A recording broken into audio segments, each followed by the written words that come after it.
Saurabh sir, all are Okay, joined. all are joined. Okay, ma'am. Okay, ma'am. Yes, ma'am, we Hello. can start. Hello.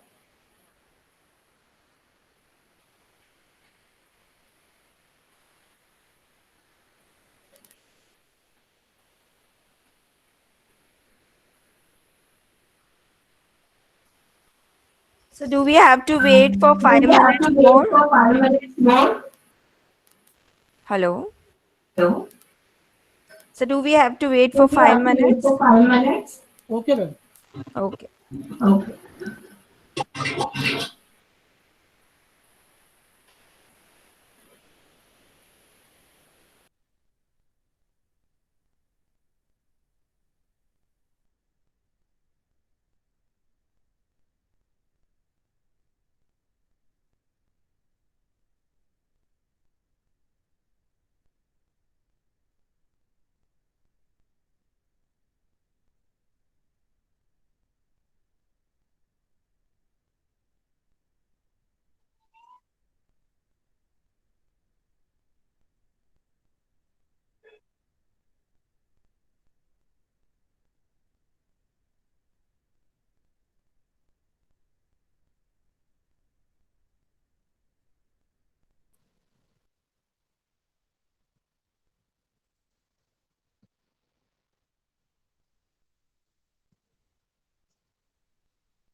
गलती पर click करते हैं microphone जम बोलते हैं All are requested to please mute your mics.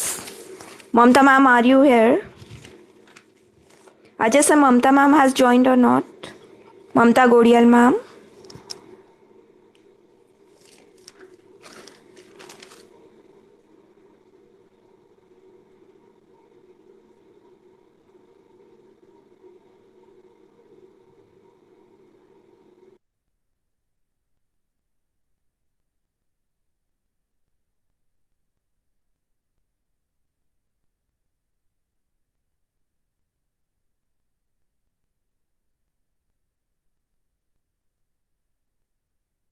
Mamata ma'am join नहीं हुए ma'am.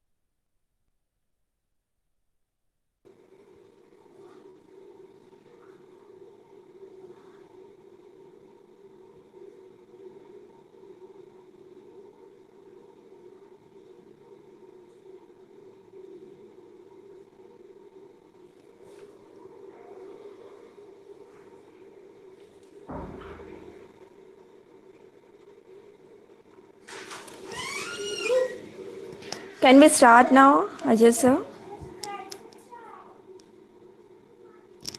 Yes, ma'am.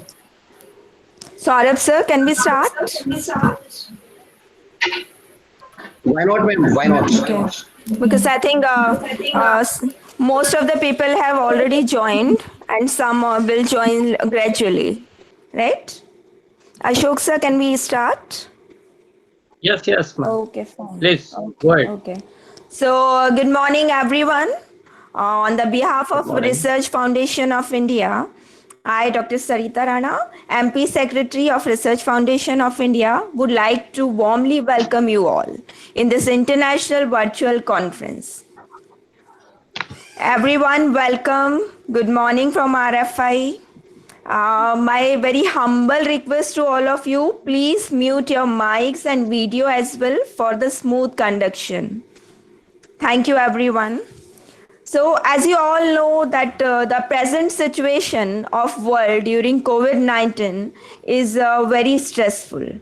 The whole world is appreciating the efforts of the warrior that are being done by our corona warriors to ensure everyone's safety everywhere. Many doctors, policemen, nurses, and other officials have sacrificed their life for our safety.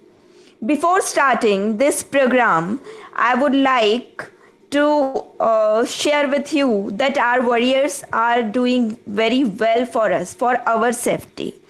And today, very bad news or sad news we got that one of our RFI member, Dr. Prakashini ma'am, her father has died today evening.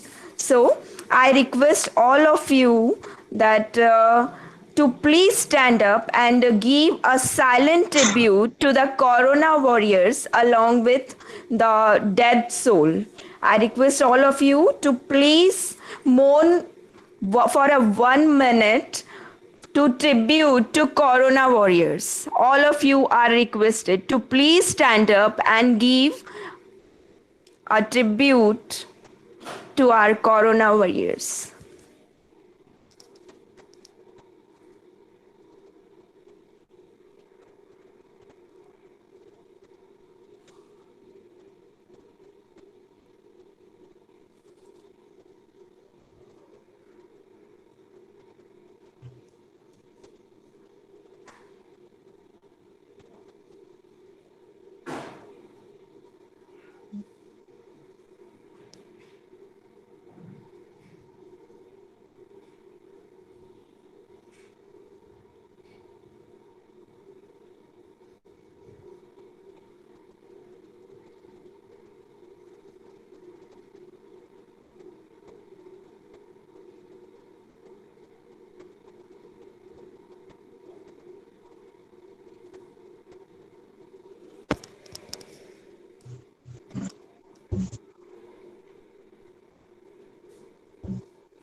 Thank you, everyone. Thank you. Now you can sit.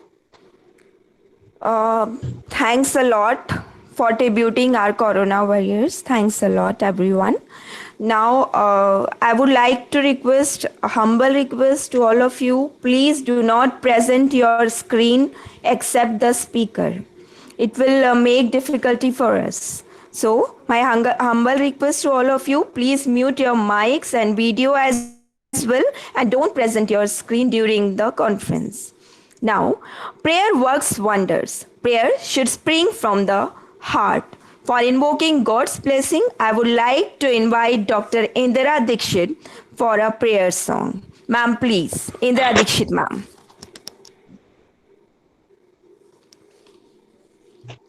वरदे वरदे माँ सरस्वती शारदे माँ सरस्वती शारदे पूर्ण इस अज्ञान उदी से पूर्ण इस अज्ञान उदी से वीणा पानी तार दे तार दे तार दे माँ सरस्वती शारदे माँ सरस्वती शारदे सूर्य ब्रह्म शिव विष्णु गजानन सूर्य ब्रह्म शिव विष्णु गजानन जिन चरणों को सेवते हम शिशु हैं अज्ञानी माता, हम शिशु हैं अज्ञानी माता, इन चरणों का प्यार दे, तार दे, तार दे, माँ सरस्वती शारदे, माँ सरस्वती शारदे। मूर्ख हम नहीं जाने जननी, मूर्ख हम नहीं जाने जननी, पूजन वंदन ध्यान को, आदि शक्ति कर क्षमा हमें, आदि शक्ति कर क्षमा हमें, पूजा के उद्गार दे, तार दे, तार दे, माँ सरस्वती शारदे, माँ सरस्वती शारदे। पूर्ण इस अज्ञान उदी से, पूर्ण इस अज्ञान उदी से, वीणा पाणी तार दे, तार दे, माँ सरस्वती शारदे। धन्यवाद। Thank you, ma'am. Thank you for making atmosphere so divine with your melodious voice. I request all of you to please mute your mics. Dear all friends, you all know that the world is facing stressing situation because of coronavirus. All are requested to please mute your mics, please. Research Foundation of India is helping the society, country and community by its campaign Hum Hai Insan. The main aim of this conference is not only spread knowledge about research, but this conference is to bring all together on this virtual platform with positive attitudes towards today's situation. We are very excited for the opportunity to innovate by creating an engaging virtual conference that will be rewarding for both presenters and attendees.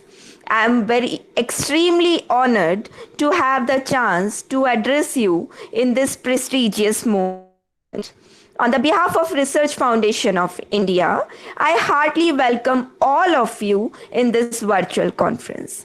I wholeheartedly welcome the Chairman of RFI, Dr. Saurabh Jain sir, South Asian Head and Vice President of RFI, Dr. Ashok Gupta sir, North-South Board President of RFI, Dr. Priyadarshini Agnihotri ma'am, Central India Board President, Professor Ajay Jain sir, Central India Board Vice President, Dr. Sangeeta Barukha ma'am, National Convener of RFI, Dr. Rajat Sharma sir, Central Board Secretary of RFI, Dr. Subrato De sir, State President of RFI, Dr. Manish Dubey sir, Dr. Prakashini Tiwari, President of Virtual Conference Forum of RFI, Dr. Priyanka Chawla, Vice President of Virtual Conference Forum of RFI. Our guest speakers, Dr. Monica from USA, Dr. Ms. Akina Neera Kitamura from Malaysia, Ms. Mamta Godial from Mumbai, Dr. Parvez Hayat from Delhi. All our chapter heads, team members of RFI, our chapter heads from Indore and Gujarat, our eminent principals, faculty members, research scholars, our participants from various universities, countries, colleges, welcome you all in this virtual conference. Welcome you everyone. A man who need not be acquainted to the members of RFI, he is pillar of Research Foundation of India. Yes, he is none other than our Honorable Chairman, Dr. Saurabh Jain. I would like to invite you, Saurabh sir, to throw the light on the proceeding of the conference. Please, sir. Thank you, all of you. First of all, I would like to welcome our respected dignitaries, Dr. Mamta from USA, Dr. Monica, Dr. Akina, respected Vice Chancellor, Symbiosis University, Dr. Sanjay Kumarji, Dr. Parvez Hayatji, Vice President, Research Foundation of India, Dr. Ashok Kumar Gupta ji, Dr. Monica from USA, Dr. Rajesh Sharma, Convener, National Convener, Research Foundation of India, Dr. Bharat Dikshit, President, Vice President, Gujarat Chapter, Research Foundation of India, Dr. Sanjeev Verma, President, Gujarat Chapter, Research Foundation of India. Along with, I also welcome Dr. Priyadashini Agnihotri, North Eastern Board, Research Foundation of India, Dr. Sachin Sharma ji, Dr. Ira Bafna, Dr. Rupesh Shukla, Dr. Chanchala Jain, Dr. Rajesh Vyas, Dr. Ajay Jain, Dr. Manish Dubey, Dr. Kuldeep Agnihotri, Dr. Rita Jain, and all respected guests of this conference. Along with, also I would like to welcome Dr. Indra Dikshit, convener this international conference, and Dr. Sarita Rana, organizing secretary of this conference. Also, I would like to welcome Professor Ajay Jain, President, Central Board of India. First of all, as we know very well, in this duration of time, everyone is suffering that COVID-19. Even it may be direct or indirect form. So, whatever our Secretary Madhya Pradesh, Dr. Sarita Rana, discuss about Hum Hai Insan, whatever fund created by these events and previous events, we are using and utilizing that fund for Hum Hai Insan. This task has started on 25th March 2020. Still, we are working for that for poor and needy people. Also, I would like to welcome all the participants from different station and from different state and out of India. Also, thank you so much. And one brief I want to be discuss about this conference. We have received near about 185 article for this particular conference, but we selected near about 110 abstracts and papers for the particular webinar or conference. You can have a good look. This conference souvenir approved by Government of India, Ministry of Higher Education. It has been approved. And as we know very well, this conference previously held at Choithram Institute. So also I would like to welcome Dr. Rita Jain and Dr. Indra Dikshit to be part of this particular conference. And this conference is to be probably success on 24th May 2020. So thank you so much, and thank you all the participants and dignitaries, especially Dr. Ashok Gupta ji from USA, Dr. Sanjay Kumar ji, Dr. Parvez Hayat ji, Dr. Monica, Dr. Akina, Dr. Mamta, and all the participants. Thank you very much. Thank you. Thank you, sir. Thank you for your words of wisdom. Now, I would like to invite our South Board of India head of RFI, Dr. Priyadashini Agnihotri, to enlighten us. Priyadashini ma'am. Priyadashini ma'am, are you here? I think not able to join. Please keep continuing. Okay. Now, I would like to invite our Honorable Vice Chancellor, Symbiosis University of Applied Sciences, Dr. Sanjeev Kumar, to share his knowledge on challenges of universities to maintain education standard and ethics in the time of COVID-19 pandemic. Sanjeev Kumar, sir, please. Hello. Hello. Can you hear me? Yes, sir, you are audible. Please continue, right. sir. Thank you, sir.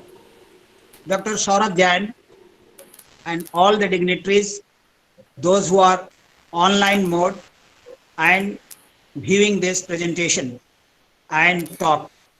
And most importantly, all the researchers and students, all the professors, those who are attending this international webinar. It's a matter of great pride for me, and it gives me immense pleasure to be part of this international webinar. And for this, I must congratulate Dr. Saurabh Jain and his brilliant team for having organized such kind of fabulous webinars where the dignitaries from across the countries, across the globe, they are present here. It is also enlightening for me to know that over 100 the great and good papers have already been collected by them, and they are working towards the noble cause of development of the research in this country. Let me, on this auspicious occasion, tell my viewpoints about the challenges of the higher education in India and across the globe. If you look at this, I would like to paint a very clear picture about the Indian higher education system. Let me tell you this very frankly and freely to you all, that India is one country where the educational standards are so high that all the countries across the globe, if you wish to have the talents are available here in this country. The reason being is that our academic curriculums are so rigorous and vigorous that each student is exposed to so much of the knowledge and the skill that wherever they go across the countries, they make their place very, very prominent. Let me also brief about the Indian education system. Next slide, please.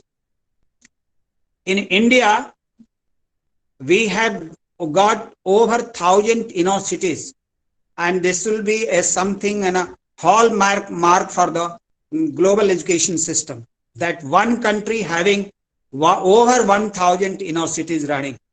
And let me also tell you this, billions of students are studying and enrolling for the higher education. To name few things, the central universities, what we have here is 50. State university, it means that universities which are going to be governed by the state enactment law, they are about 409, and there are few universities who are which have been given the deemed status. They are in number 127, and also we have the state private universities, and the number is 340. If you total it, it is over 1,000. It will be a very encouraging for the entire viewers to listen to this, that what is the kind of a figure that India is producing each year the graduates. The next slide will present this part. But before that, let me tell you this, that how the talent is being pushed into the digital world. India has taken a giant steps in making this country as a digitally literate country, and not literate only, digitally geared up country. And that is how the focus of the Indian government is to bring transformation, to realize that information technology, that is Indian talent, and plus information technology, that makes India tomorrow.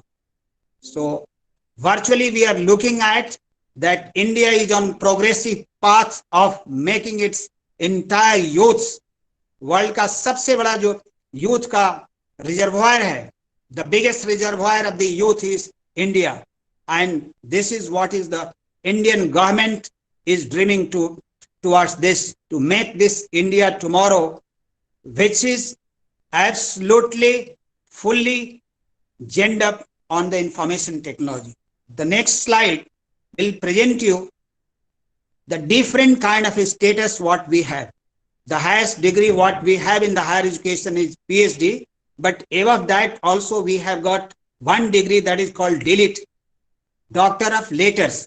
So I have not got the statistics of Doctor of Letters, but let me give you this figure of this. If you look at this, 36.6 crores of the enrollment we have for the all higher education programs. And if you look at this, that the last figure is a CAGR, that is a compound annual growth rate. CAGR is a compound annual growth rate, and from 2013 to 2017-18 exact data I had. So if you look at this, 8.4% the growth is there. And if you look at the figure of the PhD itself and the MPhil, you can think of this key, how much the graduates are passing out. Similarly for the postgraduate, undergraduate, then we have got PG diploma, certificate and integrated program.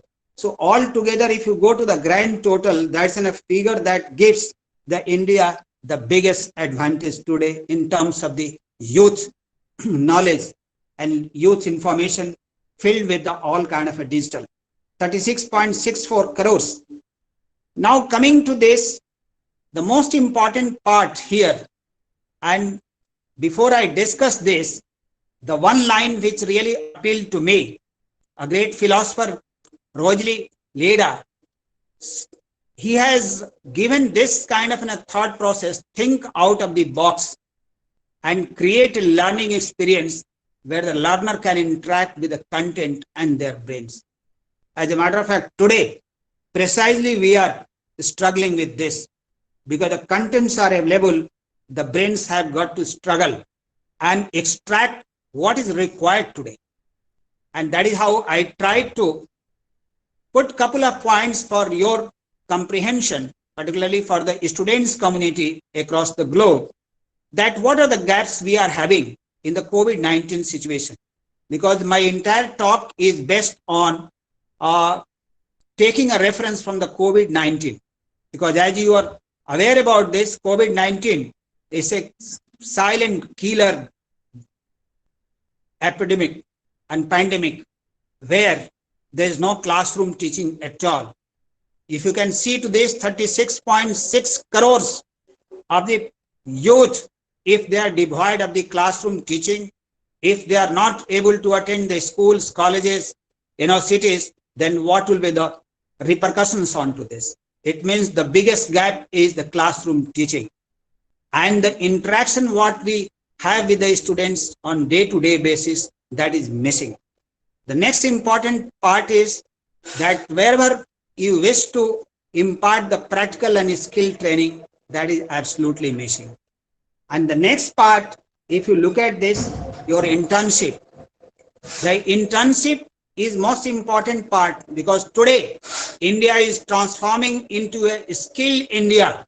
The first thing is a digital India. The second important part is a skilled India.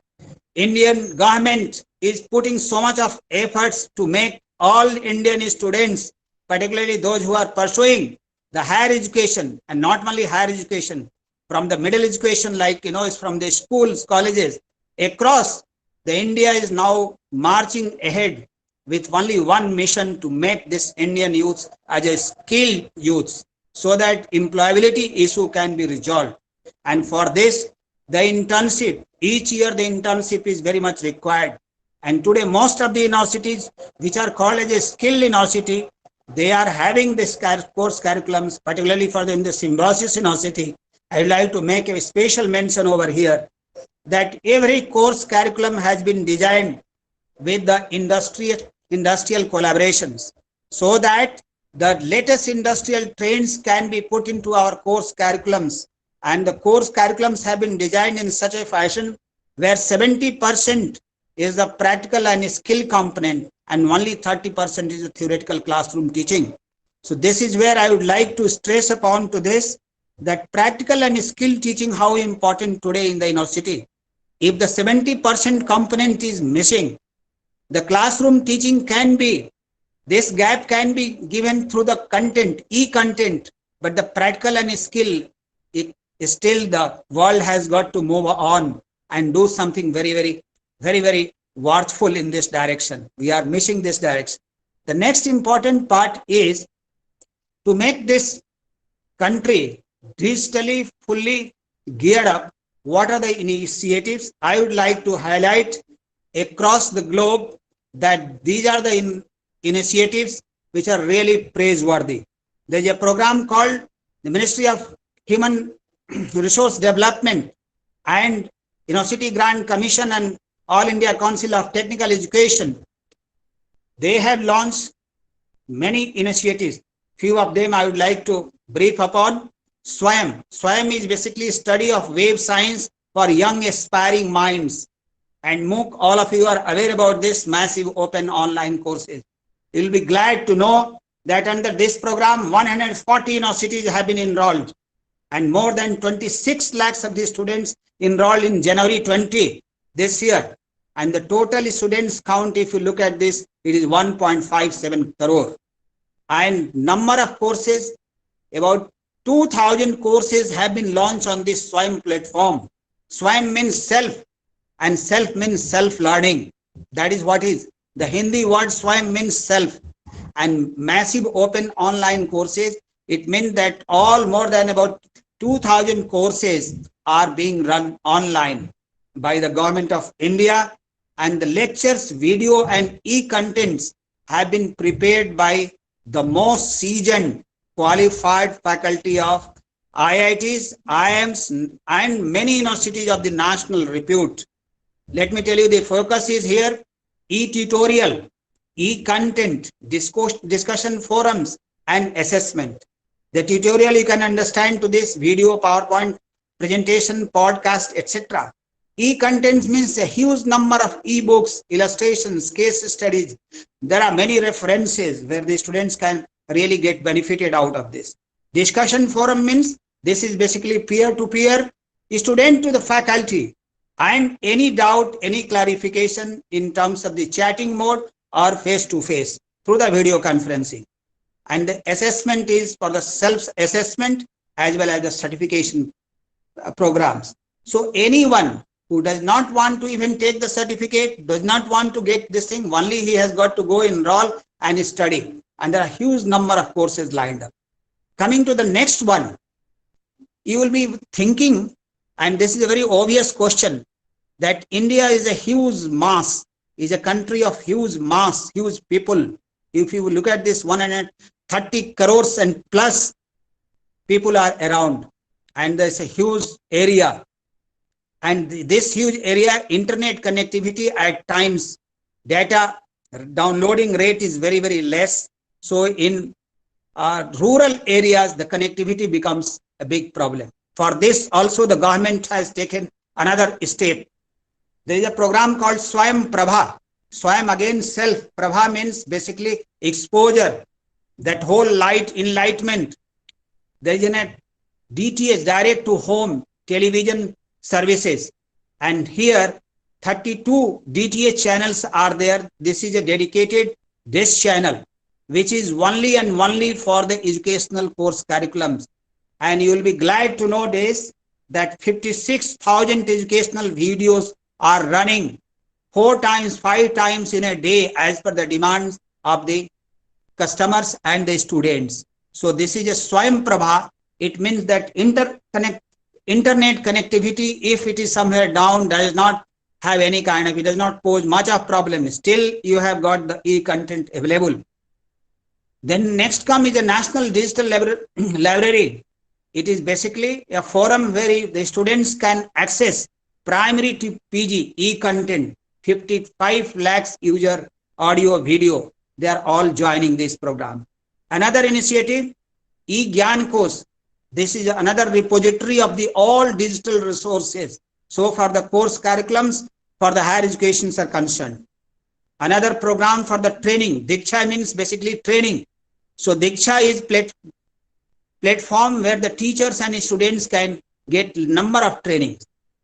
You can think of this. There's another initiative which is very, very important for the entire viewers to know, that in case of non-availability of the internet connectivity or the poor connectivity, where the students and teachers should go. The initiative is again praiseworthy by the government.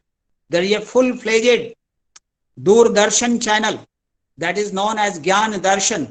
This is a web-based TV channel. Next one is Gyan Vani.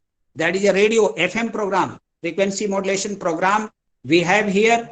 And if you look at this 105.6 megahertz frequency, if you tune up, you will get throughout the day, 24/7, this channel is on and the radio broadcast is going on to this.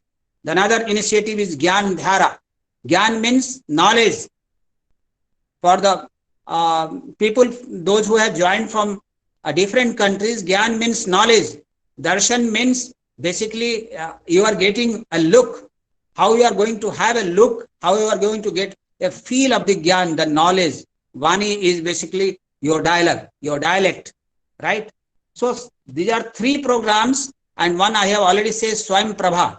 4 initiatives the Indian government has taken for the higher education as well as the middle level education, that any student who wishes to have such kind of a contents in absence of internet connectivity, it is possible.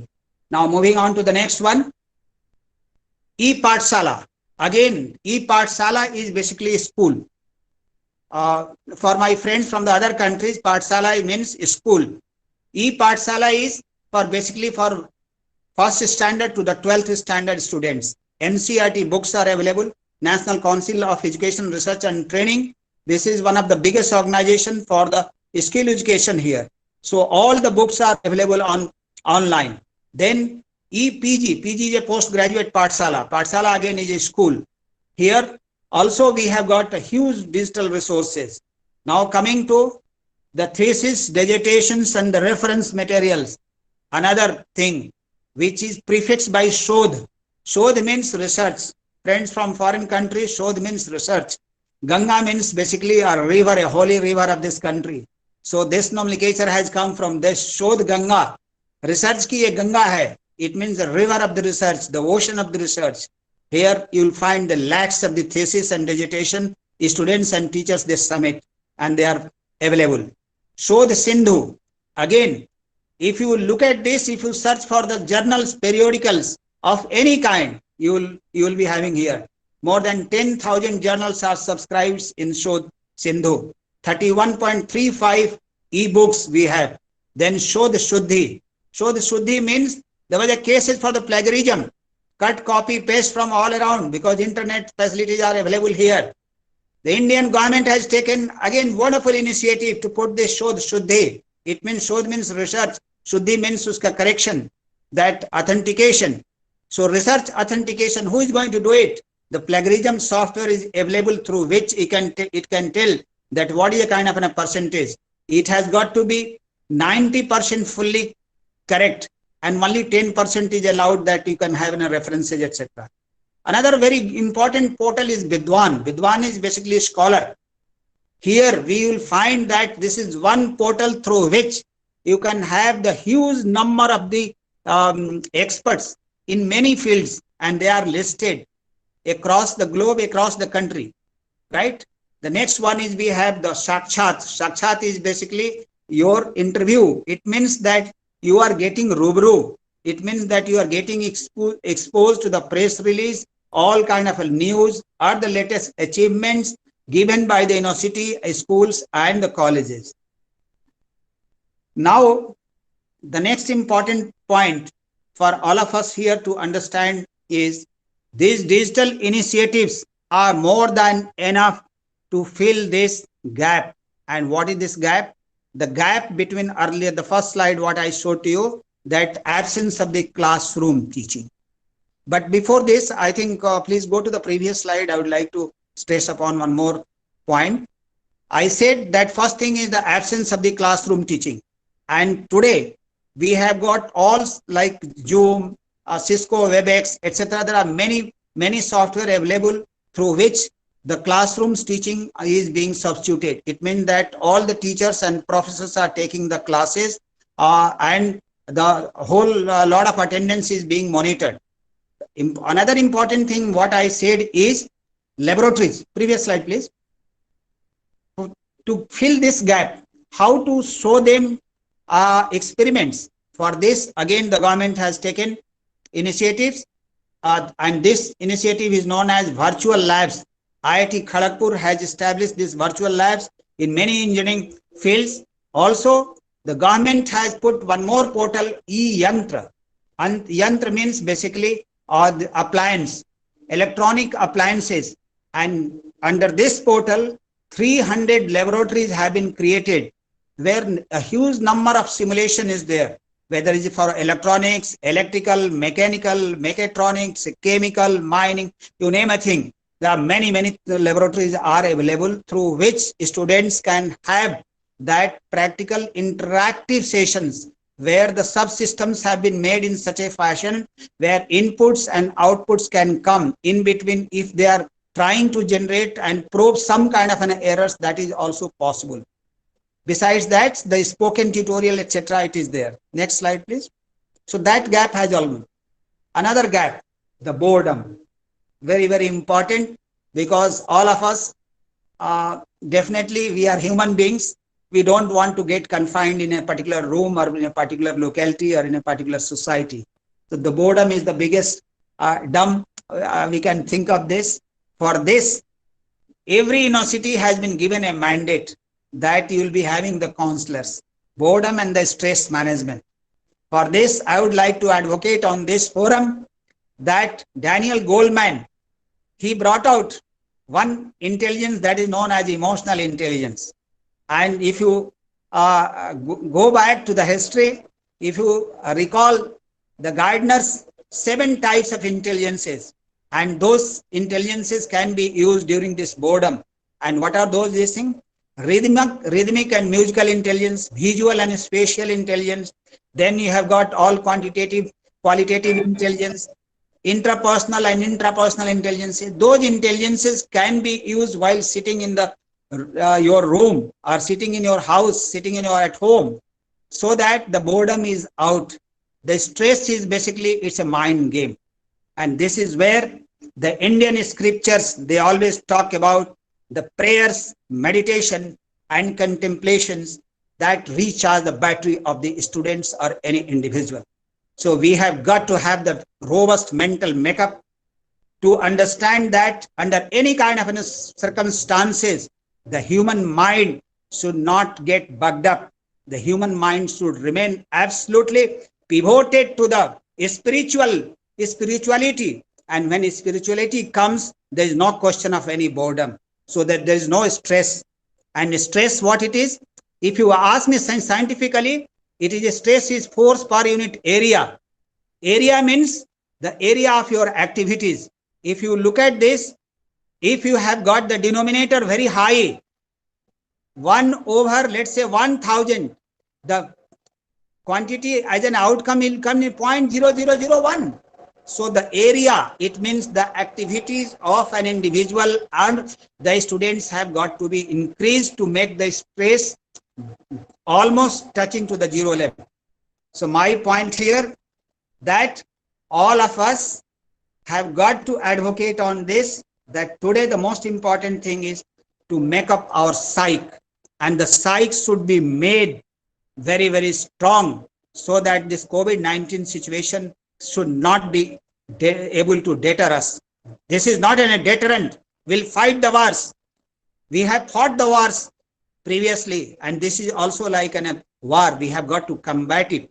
And for combating, we have got to look at this, how we give the word of sports. Definitely, it is a practical issue. This, in any case, as the things are getting relaxed, the sports activities will also come. Extracurricular activities, as I said, that all kind of visual, spatial intelligence, means dance, drama, ghar mein kar sakte hain, and all kind of musical activities, etc. Now, this is the last slide so far my presentation is concerned, but the few things which I would like to press upon here for the entire audience. The first slide, you can go to the very first slide itself. Yeah, I would like to conclude my talk with few things in mind. The aim for the entire higher education is 3 aims we have got. Campus to corporate. It means what we are teaching, they must be skilled enough to go to the corporates and work. And let's say even if the classroom is missing, we have got to get gender through all these digital initiatives even at home. So from home to corporate. Now this slogan I am changing here, from home, from house to the corporates possible. And mind to market. Mind is still, it is there with us, where we are in a classroom or at home or at house. again mind to market. It means that whatever the ideas we are getting germinated, that should remain very, very live so that it is going to the market. The next one is basically institute to the industries. Now, institute, when it comes to, it is not in a physical sense of the institute. Your home has become now the institute, where we have got all sorts of the libraries and e-contents. So from home, again, you have got to walk into the industries. And online jobs, there are plenty of them. Also, I would like to advocate that all the universities must have the incubation centers. They should get huge number of students enrolled in the system.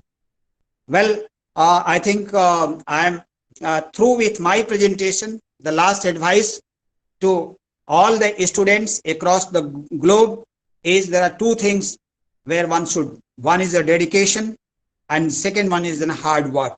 And the third thing is basically robust mind. If you have got the robust mind, if you have got the hard work and dedication, courage, commitment, convictions, power of communication and power of persuasion, each and every war can be won. And finally, my last line will be there, that let us not get into the mode of slowing down. There is no slowing down.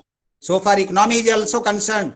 It may be a little slow, but we have got to gear up to enhance this economy, as also the standards and ethics and morality.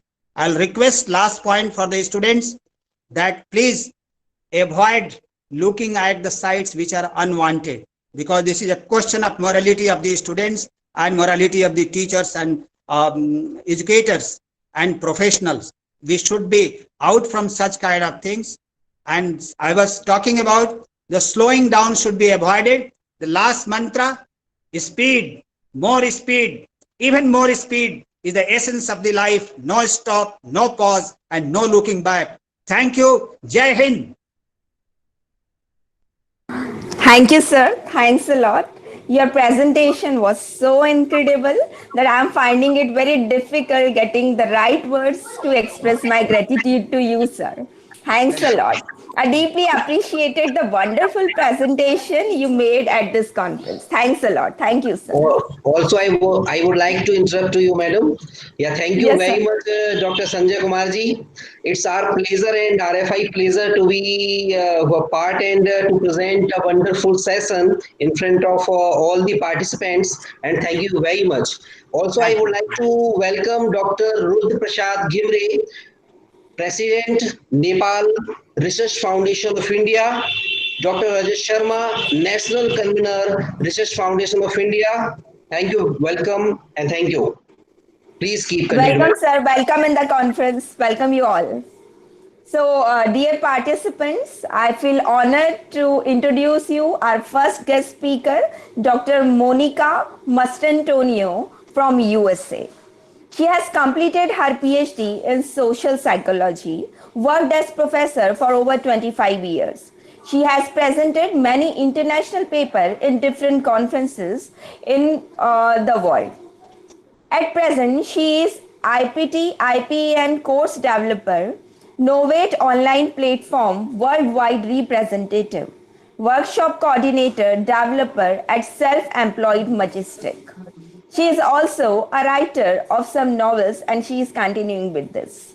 Dear Monica ma'am, we are feeling so honored to have you here in this conference. It's a great pleasure ma'am to have you here. I request you to please take session. Monica ma'am, please. Monica ma'am, am I audible to you?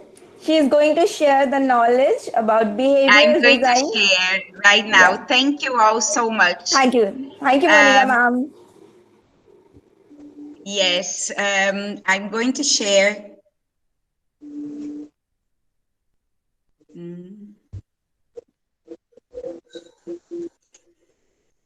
Okay, it's an honor and a pleasure to be here with you all. Can you see the slide? Can anybody see? Yes? Yes, ma'am. Yes, okay, thank you so much. I've got, and I think I'm just at the right place and the right time to share a little bit with you of my experience, and this that you've been saying exactly matches how I've been doing and dealing with universities and students all around the world, especially in terms of education, research, and application of the knowledge. And not only application for anything, but application to make it a better society. I know we are all, in all parts of the world, struggling with new times and new working shifts and a whole new scenario with things that we didn't predict and that are going to affect our everyday life.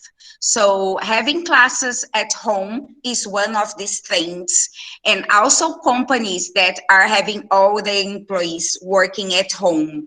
This affects everything. So now it's the time to not only predict and see what's going to happen, but to get prepared. And more than getting prepared, it's a time for creating a better world. So in the past, when we looked at companies and even universities, we have everything structured and really like departments and bosses, employees, everybody. There was a part of people giving orders and another one following orders. But this has come to many changes, and then we had all the development of skills. So this is something that also happened in either companies and also in the formation and all the professional skills that people had to develop. But now we are living in a totally different new world, and people are collaborating. So this is what's happening now. It's absolutely result, the event and all the organization of collaboration, communication, and sharing. That's what we are doing now. It's nothing for the profit of one entity or one person, but it's for all of us. So this is more like team-centered. So we are here as a group of people to share, to complete one another, and to see how we can produce new knowledge that is going to guide us. So this is what is happening right now, and this is the focus of especially educating the new generations. In these new generations, what we see more and more, either in education as well as in companies, are teams. So we have much more focused companies, structures, classes, all run as team. So a team of researchers, a team of the 8th grade, a team of trainers, and so on. This, so what is a team? A team is a coalition of people working together to achieve a goal. So this means we have to share a goal. We must have a common ground and a common direction to all of us. So either a company needs to have this goal very clear to all the people that participated there, and also for students. And we have now like high performance teams, developing groups that can run on their own. So to develop this is also our aim. So we need to develop these people so they can work by themselves. They don't need somebody to go and check if they've done this. So they have like their metrics, their objectives, and they can do that. Now, even with all the resources that you highlighted, everybody can do this much easier. You can find a library online and find everything that you have to study. And then, of course, take exams and achieve your goals that are expected for you.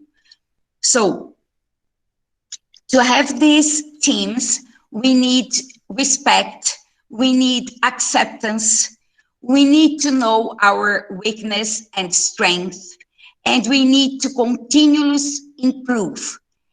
And my question a little bit here is, how do we continue improve? We improve by learning. So no matter how young, old, different any of us are, we need to keep up learning and sharing. And also celebrating success, celebrating when we can get over something. We've been seeing many problems all over the world with COVID, but I'm sure you have seen news of people who have won the virus and were leaving the hospital and said, oh, I was almost dead. And all the nurses and all health employees just clapping hands and say, oh, we have a hero here. And that's one of the things that makes us human, make us want more and go for more. So this is something we have to highlight much more than sometimes our weakness or things that we are not doing and trying and we need to try again and so on. The companies all have a mission. They all have a purpose and a goal to exist. But more and more, this mission needs to be connected with moral values.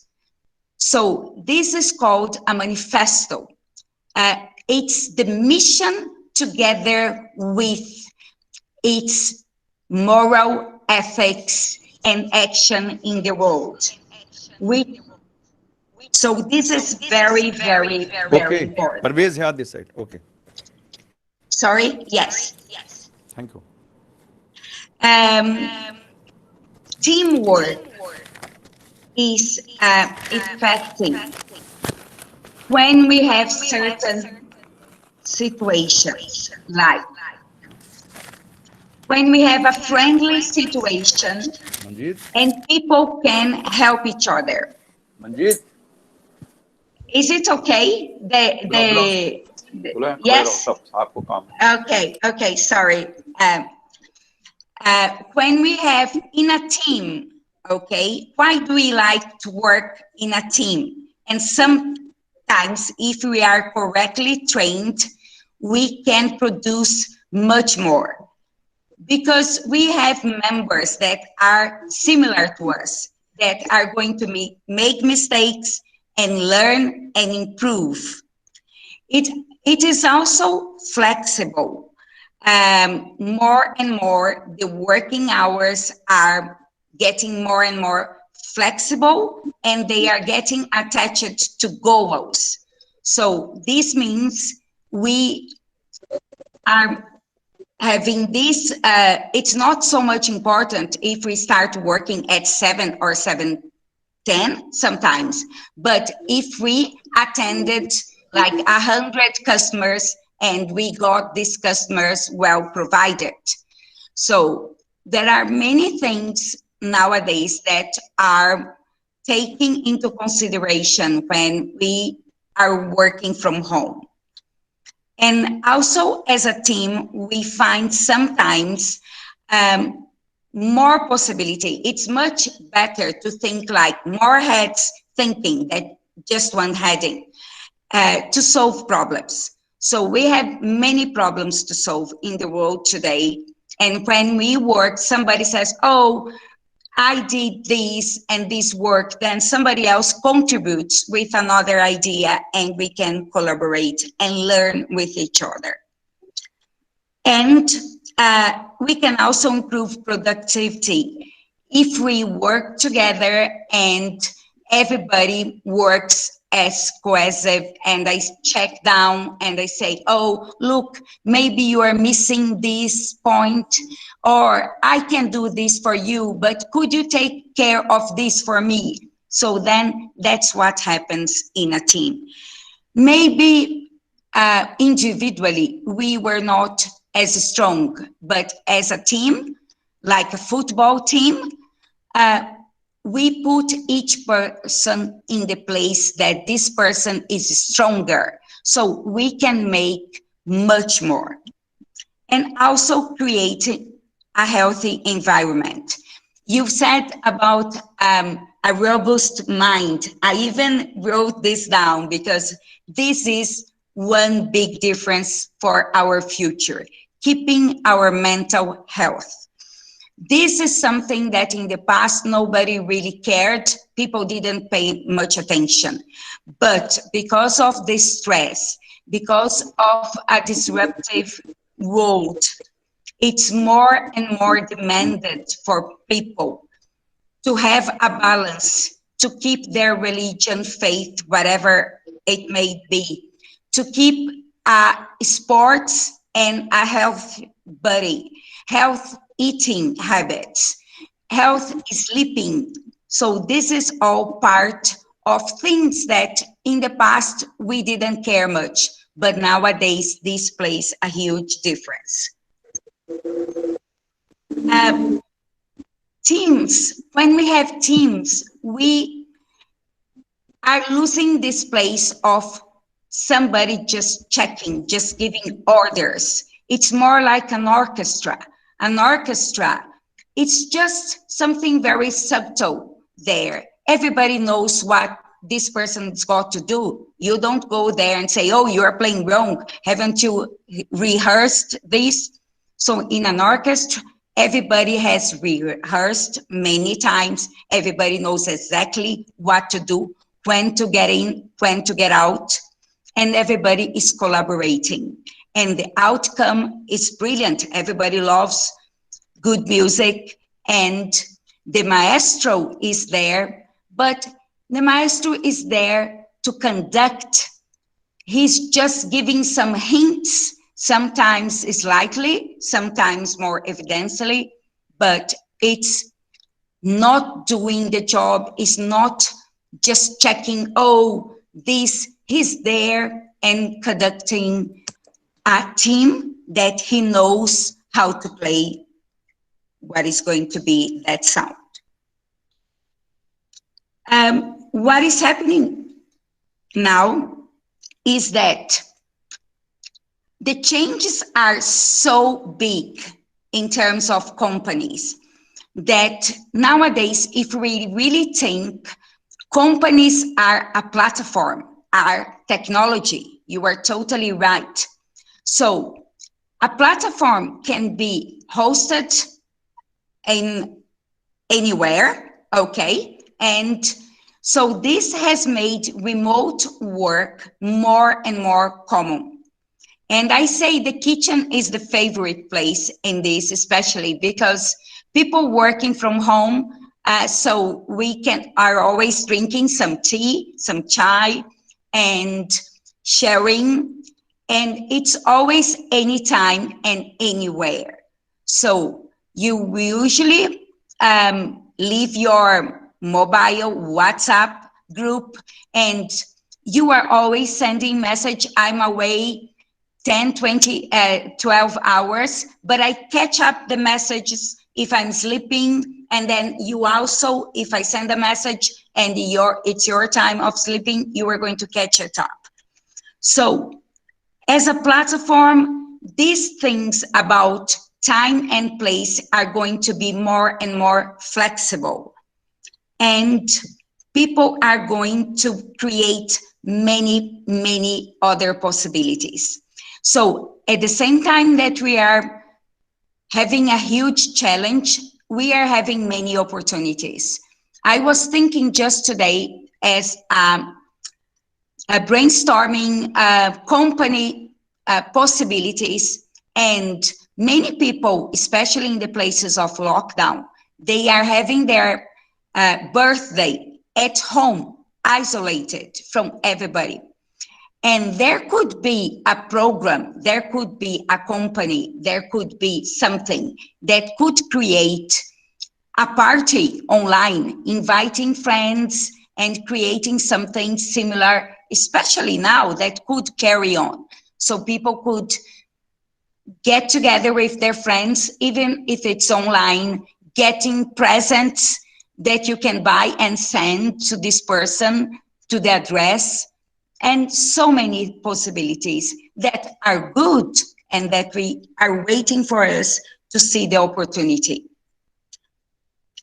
So there are many benefits of working at home. People at the beginning were all saying, oh, it's so good, I can work in my shorts, in my pajamas, but after 2 months or 1 month, people are to work from home. At first we need proper technology, secure connections, a to-do list, so communication to the company, trust, and testing. So we need all of that.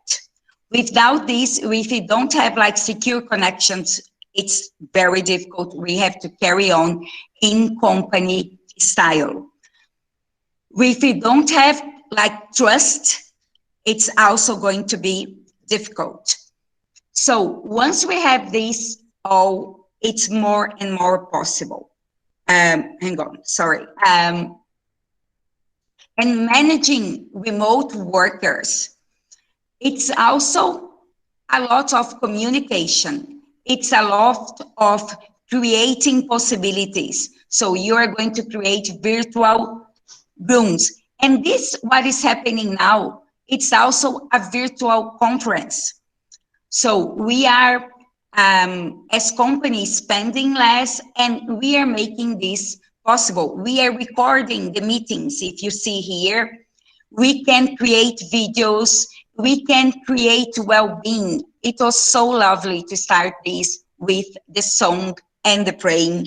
So we can do all that. So here there are many possibilities of creating a good environment also for people to share and to feel they are respected and welcomed. But in every team, I know we are dealing with people. So there are, we always say sometimes that, oh, sometimes, Monica, we have one person doing the work and 3 watching. Sometimes we have one that comes always late and say, oh, what's going on today? And this kind of thing. So we have to avoid this, and we have to manage this kind of thing. So especially with low engagement. And sometimes people get a little bit depressed while working in isolation. Sometimes there are conflicts like, oh, you said that, but oh, now he's told me to say this. So communication, trust, and engagement are the main things if you are working in a team. We can't work in a team if we don't have like clear, accessible communication. So it's also the same thing with education.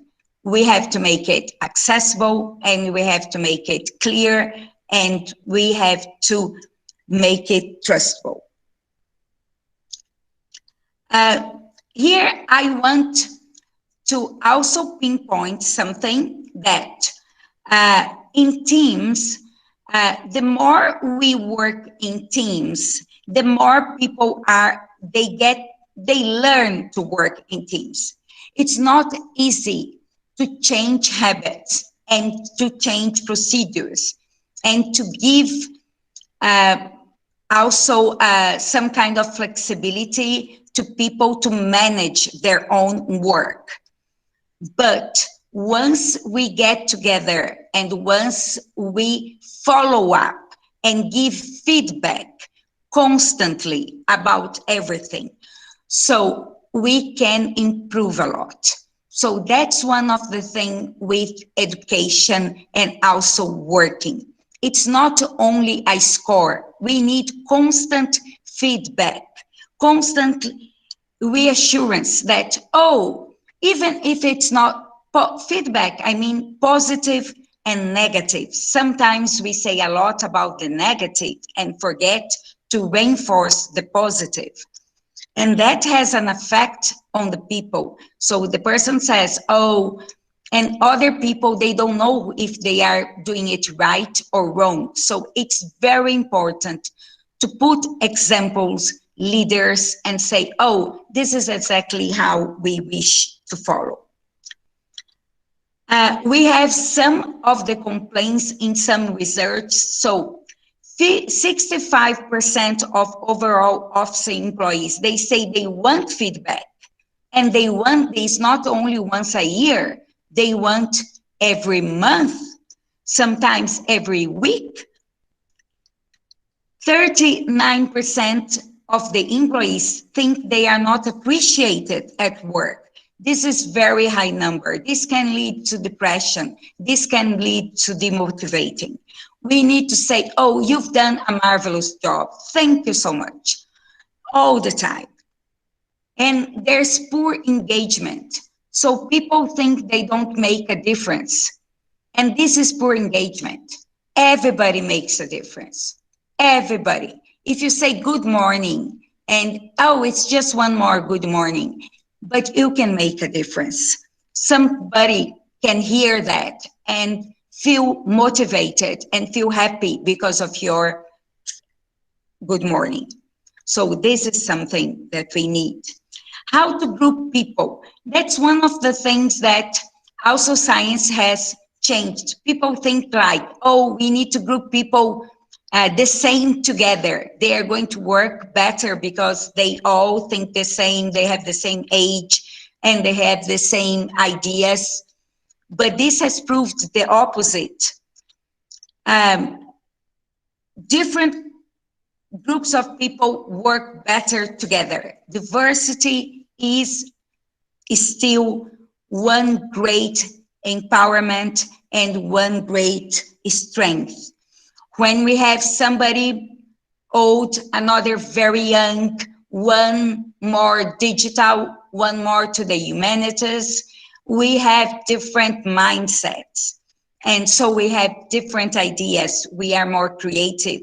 We propose better. We develop better, and we can foresee longer as well.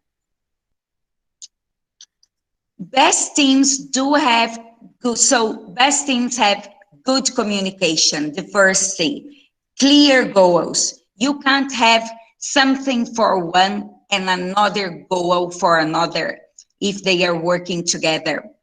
So also, this is one thing that sometimes people don't get committed and don't engage. If you have like different rewards, different ways of relating. So no, they want to feel that everybody's treated equally and everybody is rewarded equally.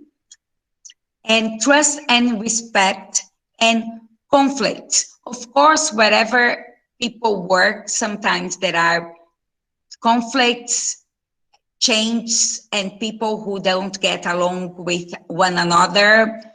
But if we have a common goal and if we have one direction, these things are going to be minimized. If you don't have a clear goal, if things are really not going anywhere, so these conflicts tend to be highlighted. We also have many things about we have to act, adapt, automatize, achieve, and this can be done all together. So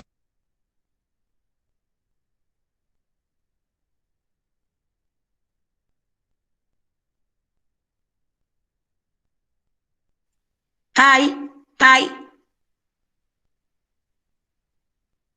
Was it empty? What is going on? Time is over. No, ma'am. Oh, no. Oh, You just okay. continue, No. Monica, ma'am. Okay, it's going to be fast. It's going to be like a little bit more. It's about to finish. Excuse me, Monica, ma'am. All are requested to please mute your mics. Don't present your screen. Yeah, Okay, Monica, ma'am, please continue. Miss Rekha, okay, please unmute thank you so much. Okay, so one of the key factors is never stop learning. We are here all together, and I'm here. I'm very, we can't believe how proud I am to be here. First, because I've been to India, so it's a place I've been, and collaboration is more and more the future. And I'm happy, very happy that you are investing so much in science and also knowledge and education. There's no future without science and education. No, there's no golden pill that we just take it and without effort we produce something marvelous. It's all result of great effort. And this is something, and we need leaders, people that we can look up to, and they say, oh, they started something and it's possible. Leaders we need because we want to foresee that something is possible, that somebody has reached that and has done so. More and more companies are thinking across these 5 horizons: resolve, resilience, return, reimagination, and reform. Technology is more and more. The future, we have data, but we have more and more internet users, we have more and more sharing, we have more and more technology dependence, but it all depends on what we are going to do with all that. To finish, I want to expect the unexpected, and we are going to this way: values over capitalism. Empathy is getting more important than consumism. Especially during COVID, people sometimes are sharing and helping each other much more than just wanting to sell things. Teams over individuals, well-being on top of all that, sharing over possession. So in the past, everybody wanted to hold a book and keep it, and this is mine. Nowadays, the books are all online and people share. Even now, many platforms are doing this and putting online for free. And they say, we are doing this to help each other. Science over fake news. This is an area of fake news. We can only combat fake news with science. And remote is also present. I'm not going, we have, so this is the key factor. And I want to finish this, but I want to finish with this sentence from Charles Darwin. And Charles Darwin says that it's not the strongest that survives. It's not the most important. It's not the richest. For sure it isn't.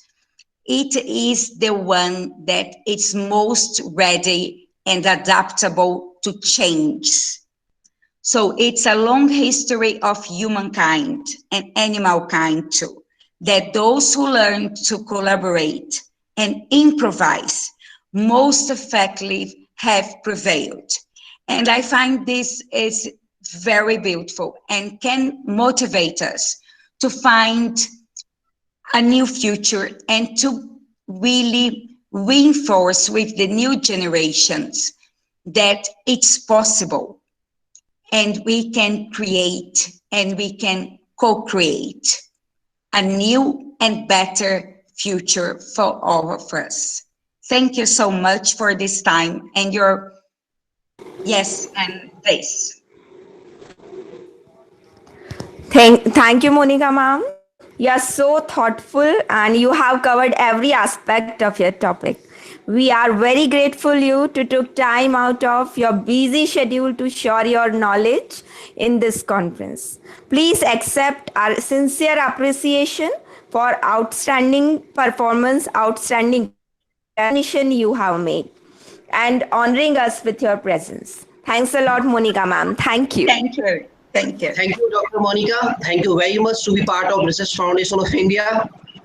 And also, I would like to welcome Dr. Parvez Hayat, Senior IPS, Ministry of Home Affairs, Government of India, and International Advisory Board member Dr. Parvez Hayat ji, National Convener Dr. Rajesh Sharma ji. Welcome to Research Foundation of India. Dr. Rudra Prasad Gimre. Thank you very much.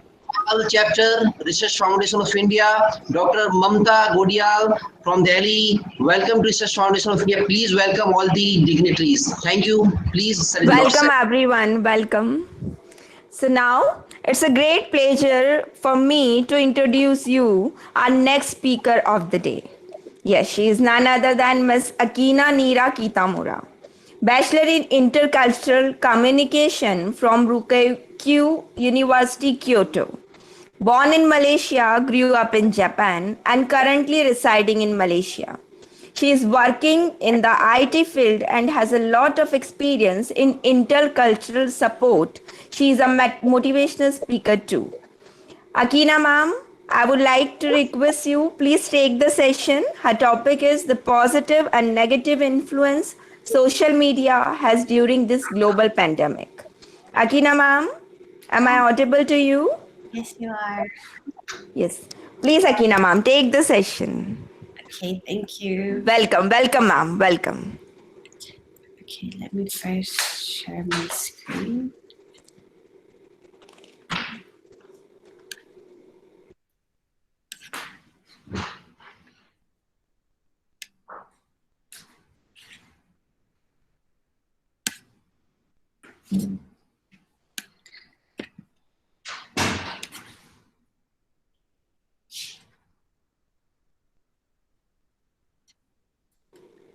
Saurabh sir, Akina ma'am is going to share her screen. Please let her help her out. Saurabh sir?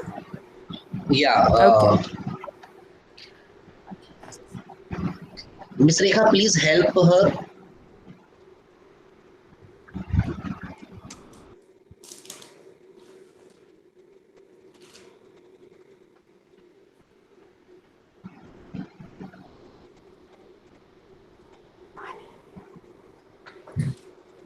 Yes, Akina madam. Yeah, Okay, Akina ma'am, are you okay? Yes, I am. Okay, fine. So we can see your screen. Okay, continue ma'am, continue. Okay. So firstly today, I would like to give my deepest condolences to those who have been affected by this pandemic. And then I would like to Oh. Excuse me everyone, all are requested to please your mic. All are requested to please mute your mics. Akina ma'am, please loud. Okay, sure. Okay, fine.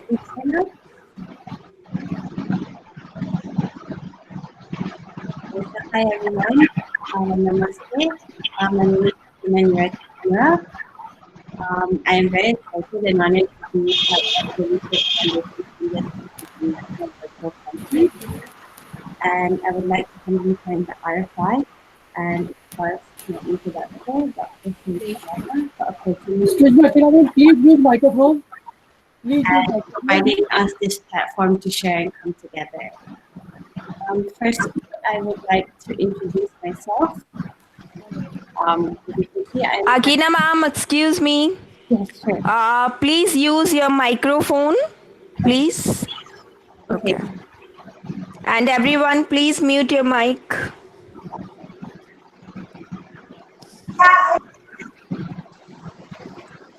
Is this better now?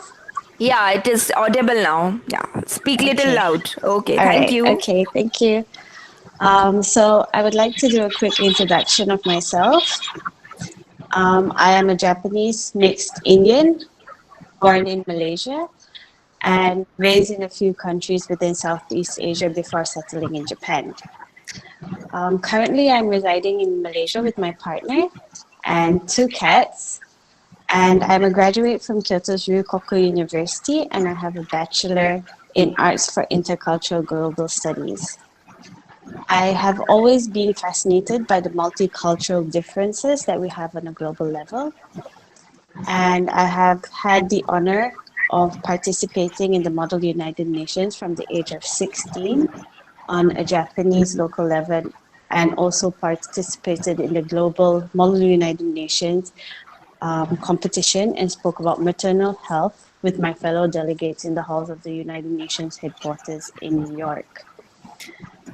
I have been very passionate in giving back to the society and have conducted workshops and talks with several orphanages in Kyoto, Japan, to empower the young minds of our next generation.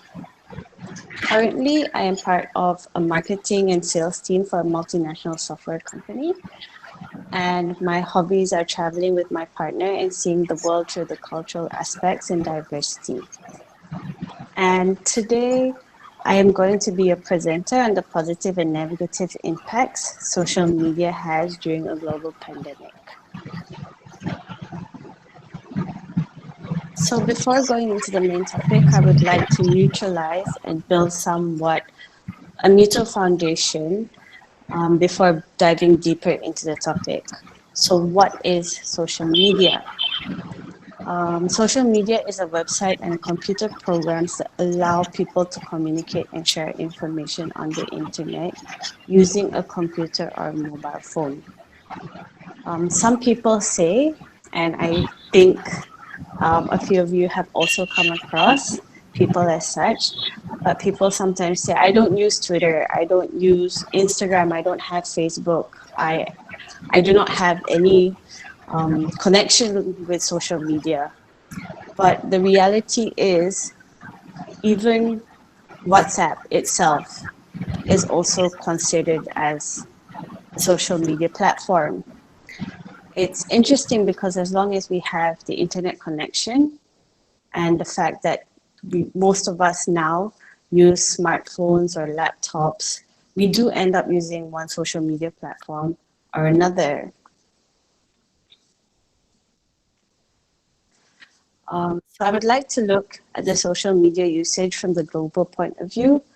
And why I think understanding this is important is because, like I mentioned earlier, social media is part of our lives now. According to a site called Broadband Research, every second, 11 people use social media for the first time in their lives. And in 2019, an estimated 2.9 billion people were using social media on a global level. And it's also estimated to increase to a number of 3.4 billion by 2023. I believe this is also because of the catch-up of infrastructural growth of developing countries. So this here is a usage analysis, and it shows charts on basically how much time we spend on social media platforms based on a continent basis. On an average, we spend around 2 hours and 24 minutes on social media on a daily basis. By having this understanding, I think it's easier to understand the impact social media has on us. And I said, as earlier, due to the catch-up of infrastructural growth in developing countries, and so I strongly believe that these numbers also will continuously grow in the near future, especially with the current situation we're facing now, where a lot of people are social distancing more of what at home most of the time. The number of time we spend on our phones are probably growing significantly as well.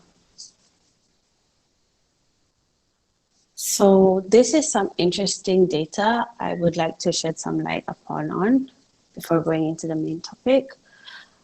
So based on the CNBC and according to a report by Influence Central, our younger population probably start using social media at around 10 or 11 years old. So that is when a child will start accessing a social media platform. And based on the WHO life expectancy reports, and most recent one was in 2016, it shows that the average age life expectancy is 72 years old. From there, using the studies of comparison of the Bureau of Labor Statistics data, there are data that shows that the average person will spend around 6 years and 8 months on social media in their entire lifetime. And when you look at the chart here, I think it shows very clear data that 6 years is a lot of time. I grew up in Japan, and for me to go through my junior high school and high school curriculum, it took me 6 years. And so, what does social media actually bring into our lives? We're not really socializing with humans in the flesh. If you're on Facebook or Instagram, I think you have an idea, or even Twitter, that you're just scrolling through pictures or things that people wrote and are sharing about their lives. But what value does it actually really bring into your life? I always ask myself this question, but are we really productive using all this time on social media? I am a user myself, so I do find myself a bit guilty in some way or another, because sometimes I just realize that I'm scrolling through my phone for no specific reason at all. And it just rings a bell in your head and just asks you, what value is it bringing into your day-to-day life? So with all this said, I would like to enter the main topic of today. So here, I have listed out a few points of positive and negative effects that social media have in our lives. And these are based on several studies, and these pros and cons have been with us for a while. I would like to focus on the positive side first of all. And as you can see, social media was created for a platform for people to show their creative sides. I think one of our earliest social media platforms was a platform called MySpace that came out in the early 2000s, before Facebook even came out as Facebook. Facebook did not exist at that time yet. And a lot of people were sharing the type of music they liked, the type of pictures they took, and you got a deeper insight into people's day-to-day lives. And people were connecting with each other, creating friends on this platform. So it was very, very new. I still remember when this first came out, I was still in high school. And it just blew my mind. I was just thinking, oh, I can connect to all my friends that I have met abroad and be in Japan and still be connected with them. And I think now, in the modern day times, and I think when it comes to India, for example, a platform called TikTok is a huge hit.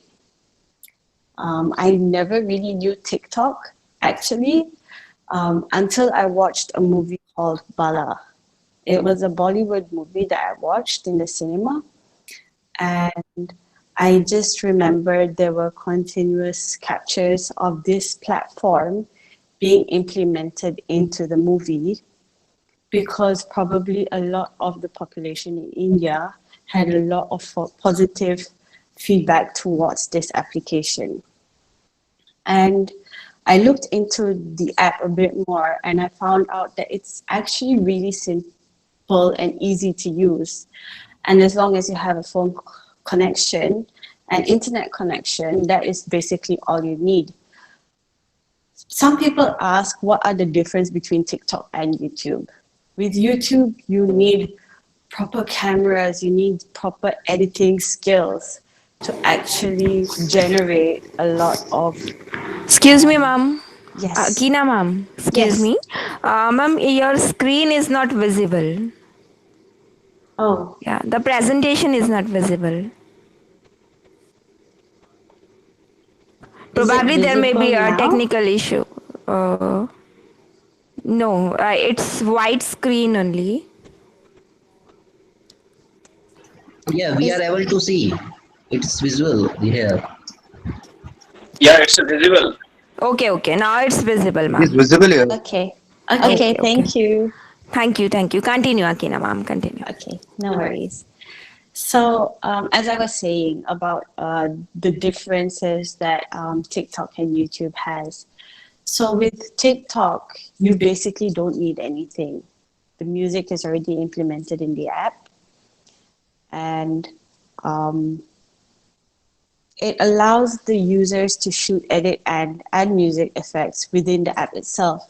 And it also allows the users to publish these videos onto their WhatsApp.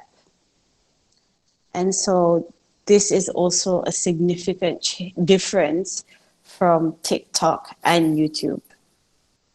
According to India Today Insight, there's an article that mentions a large number of Indians who don't have access to cameras or really fancy gadgets, like editing softwares or really high quality cameras, turn to this app because it has everything they need. So in this sense, it is a really good platform to create diversity within the creativity that an individual can have. Going to one of the next points, it's easier to maintain connections. So when I say easier to maintain connections, what do I mean? Probably a lot of people know this, but it's easier to keep in touch with family and friends.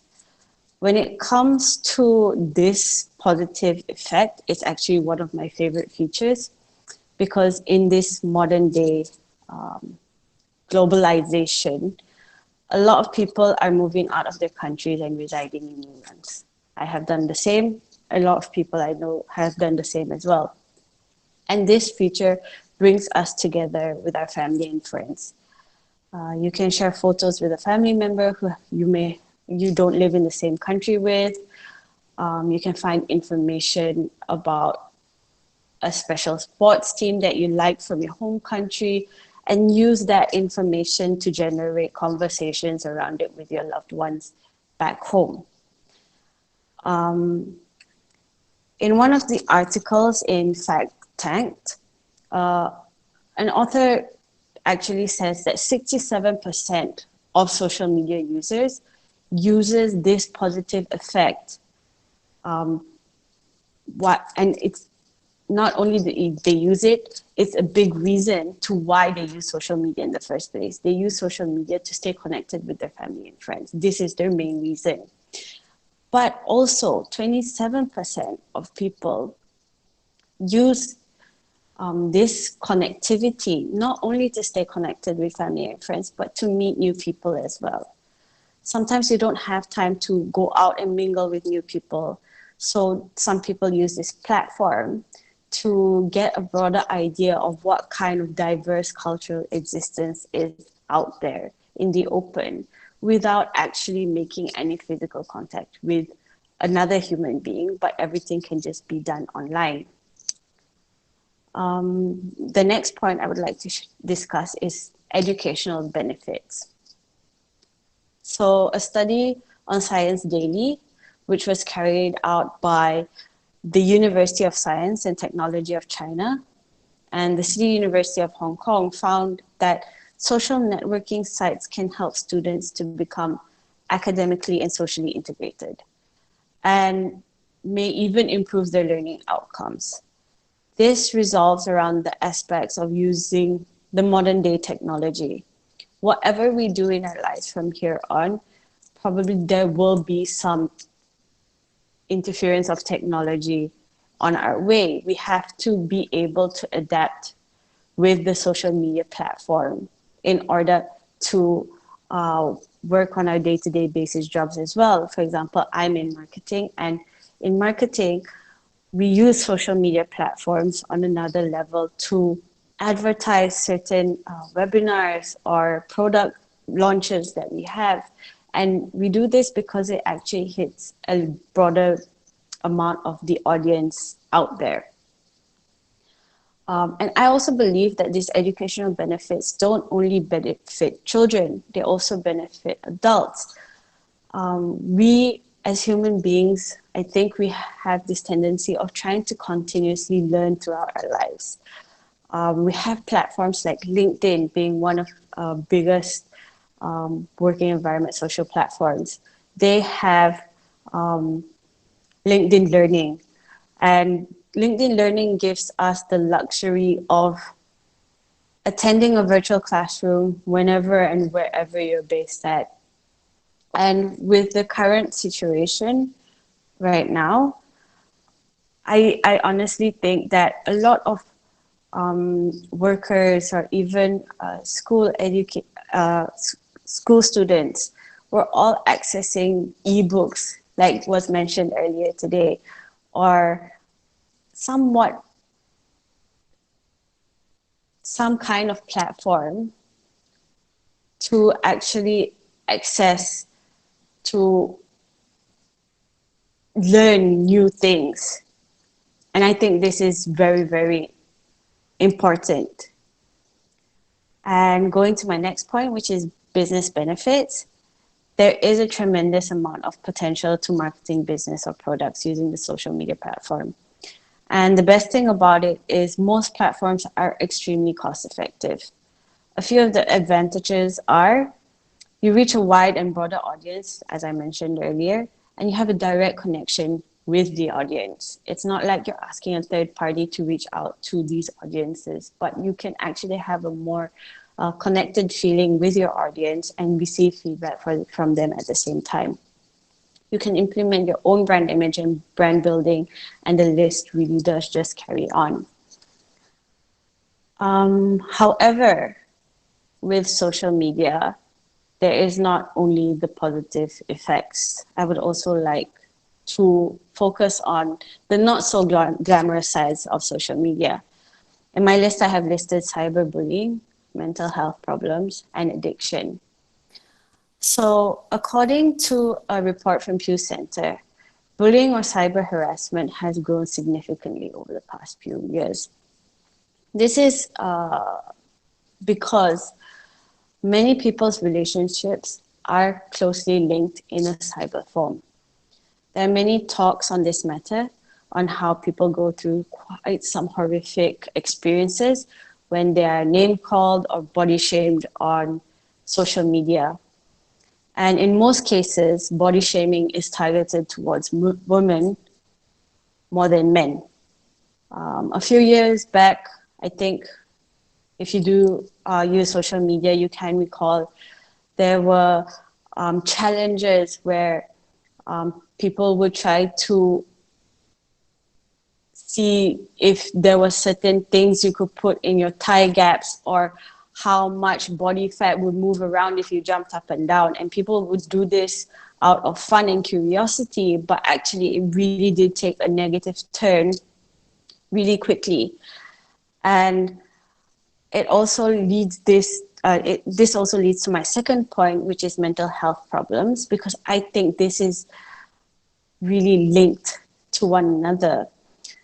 And the symptoms that mental health problems also do have is also eating disorders, because women are not comfortable with their bodies in some cases, and going through body shaming can make them very uncomfortable, and they start to think that they have issues with their body weight.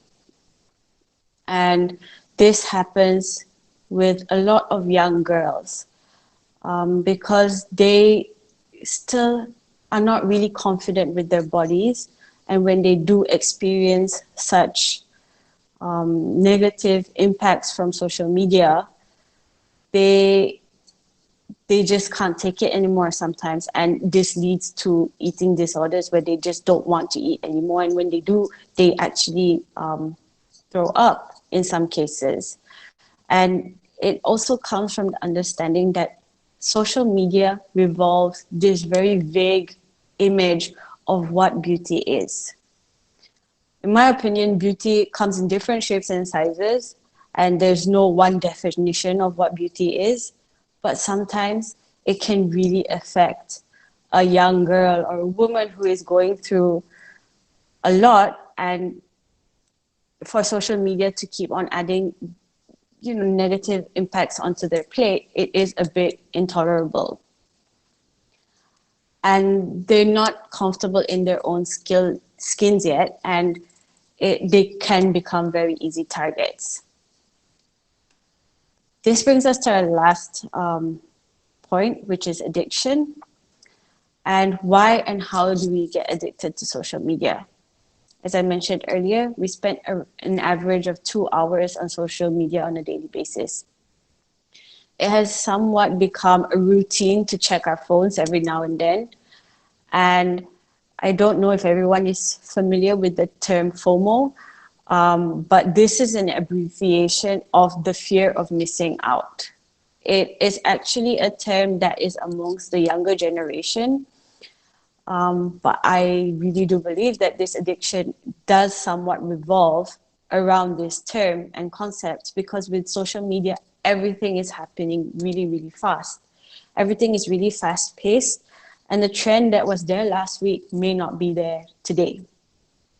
So with the fear of missing out, people want to be on top of everything consistently, that they consistently try to check the hypes or what is the trends in the everyday world, because they want to be able to be caught up.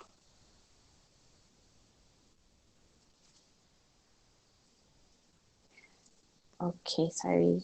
I think I will have to start presenting my screen again.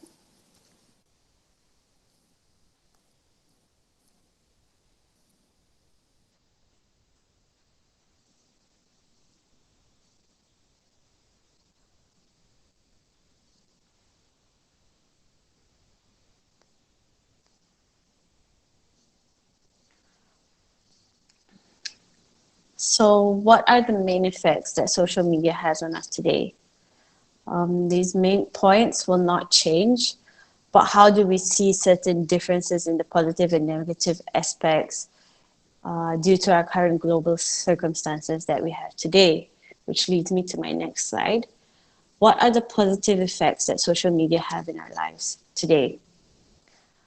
So connection with the rest of the world, there was no significant drastic change, because that has always been a positive impact from social media prior to COVID-19. No matter where you are in the world, you are still connected to everyone. For example, I'm currently in Malaysia, and we went into lockdown on March 18th, and I was actually planning to fly back to Japan for a work meeting, but I was planning to spend some time with my family back home as well. But regardless of the circumstances, I couldn't fly out. My partner, he's not Malaysian as well. He couldn't fly out either. But we still could be closely connected with our family and friends back home. My next point would be getting the message out. And I believe that getting the message out during this time is very important. A lot of people spend time on social media platforms. So when there was, for example, a shortage in toilet paper, or people were trying to share correct ways of washing your hands, or trying to shed light onto a specific topic that was revolving around the pandemic, I thought that social media was actually a very helpful platform. Thirdly, opportunities for business owners to stay afloat. There are instances where restaurant owners are not only using online food delivery services. In Malaysia, it would be Grab Food. For the US and other countries, maybe you'd be more familiar with Uber Eats. If I'm not mistaken, in India, you have a platform called Swiggy. And they're not only using these platforms, but they're using platforms like Facebook, Twitter, and Instagram to advertise their food pickup services where people can actually order food online using WhatsApp. You make your order and you can actually go to the store and you can pick it up based on a contactless way. And I think this is very cool in a way where there are cases on Instagram as well where they have created hashtag support local businesses, where local businesses actually advertise their merchandises on Instagram and people buy it and then they share and they give feedback. So this is very good advertisement in times like these for local businesses to actually stay afloat. And this is how a community can also share a helping hand together on social media in a very positive, effective way. My last point for positive effects would be social support grouping. At first, when the lockdown happened in Malaysia and we were starting to talk about social distancing, I think the idea was very new. People were still okay working from home, doing things, trying to adapt to the situation. But as time passed, you start to get a bit tired with the current routine that you have. You're not meeting people from outside, you're staying at home. In my case, for example, I didn't know when to stop working. Me and my partner, we would be at home on a Friday evening still working, even though it was way after our working hours. Through social grouping in social media platforms, people are able to connect on a different level. For example, I was living in a Zen monastery while I was back in Kyoto for several years. And this Zen monastery was one of the biggest Zen Buddhist headquarters in Japan. And I realized after this global pandemic, a lot of the younger generation monks were coming together using social media to reach out to individuals and hosting meditation classes or giving people platforms to talk with monks and trying to enlighten them on a spiritual level. They were using platforms like Zoom, which is somewhat similar to what we're using now, Google Meet, where it's a meeting platform where people can discuss and present things. And actually, through this way, what the monks were telling me was that they wanted to create an atmosphere, a supportive atmosphere, a positive atmosphere where people wouldn't think they were going through these stressful times alone. So this is something that was not so commonly done before the pandemic happened. And through this pandemic, I think we realized that regardless of where we are in the world, we still can connect on another level with each other throughout these stressful times. So going to my next slide, I would like to talk about the negative effects that social media has had in our lives after this incident. So one of the biggest concerns was the spread of fake news. With so much information uploaded onto the social media, it's very difficult to differentiate authentic news from fake news sometimes. In many Southeast countries, Southeast Asian countries, the governments have actually applied very strict rules on this matter. For example, in Malaysia, people would be strictly punished by the Malaysian governmental law if they did post fake news onto the social media. And with the mindset of people during these times and the feeling to spread news, people are aware with this situation, just really want to help. But sometimes this fake news was just spreading like wildfire. And anytime, and especially at times like this, it's very important to consider whether you should repost something But it's also very, very and absolutely crucial to think first whether this news that you're going to spread is legitimate or not.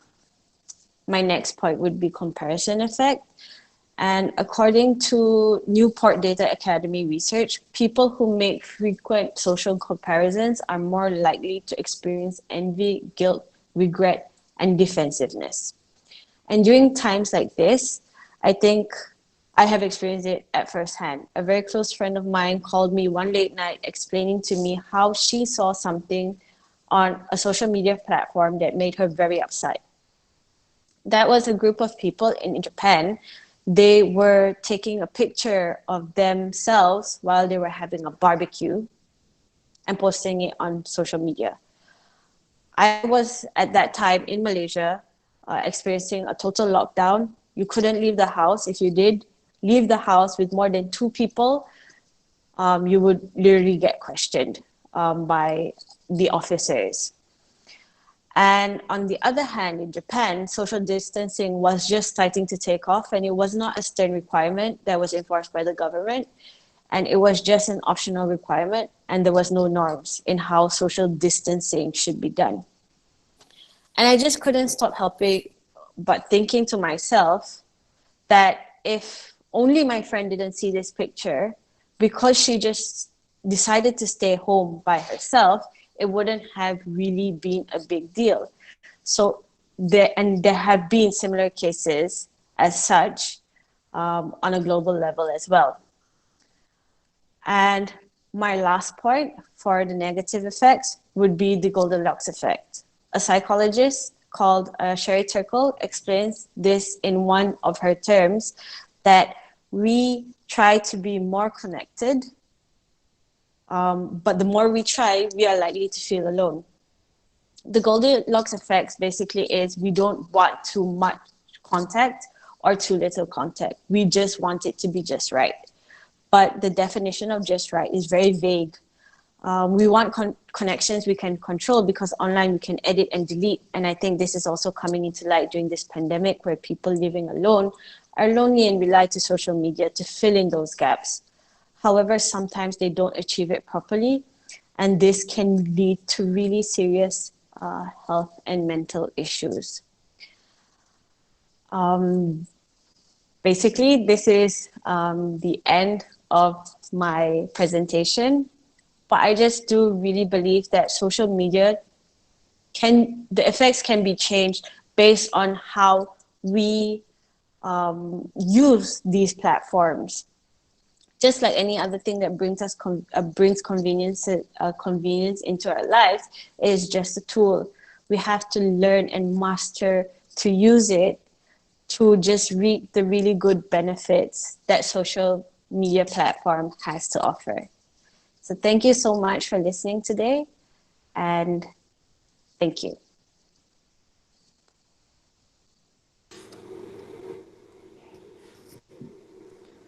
Thank you again, ma'am. Thanks a lot for sharing your knowledge about social media.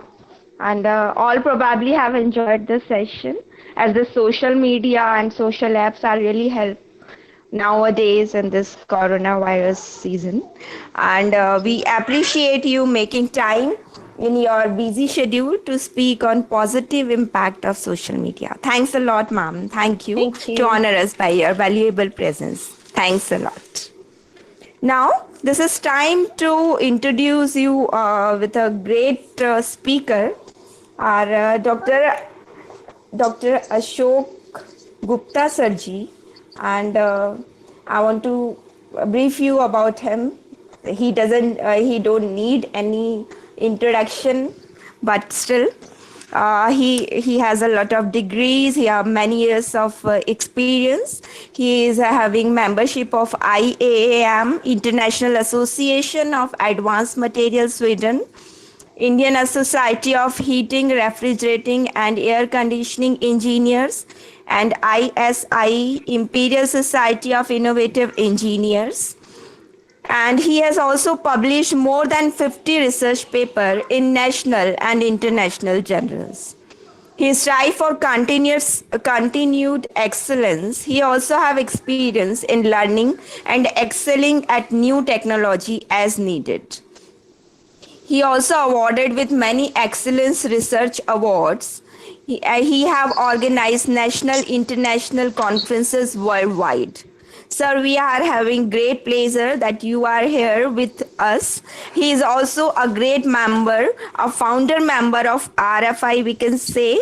He is the South Indian Asian head of Research Foundation of India and vice president as well. I would like to request you, Ashok sir, please throw light on the topic of importance of international interdisciplinary multi research. Ashok sir, are you here? Yes, Am I yes, yes. audible to you? Sir, Yeah, please, yeah. please, sir, Thank share you. your knowledge. Thank you, sir. Ma'am. Thanks a lot. Thank you, ma'am.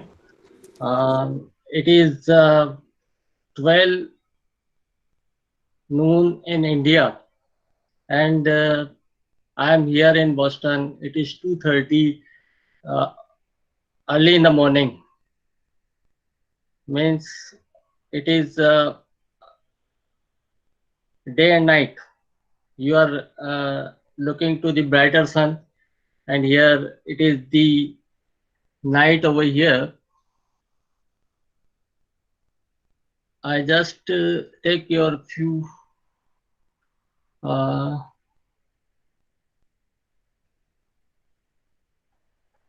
just a minute. I want to share this thing.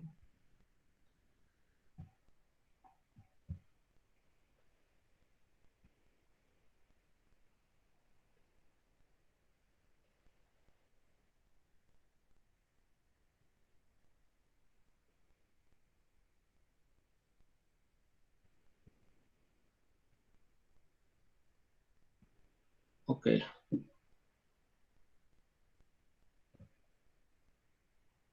It is 9 degrees Celsius over here at this time.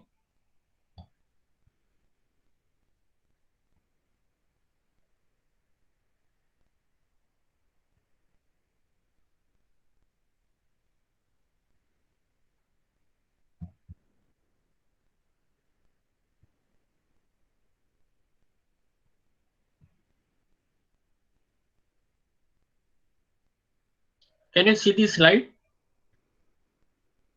Hello? No, sir. Slide is not visible.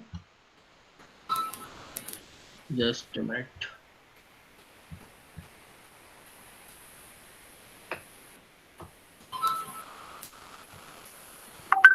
All participants are requested to please mute their mics. Please don't present screen, please.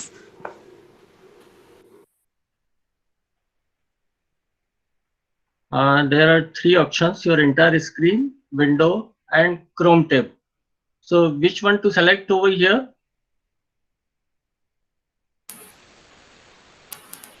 Window? Yes, sir, window. Okay. Thank you, Jensen. Yeah. Just sharing. Yeah. Can you see the slide? Yes, sir. Yes, sir. Yes, visual, sir, visual. Okay. Thank you. So this is very international virtual conference on trends and innovation in management, commerce, science, engineering, and humanities. The topic given to me is importance of multidisciplinary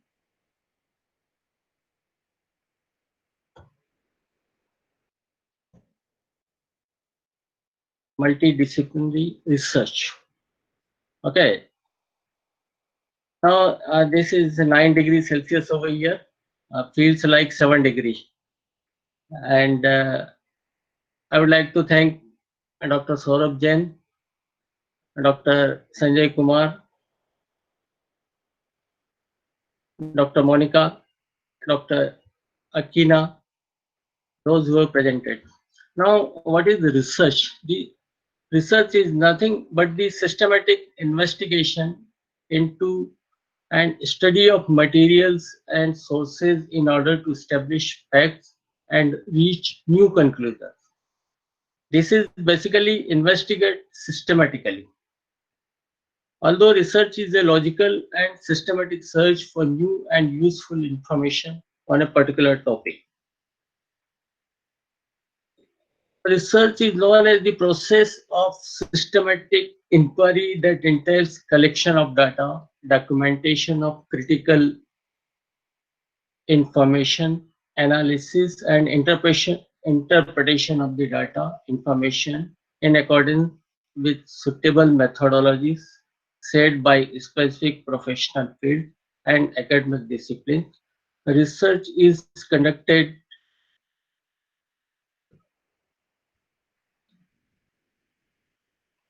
to evaluate the validity of a hypothesis or an interactive framework to assemble a body of substantive knowledge and findings for sharing them in appropriate manners and to generate questions for further inquiries.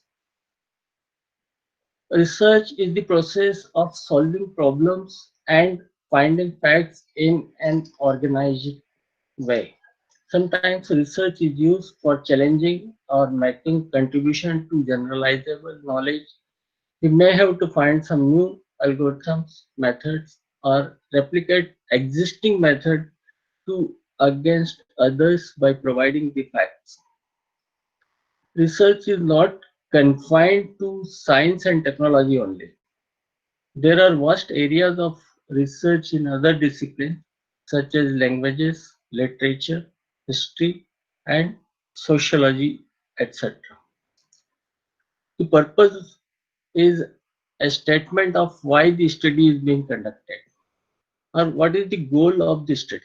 The goal of a study might be to identify or describe a concept or to explain or predict a situation or solution to a situation that indicates the type of study to be conducted.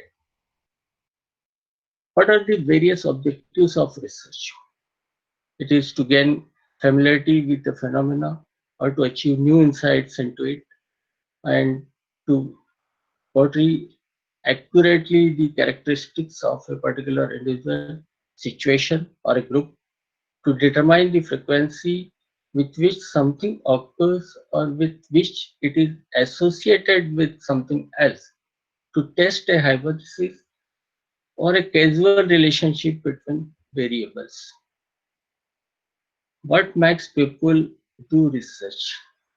To get a research degree, to solve the unsolved and challenging problems, to get joy of doing some creative work, to acquire respectability and recognition, to find out the unknown facts of an event, and curiosity to find new things, and to serve the society by solving the problem. What is the research methodology? Why is the particular research study undertaken? How did one formulate a research problem? What type of data were collected? What particular method has been used? Why was a particular technique of analysis of data used? Now, research process is not a linear progression. It is a continuous process of checking and rechecking, evaluating and analyzing, and repeating the entire process over and over again. The iterative search process is nothing but the process flow from identifying information needs to find the information you need to evaluate the information you find and start over. So it is a continuous cycle. Various steps are given over here. What are the research tools we use? We use case studies, checklists, interviews, observations sometimes, and surveys or questionnaire are all tools used to collect data. What are the various methods? Observation, participant observation, surveys, interviews, focus groups, experiments, secondary data analysis, actual study, or mixed method combination of some of the above method. What are the various parts of research? Uh, there must be abstract, some introduction, some review of literature, research methods, findings and analysis, discussion, limitations, future scope, and references. What is the use of research? The conceptual use of research is potentially powerful way to inform policy. When used conceptually, research serves to introduce new ideas. It helps people identify problems and appropriate solutions in new ways and provide new framework to guide thinking and action. What is the purpose of research? What do organizations or business really want to find out? What are the process that need to be followed to change the idea? What are the arguments that need to be built around a concept? What is the evidence that will be required for people to believe in the idea or concept? Now, why is multidisciplinary research is important? It enhances the vision of researchers or their own discipline. The most cited benefit of this project is that they are a way to acquire insights on other disciplines also. The multidisciplinary collaborations contribute to the lifelong learning of research. What is the approach? The international trends, industrial needs, institutional strength, national priorities are the basic needs. Why and what are the other synonyms for multidisciplinary means? It may be interdisciplinary, it is integrative, multifaceted, versatile, associative, synthesizing, etc. The basic, there are three steps in research. First, pose a question. Second, collect data to answer the question, and present an answer to the question. Means every research has a question. First, you frame the question, then collect data to answer the question, and present your collection with the help of suitable findings. Multidisciplinary research is pursuit of truth with the help of numerous specialized branches of learning, which aims at achieving a common aim with the aid of knowledge of other disciplines. Research refers to a search for knowledge.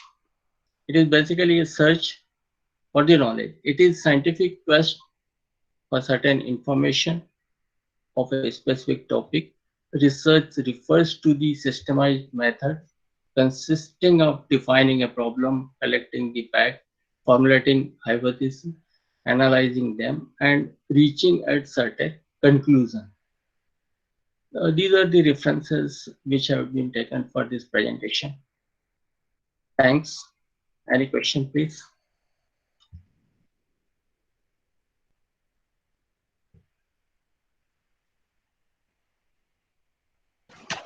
Yeah, thank you, Dr. Ashok Kumar Gupta ji, for nice presentations and brief introduction about the what is the use of multidisciplinary area. Actually, as we know very well, in this platform, having a different person from different stations, like humanities, engineering, medical, social, art, all things. So nice presentations by you and representing that most important thing. How can we utilize the multidisciplinary area in their criteria? Thank you very much, Dr. Gupta. Thank you.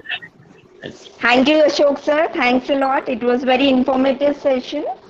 It was thoroughly enlightening and informative for the listener too. I hope everyone is enjoying this session. Thanks a lot. You are always a great support for RFI, Ashok. Thank you, ma'am. Now, in this series, I want to invite our next guest speaker, who is Mamta Godial ma'am, a dynamic, versatile personality, hold a postgraduate degree in business administration. She comes over with 17 years of rich experience in banking, and finance. Her core competencies is in the area of audit and compliance and banking, where her strategic planning, designing and execution of blended training program for employees has been appreciated in HDFC Bank Limited. Ms. Mamta Godial is ambitious and avid learner. She acquired certain specialized certification in banking and finance too. Ms. Mamta is a certified NLP practitioner and coach. She has dealt with motivated multiple human behavior with her coaching and mentor skill. Ms. Mamta Godial is a great listener, enabler, and also a health healer with certification in yoga and meditation too. Mamta ma'am, we are very grateful that you are here. We have a great pleasure to invite you on the desk for the session. Mamta ma'am, am I audible to you? Mamta ma'am. Hello? Mamta ma'am? Am I audible?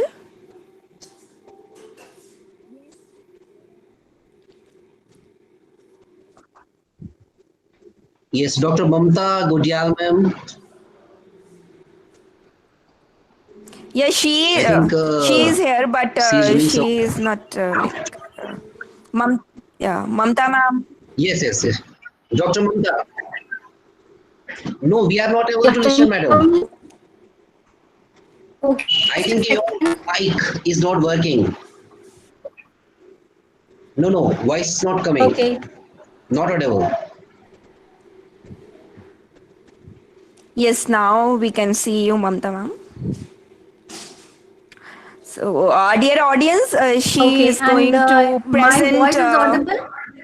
Yeah, yes, ma'am. She's going to share her knowledge in revolution in banking. Yes, ma'am. Yes, ma'am.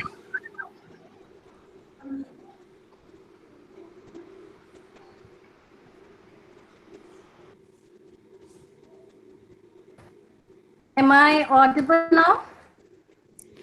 Ma'am, you are audible. Yes, ma'am.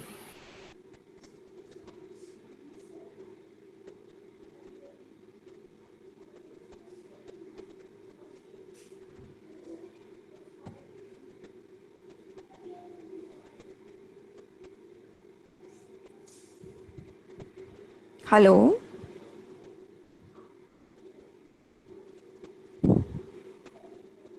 Mamta ma'am, now you're not audible.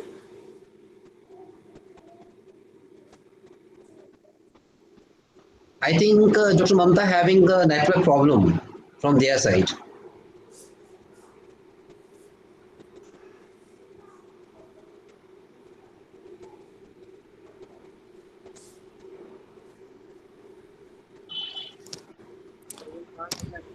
Ajay ji, kindly advise her how to. Hello. Yes, Hello. Doctor. Yes.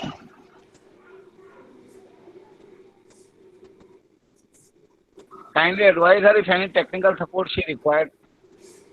Mamta? Hello. Mamta ji, you have required any technical support from our side? Okay, Dr. Sarita, can we take her session after Dr. Parvez? Okay, fine, sir. As you say, sir. Yeah. So, Yeah. Parvez Okay. sir is here.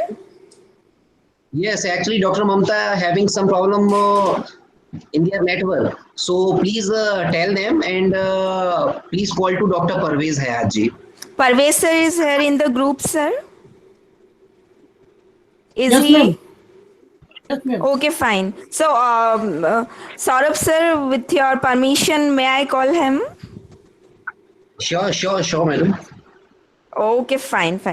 So, dear participant, I'm going to invite our next guest speaker, who is Dr. Parvez Hayat, sir, and he has been an Indian police officer, one of all India services IPS in the government of India, with a PhD in disaster management and graduate degree in law from Delhi University. Having over 30 years of experience in administration across law enforcement at various positions such as Superintendent of Police in several districts in state of Bihar, Assistant Director General Central Economic Intelligence Bureau, Ministry of Finance, Government of India, New Delhi. Chief Vigilance and Companies, Anti-Corruption Laws in Global Perspective, Financial Crime, Ethical Governance, Corporate Social Responsibility and Corporate Governance in Indian Public Sector. Sir has served on boards of prestigious public sectors enterprises such as Power Grid Corporation of India Limited, National Hydro Development Corporation, Power Finance Corporation, etc., in the capacity of the Chief Compliance Officer, and was responsible for ensuring corporate governance on national scale. Sir has attended coursework on public policy and ethics at the University of Berkeley, California, at Goldman School of Public Policy and Ethics in Corporate Governance, ENA, Paris, France. He has already published numerous articles in globally recognized journals such as India Quarterly of Indian Council of World Affairs and a book on psychosocial perspective of disasters, victim rights, human rights, child rights, gender crimes, and gender equity. Sir, you are welcome in this platform. We are very grateful to have you here in this conference. Respected sir, please take the session. Parvez sir, I would like to request you please take the session. Parvez sir.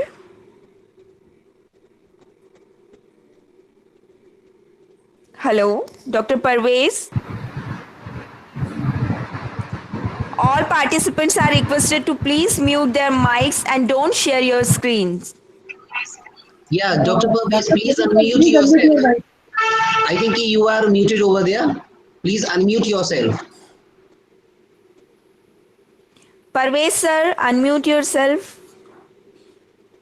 Hello, Dr. Parvez. Ajay sir, kindly call him.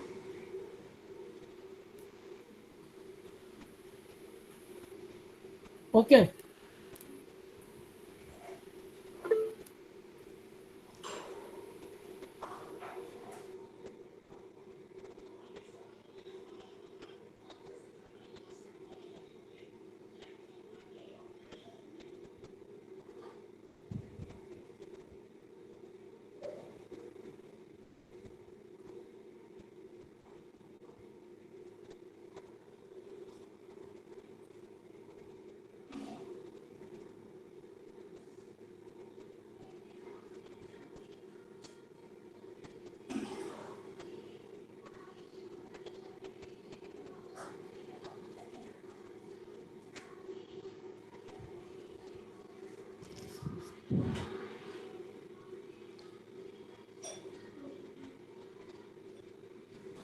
Hello.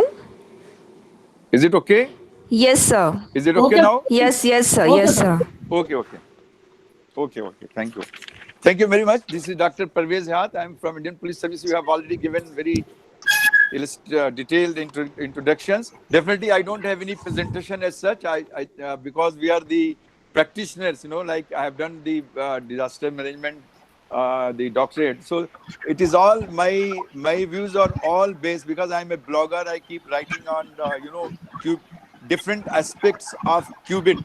Either it is the technical aspect or it is supply chain business. So I will be confining more to the Indian scenario, like how. Always here, senior IPS, Ministry of Home Affairs, Government of India. Panila. Hello. So what, I would like to speak like during the qubit. As you know, globally, in the global perspective, like when India is the one country which launched instituted lockdown very suddenly, not giving time, like where the Honorable Prime Minister said, where you are, you remain where you are. So this was a very peculiar kind. Like if you compare the other countries, the lockdown was, instituted graded, and there are many countries where there are right issues, including the Japan, and Japan, or you talk about in US, the lockdown was implemented in certain states by certain state governors as much as in the month of March. So, but in India, the 23rd of March, the lockdown was instituted like a curfew, like the entire country, all the state, Ministry of Home Affairs, which is the nodal body of the, a different country they call is Ministry of Interior, but in the Ministry of Home Affairs, under the Disaster Management Act 2005, we have the Ministry of Home Affairs, the nodal agency can instituted under that act the lockdown. The lockdown was as complete as a kind of a curfew where, like nobody can venture out until unless somebody is a doctor, somebody is working in essential services, and they have the passes, curfew. They have the, even the, somebody is working in a hospital, so they have a kind of a, I card, etc. Then only they could move out of the house. Otherwise, it was a very strong, implemented kind of curfew kind of situation. So after that, what happened? The supply. How to maintain the supply chain? So India identified based on the mapping, which are the zones where there are. That time there were only 500 cases. So they started noting which are the areas where certain cases are coming. Yeah, more positive cases are coming as a red zone area, hotspot area, containment areas. They were barricaded. There will be a local police cop. Without the permission, one cannot go out. One has to show that somebody is ill and somebody has to visit the hospital and this and that. So just see the different. India is a huge country and different, so many states. So definitely every state will have a different, lot of commonality. So we have a municipal corporation. I will just give you one example, like Delhi, Bangalore, Madras, how the essential services were maintained. So that, for example, in the containment area, in the green area where there was no positive cases there, initially the stand alone shops, they were allowed, not the malls, not the market areas. So there were so many do's and don'ts were notified by the government of India, the Ministry of Home Affairs. So I would just give an example of just say Bangalore or Delhi.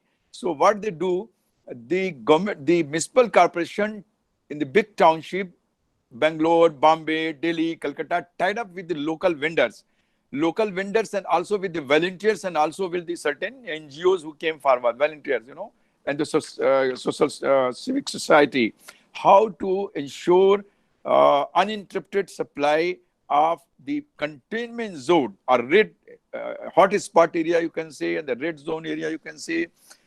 So because there are no activities will be allowed in the certain orange areas where they'll not be barricaded. There will be very limited activities will be allowed, and they can go and pick up essential like medical. Only the medical shop will be open, or some hospital will be open, and outdoor facilities, etc. So what Bangalore, I will just give one example because it is a huge country. And also in the Delhi, the doorstep facilities to the doorstep to the each and every household. So they will form a cluster. For example, one official from the district civil administration and one official from the police administration. They will be in charge of those clusters of say 1,000 houses, say 1,000 houses to 7,000 houses. Maybe in a containment area where there are 1,000 houses roughly, another area which is maximum is the 7,000 area, and under the in charge of an officer who is from the civil administration under the municipal corporation. So they will be having both offline facility, online. Like there may be people who do not know how to use the smartphone. So there will be certain website, there will be certain numbers. Okay, if you don't have a for example, the smartphone, then you just message what exactly you want. Like you want food, medicine, etc. And within a short span of time, those the small vehicles and whatever, the vendors, they will reach home and deliver you the medicine, rice, food grains, groceries, etc. and everything. Also, before entering, even these people, the service providers or the vendors who have been tied up with the state government official, they have to wear the mask. Masks were made mandatory for those also, and also using the gloves, mask and gloves. And also before entering the barricaded area, they are supposed to be checked their temperature, and and also what is more important, the job of these officials is to ensure two three things. Fever is the fever screening, because the fever, hey, whosoever is entering. Number two, surveillance through the CCTV camera, which is all through everywhere. There is a CCTV camera, and all big cities are covered. And the awareness program, awareness campaign is very important, that what are the do's and don'ts, etc., etc. They also don't. For example, in we noticed that 7.2% cases in the containment areas were coming through the currency. Then they advise that one option is that when you are using the currency, use the gloves or use the iron, go to for example, put it on the silk or woolen, press this, the notes, the currency notes, both sides. So I'm also doing so, whenever the currency enters. So this is the one research by some local NGO, that a lot of these positive cases are coming through the currency, because currency is passing ahead. These are the campaign they are doing by using every vendor vehicle will have a PS system, and so that they are able to some official, they are able to they campaign also what are the hotspot, what are the do's, what are the don't. You can go out only in certain exceptional circumstances. Somebody has comorbidity, they have to go to the hospital.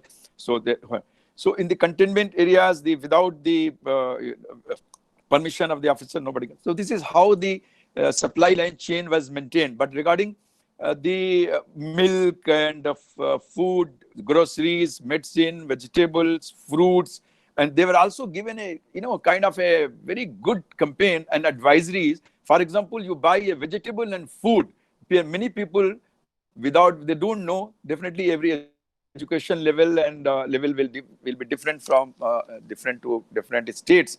For example, in Kerala has done very well because the education level is very high, very high. They is self-imposed. In Kerala, why the Kerala has done better than other states? Because the Kerala, the people literacy rate is very high, and the tertiary level of administration, local self-government is much more working. And also they had the past experience of Nipah virus, so they had developed their three-tier level of medical first. Anyway, coming back to the Bangalore and Delhi, so these are the clusters. Even in Delhi has got now earlier 90 clusters containment area. Now we have got reduced to gradually. When there is a zero, so when there in the 28 days in the containment areas, after the 28 days there is a zero case, then it will get converted to a green zone, or if there are very few, 1 or 2 cases are coming, it will be converted to the orange zone, where it will be limited activities will be invited. So this is what I talked about, the supply chain, like maintaining the essentials.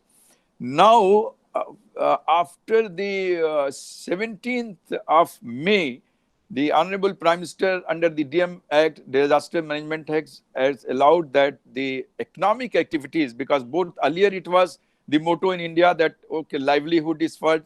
You have to, when you save your life, means that is also an achievement. That is also a profit. What Ratan Tata said in India, one of the in the top industries, that if you save your life, it means that is also a profit. But definitely, the people who are the marginalized section of the people and the MSME, that is small, micro, and medium-sized industries, they are suffering a lot of layoff. Although the government did announce that the house owners will not charge, but it's still the many people, they're paying 30%. Some of the companies, small companies, could not pay up because they are. So a lot of problems initially did come up, teething problem. but still the good point was that it did help, although the social distancing, physical distancing, using the mask. So I will also like to share my experience. John Hopkins University has come out with the data which shows that the high mask wearing countries and the low mask wearing countries.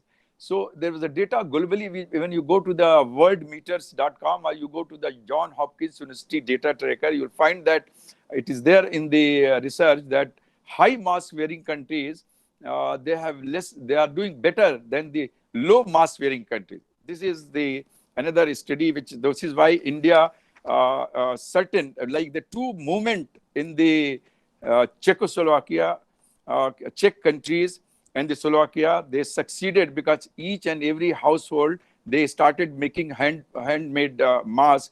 And this is why the Slovakia and Czech Republic, the cases were very, very few. I mean, Japan also succeeded. Even the Taiwan and Israel, they were using the mask. So India followed that model, those models, and in India, everybody, it has been made mandatory to use mask and use the when you are going out, use the mask. When you're going out, use the hand sanitizer, and when you are home, you wash your hand for more than 20 seconds. Why more than 20 seconds? Because in 20 seconds, it is not a bacteria, it is a RNA protein, so it gets broken. This is why they say that always wash your hand by more than 20 seconds. So these are the things I wanted my audience to know, because I have done some study and written some article on the technical side as well.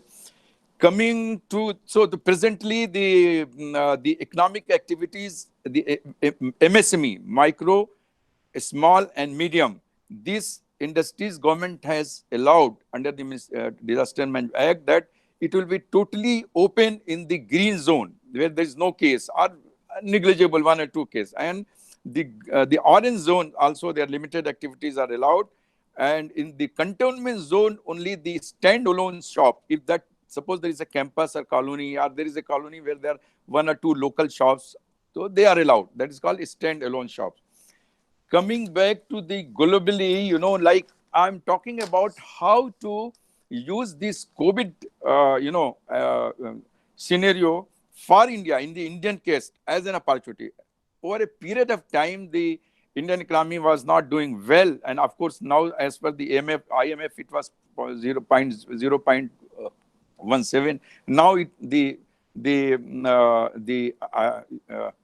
Indian RBI says that Reserve Bank of India says that the economy is going, GDP is going to the negative. That definitely, now is the question of life and livelihood.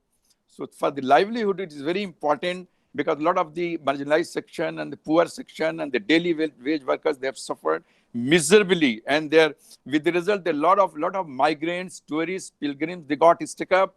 But now the government is facilitating to help the migrants, and the daily wage of workers were very desperate to go home, rightly so. And over a period of time, because the migrant state revenues have dried up, India has a number of states. Why?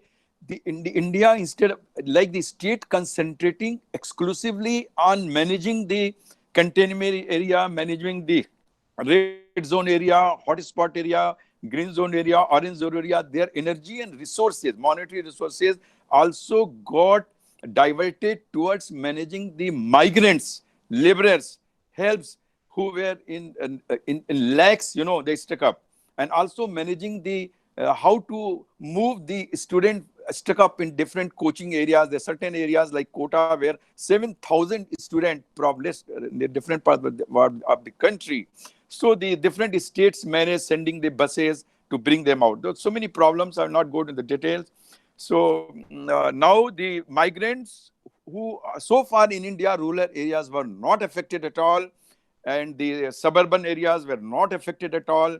And but after the migrants who having been more than 45 to 50 days, less food, and because states have to make arrangement for them, and for them social distancing was not possible. When they are lining up for food, social distancing, physical distancing is just not practical. When they are lining up for toilets, they are very limited. There also social distancing was not possible with the effect, they got infected. Another thing I would like to say that India vis-a-vis the European country, why there has been so many deaths in Italy, Spain, Germany. I will not talk about Germany, has a different feature. I will tell you how Germany managed. But the Spain, Italy, UK, US, because so these European countries, the deaths were more because they have an aging population. Their median age is 41 year to 44 years. I'm talking about these European countries like Italy, Spain, and UK, which suffered heavily. And US is little different. US, what happened is the independent states. It's not that unitary state. Different states, like one of the governor, they said no, the public are educated enough to behave themselves. There is a guideline they issue because the right issue. They can't put up barricade and they can't put up the police to stop them. Don't go out, etc., etc. So that would be one reason. I mean, many people were not using masks, going to the parties, and also that I will not go into the details. So how to use the Indian, like over a period of time, you will note globally it has been noticed that China, because there is if you might have heard a video in which the Japanese physicist who was a Nobel laureate saying that no, it is not a natural virus, because natural virus, the behavior of a natural virus will be different with humidity and temperature, but with a virus like the present one, the coronavirus, they say that what he said, it may not be correct, but he says that behavior is the same. Just see, in India, in Delhi, you have a 44 to 46 temperature. In Nagpur, you have about 48 temperature. Still, the coronavirus cases are coming up. So he says that it is an artificially genetically, but I will not go into the detail. But over a period of time, globally, the quality, the China has been under the scanner for not maintaining the good quality. Even in the COVID days, the certain European countries, they imported the testing kits. More than 20 to 25% result were correct, 75% were wrong. In India, the ICMR. So India, they control. ICMR is a body. Indian communicable medical disease. So this is controlling all the communicable disease, and also the virologists. They found that the testing kits were hardly giving a 5 to 10% correct result, largely 90% incorrect result. So over a period of time, and China also, as you know, that the WHO is also under a scanner of the US investigative agencies and intelligence agencies, saying that the WHO DG visited China in the month of January, and he knew that the coronavirus had already been, it was known to Chinese on 30th December itself, and he says that it doesn't go from human to human. Because of that, the US is very with Donald Trump is very annoyed. So there is a likelihood, already Japan has started withdrawing the certain business establishment from China. So what I would like to, what India is like as a disaster management, although I am not in the business street, but I am in the one of few COVID bodies where we are the experts are suggesting, and those who are in the, like, we have one body called Invest India. So Invest India is an agency. They keep on, exploring the possibility of how to, which countries, how to, upskilling on how to, outsource what income. The certain areas, if you see the US export to China is $2.495 billion, trillion dollar, 99%.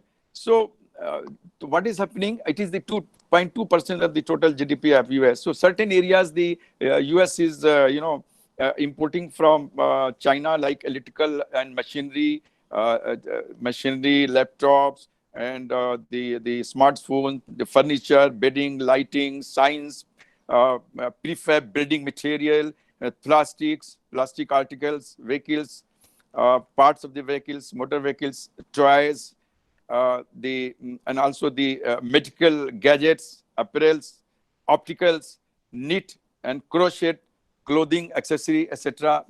So what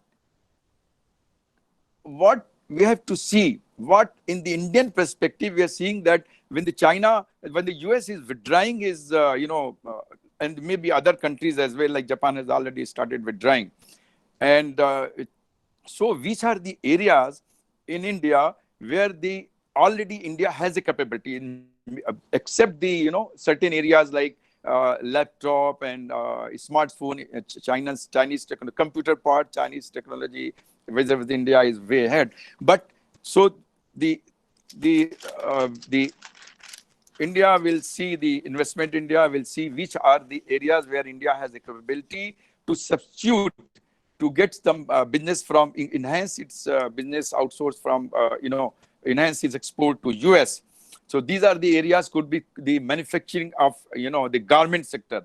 If you know that garment sector, normally the US getting its manufacturing done from Vietnam on the top, and because of the quality, and also because of the ease of doing business, and also the Mexico, Bangladesh, Sri Lanka, Bangladesh. Now India is very likely to, in this suggestion, these are the opportunities, COVID opportunities, which is coming to India, that which are the areas which the Skill India investment is already, doing the homework, that which are the areas where the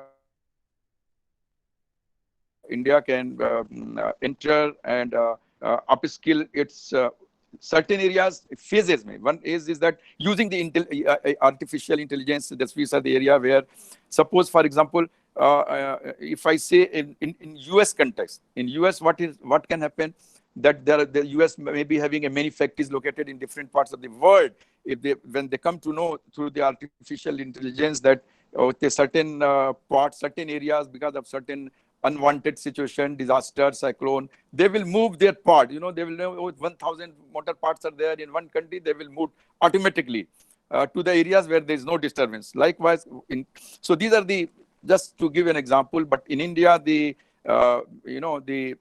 supply multiplier, where the how to get the opportunities, like in the manufacturing sector, for example, China electrical machinery, the India can also substitute, and largely the signages and prefab building.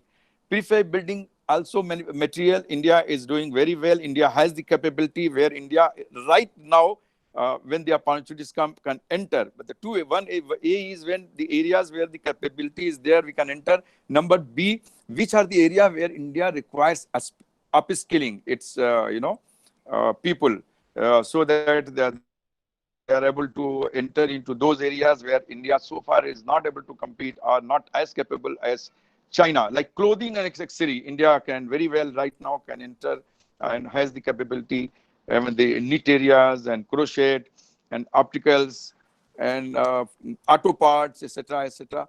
But largely in the, even in the certain food material, for example, meat, US imports meat and the apple juices, and the, what do we call, the meat and, what do you call, non-veg jo khate hain, beef, meat and beef. India has the huge resources vis-a-vis rest of the world. So these are the areas where the investment India is already has done the homework, that how to enter into the void created in China, where India can enter and enhance its exports and provide an opportunity. And India is also already taken some, because Parliament is not in session, but by the executive ministerial order, they have already, instituted the ease of doing business. That's very important. Why Vietnam takes the first place? Because the ease of doing business is much easier vis-a-vis India. But now India, the very ease of doing business, the government has already passed an order that anybody who wants to come and export and import, the ease of doing business, that has been ensured. That is very, very important. So that's what I wanted to talk about, that how to, what are the business opportunities in case where the integrity and the quality of China is largely under the watch, or under the people were gradually feeling that the quality wise, for example, the Nike shoe, like the shoes also, when the anything which is made in China or anything made in Vietnam and Philippines and the Singapore has a better quality than the Nike shoes from made in China, or the for example the clothes and even tie. So these are the areas India, Skill India, and also the agency Invest India. Invest India. Invest India is an agency. Their job is they are doing the homework. They have already done the homework on which areas India can take this COVID as an opportunity presently, whenever the time arises, and also in the anything will take 6 months to 1 year. Upskilling will take 6 months to 1 year. So they are already identified the areas. Investment India has identified, and Niti Aayog, which is the advisory body on the planning. So they have found that which are the areas where upskilling is requiring. So National Skill Development Corporation of India is already at work to upskill its manpower in areas where their capability, more and more capability is required, and the areas where Indian capability is already established all over the world. For example, I told you government, etc., and motor parts, I mean, export of apple juices and meat and beef and motor parts, even electrical appliances, even the more important is the building material. China has been one of the topmost exporters of building materials, construction building. So is after that, India is also has a very good capability in this area where India can make profit out of this when the opportunities come. So this was my focus, that how to take advantage of the sorry, it is my bad. My phone is showing low battery. If anybody has any question, I am open. Yeah, thank you, Dr. Parvez Hayatji. Thank you very much for Parvez, sir, nice thanks a session on lot. COVID-19. And first of all, I would like to say very, very congratulations and happy Eid today. And you provide your valuable time for today's session. And so happy Eid to Dr. Parvez Hayatji. Thank you so much. Thank you so much. My battery is Thanks a going lot, down. Parvez, sir. Yes, sir. I wanted to speak Okay, more, sir, but okay. my battery is low. Okay, fine, Thank you sir. very much. Thanks Thank a you. lot for Thank you. sharing important information, sir. Thank you. Thank you. Thank you. So, Very dear much. participants, it was very informative session for everyone. I hope all enjoyed that session. Now, I would like to invite Ms. Mamta Gorial ma'am for her presentation on revolution in banking. मेरा ममता बोलिया Mamta से ma'am, बात are कर you Mamata ready? बोलिया का ना वो system नहीं काम कर रहा था Yeah, मेरा I'm ready. Can you mobile hear number Okay, से me? great, बात कर great. Yes, ma'am. Okay. Okay, ma'am. So, first of all, I just wanted to thank you for inviting me here. And it is a great pleasure for me and an honor to, share this platform with all the eminent personalities. Hope you all are doing fine and happy Eid to Vej sir and other members. Okay. So before starting the session, I would like to grab your attention on the current situation, which has brought in disruption in everyday personal and professional schedule. पहले हमने सोचा long call And करके hope पता you नहीं क्या are करें able to दुआ adapt the पढ़ते new पढ़ते पढ़ते change and सफेशियल हो welcome गया the ना कि पापा transformation. Is taking one small medicine At the same time, फिर I would light like to बिल्कुल thank the साढ़े छः हो गया advancement in technology, फिर which दुआ वो has पढ़े given दो different जन छोड़े platforms and solutions जब seven for thirty us to तक adapt change in situation. In fact, the industrial and finance sector has started aggressive use of technology. And that brings to my topic, revolution in banking. As you all know that banking and financial sector has explored new revenues to increase business and capture new market.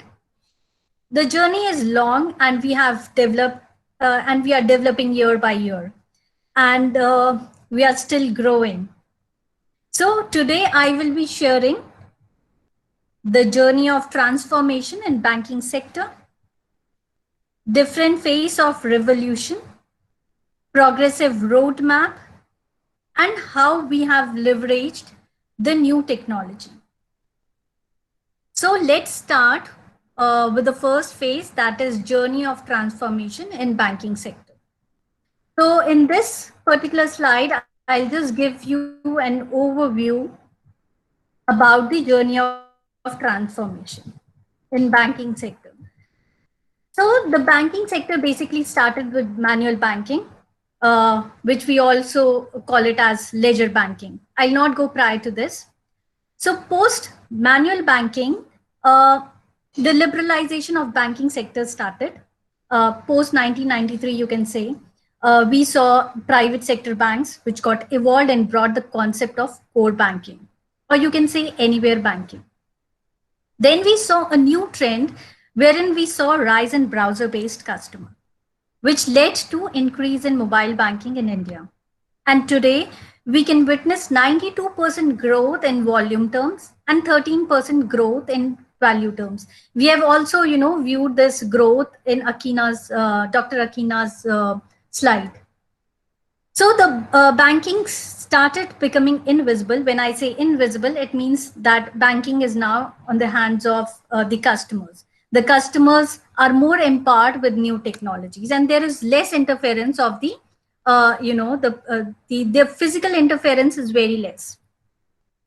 And now moving to the fourth phase, which is digital banking, which has come with the benefit of 24/7 access. You can say lower operating cost, small brand footprint, less errors, lower charges, focus on securities, and many other things. So the millennials are basically enjoying the digital banking. And when I say digital banking, it not only includes mobile banking, but it also talks about some new innovations, which are either just introduced or are in the developing stage. Like you can say fintech, artificial intelligence, like Ms. Dr. Parvez Hayat was saying, artificial intelligence is getting so much use. So these are some of the interface, or you can say enablers, which are getting used in digital banking. So other examples are like machine learning, blockchain, cryptocurrency, etc. So this is how actually we have progressed. So let's start, one by one. So we'll check all the phases one by one in detail. So first phase is basically the traditional banking. During traditional banking, we used to visit the branches for all purposes. So whether it was depositing or withdrawing cash or applying for a loan, taking bank statement, etc. So there were many documentations. But during traditional banking, signature cards were in place. Books were there to record all kind of entries manually. So that is why it was known as ledger banking. And also the banking hours were very limited. In the second phase, that is anywhere banking, or you can say core banking, or you can name it as electronic banking. The ledger got replaced with the system records. ATM cards got introduced, and people were now able to withdraw cash from the machine at odd hours also. So earlier it was like only from the home branch you can withdraw cash. Now you were able to withdraw cash from the machine at odd hours, during emergency, and places which are far from the home branches. Then the ATM cards were made more advanced and debit card was introduced, which was like you can, apart from withdrawing the cash, you were also able to do the shopping online or offline without using the hard cash.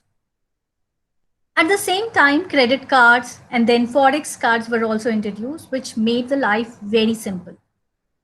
Now, every youth and adult and senior citizens have a card in his pocket. And so we can say banking is now in our pocket. RTGS NEFTs were introduced, and so the settlement cycles, we can see that they were much more reduced. The corporates were very happy to see the settlement cycles getting reduced, because earlier it was like, the times were like T plus 2 days settlement. T means transaction day plus 2 days. So it was taking a huge lot of time. So from T plus 2 days to even, more than 21 days. So now the RTGS and NEFT has been reduced to, within 2 hours, or you can say within the same day it is happening. Also, during this era, SMS banking, phone banking, and net banking was also introduced. So it was an introductory phase for the digital banking, basically, mobile banking and other banking. Now we have, we have come to know about traditional banking and electronic banking. Now let's see some differences between the traditional and electronic banking. So as you can see from the chart that during the electronic banking, only we were able to access the services or the transactions through the branches or through the call centers. But with the introduction of electronic banking, there are now many channels. So multiple channels are now present. So it could be like internet, mobile banking, point of sale, phone banking, etc. So the channels are huge and the options are also huge. So now let's go to the mobile banking, which is the third phase, or you can say virtual banking. Customers in this phase are more empowered with new technology. Banking has started becoming invisible. And why I'm saying invisible? Because we can see 90% of the basic services now coming to the mobile applications. Customers are, not going to the branches. They are just they are doing their transaction on the phone, whether it is applying for a statement or even for the loans also. So they are doing everything, opening an FD, RD, applying for a loan, credit card, or any other thing. They can do it from their mobile application. Now, globalization in banking means that today banking services are more mobile than ever. So this has given rise to newer gens like APIs or better revenue models. And this is because people expect to bank at their convenience. And so they want some convenient things. Now let's see the digital adoption. This is basically during the phase 7 till 2013. That is during the core banking and mobile banking phase. So there are three channels which were more prominent during this phase. That is ATM, internet, and mobile. Though ATM was doing good, but the percentage of user for internet and mobile banking rise significantly during this phase, which gave push to advancement to mobile and digital banking. Now, as we can see, that there was a significant growth in the number of users for mobile and internet, which is somewhere like 12 times and 11 times. So we have seen a significant growth in the number of users for mobile and internet. Now let's study them individually, like for internet and mobile. So a survey was done, and in the survey was conducted just to understand the user's behavior, and it was observed that out of mobile, desktop, and tablet, the maximum percentage of users were available on mobile, which is 53.81% share worldwide and 74.58% share in India, which is huge. And that is why we are moving to mobile banking. This doesn't mean that, the customers are using it basically for mobile banking, but it can be used for anything. Also, now let's check the data for internet. So for internet user distribution, we have seen that the percentage in the worldwide is maximum in Asia, which is 50.3, which is again, huge in the world. So Asia's percentage for internet user distribution is maximum across the world. Now let's see, we have studied about mobile usage and internet usage. Now This shows that the customer who have moved to digital platform, though not necessary for banking, but the movement is there. Now let's see how this movement is good for the market, for the banking market, though the data through the data. So it has been observed that digitally active user tends to buy more product, or you can say services, than the person who is moderately active, or you can say not active at all. That means that the things are more approachable, easy to purchase, with lot of transparency, less errors, and very much fast. With this thought, our fourth phase came into existence, which is today's banking. So with the change of customers' need, the banking is also changing its shape. And in today's banking, we see the intervention of, there are so many app-based banking, like you can say PayZapp, Chiller, Paytm, Google Pay, etc. So the fintech technology is also getting used. We have seen the, the new innovations and introduction of robotics, and many banks have introduced the humanoids like Lakshmi, Pepper, Ira. We have also seen the chatbots, which include the basic queries, and thus the requirement of going to the call centers or approaching to the bankers has been reduced, because all the basic queries are getting resolved by the chatbots. So some of the chatbots examples are like Sia, iPal, Eva, etc. We have also seen the introduction of watch banking, which is now going to replace the mobile banking also. So we have seen the introduction of watch banking. We have also seen the introduction of WhatsApp banking, because most of the customers are available on WhatsApp. We have also seen the introduction of imaging, for example, check truncation, which has given a more, which was a breather for the business people, or the people who were in the trade, and for people like us also. And account opening, loans, etc. So imaging is actually used. And the enablers which are used for all these technologies are big data, analytics, artificial intelligence, machine learning, blockchain, etc. So let's take some of the examples of these enablers. So when I'm talking about the enablers like artificial learning or machine learning, etc., or big data, let's take some example of these enablers, how we have leveraged them. So we have, introduced, by the help of these enablers, we have made the loan much more easier by introducing a 10-second loan. So HDFC has introduced 10-second loans, which is hassle-free, and it is a pre-approved loan.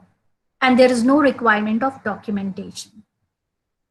SBI has introduced Lono, which is an Omni-based application.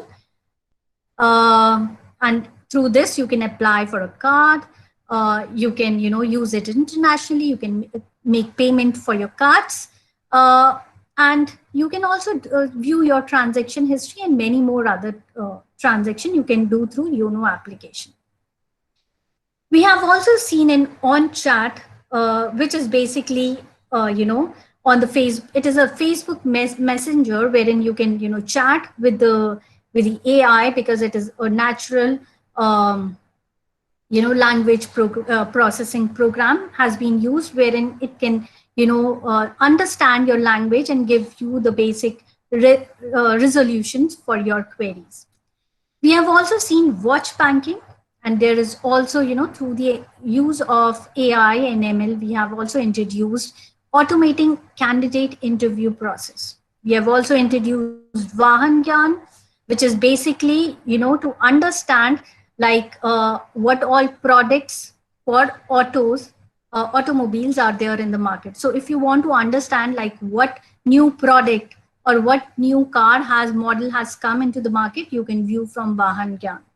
And coming to the, the loan amount, which is going to be sanctioned to you. You can do it through your mobile banking. So Vahan Gyan is one of the application through which is like, banking apni muthi mein.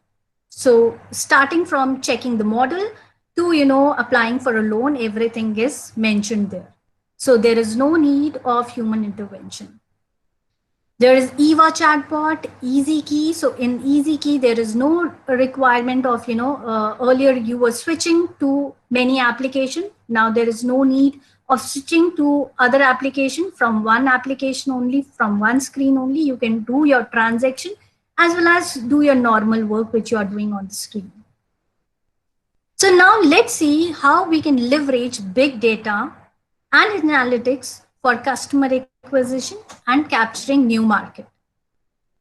So through big data, we can actually understand the customer spending pattern, customer behaviors, credit information, what kind of channel he is basically using, his bank, interaction, his bank transaction, what kind of social media he's actually active into, his portfolio, and basis, these data, we can actually see what all things we can actually give that particular customer. So we can introduce a customized product or services to him.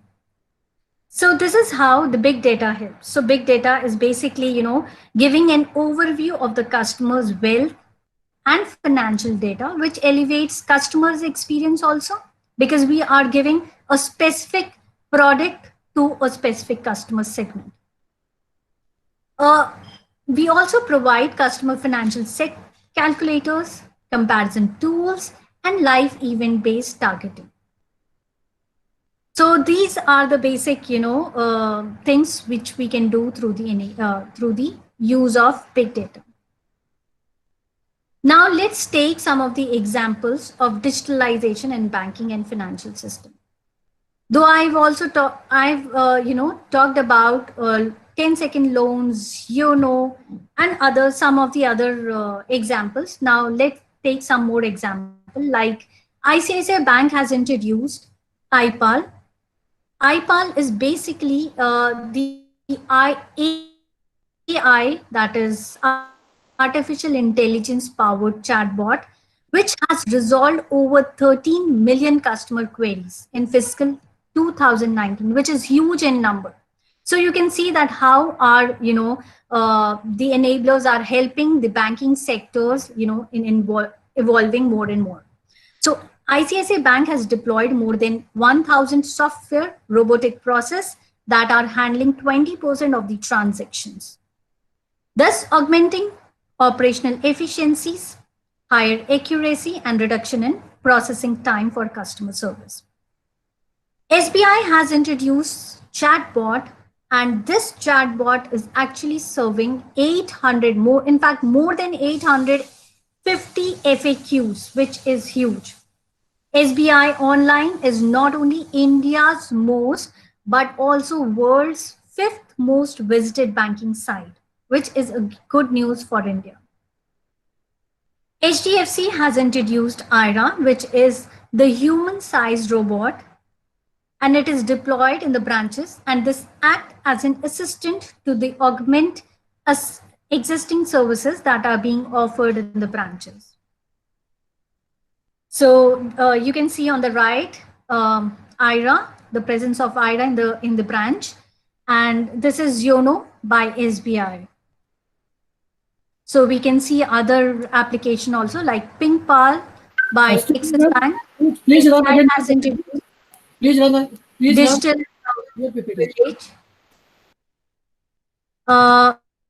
Then we can see the ICICI Bank WhatsApp application and CBDC, that is central bank digital currency, which is going to come. So almost 40 central banks are experimenting on this, and going ahead we can see digital currencies. Okay, let's take some more example. So ICICI Bank has introduced iBox. Ma'am, please run your PPT. Sorry? Please run your PPT, ma'am. It's not visible. Okay, it is not visible? Yes. Okay, just a second. Okay, okay.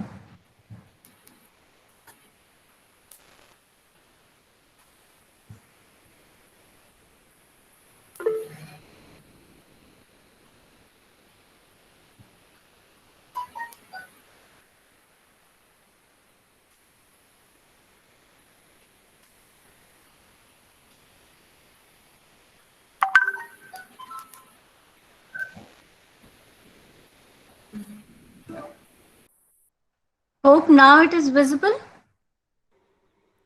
No, ma'am, not yet. Okay.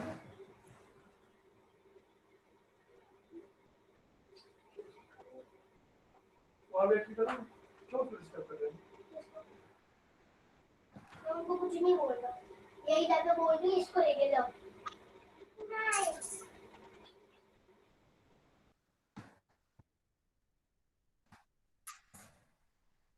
Uh, just a moment, please. Yes, ma'am, yes, ma'am.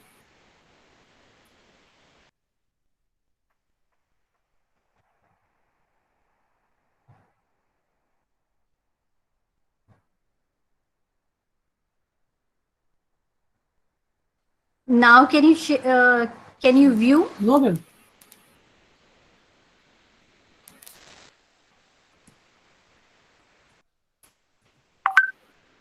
Okay, it is coming, I think. Yes, ma'am, yes, ma'am. Yes, please continue.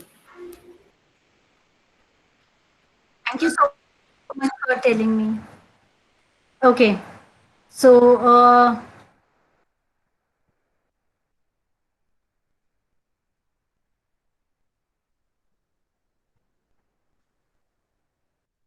okay, so I was talking about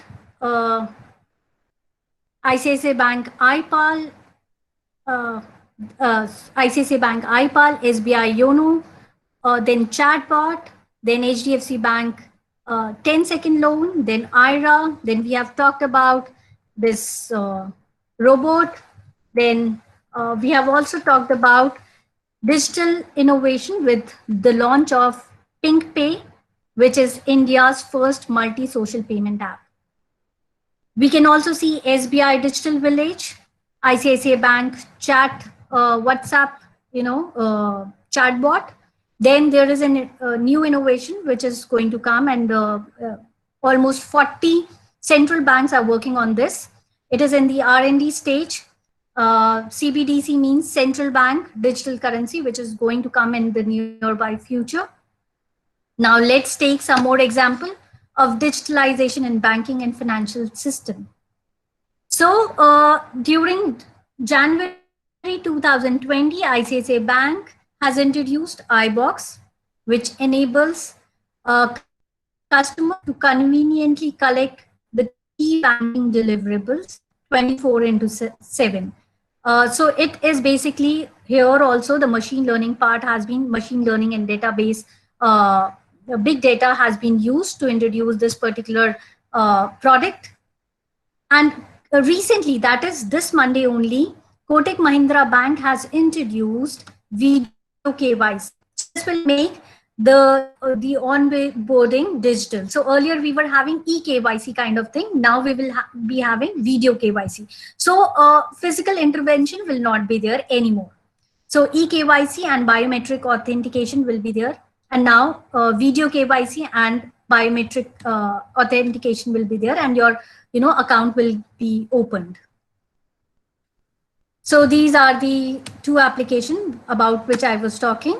So first is the video KYC, which has been introduced by Kotak, and iBox, which is introduced by ICICI Bank. Now to summarize, I just wanted to say that we are moving in a very good direction. We have seen a lot of innovations in banking sector.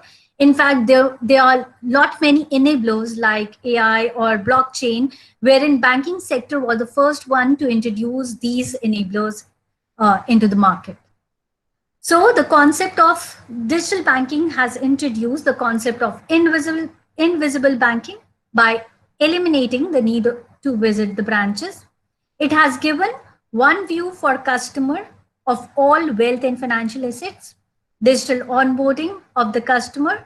As I said, through as Kotak has introduced video KYC, and other banks are already using eKYC and biometric authentication. Online loan products for retail customer, as I've already mentioned, like 10-second personal loan has been introduced by HDFC, and many other banks has introduced the online loan product. So it is the system of filling up the forms and going to the branches and waiting for so many days has now been those are the gone days.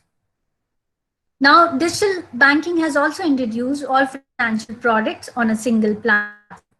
So you can see on the mobile banking, all the financial products you can see on the single platform. Online marketplace, you can see on the mobile banking, or you through the internet banking also you can see the marketplace. Especially for the startup, you will be able to see the marketplace. So for startup, many banks are introducing the marketplace for them. Digital journey with seamless customer experience and streamlining back office operations. So digital banking has not only given good experience to the external customer, but for the internal customer also, it has played a very vital. So at the end of the session, I would only say that COVID has played a very important role for us. The booming sectors which we can see are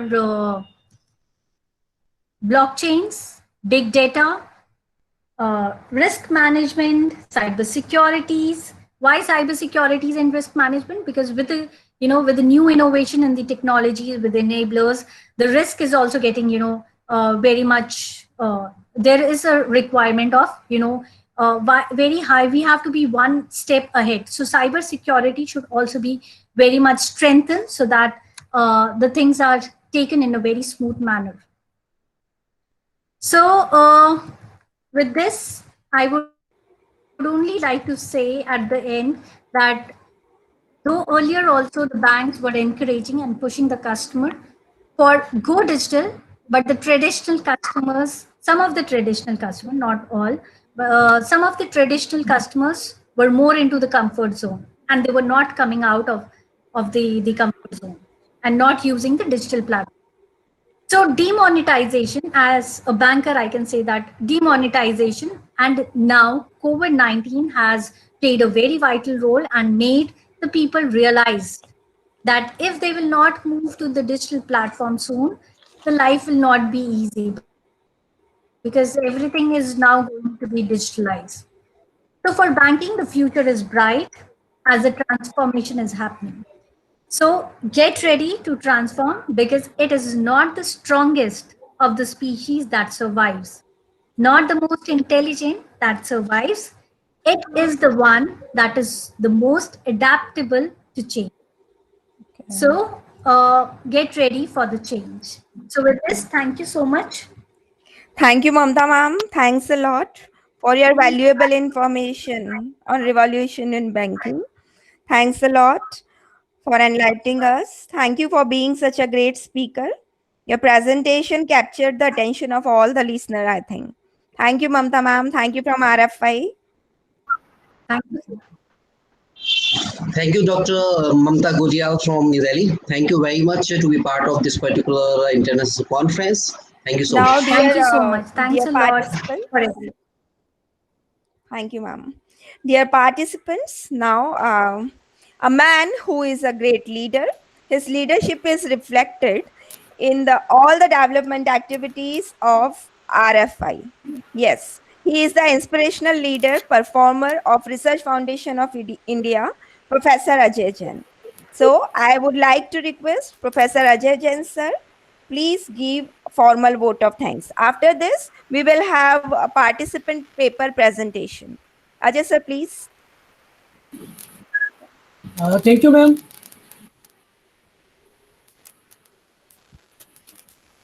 Honorable Chairman Dr. Saurabh Jain sir, respected Vice President Dr. Ashok Kumar Gupta sir, eminent chief guest and guest speaker, dearest members of RFI and our most valued participants. Pleasant afternoon to this wonderful gathering. It's my pride privileged to stand before this gathering to propose a vote of thanks. Thank you. It is the joy that makes us grateful. It is the gratitude that makes us joyful.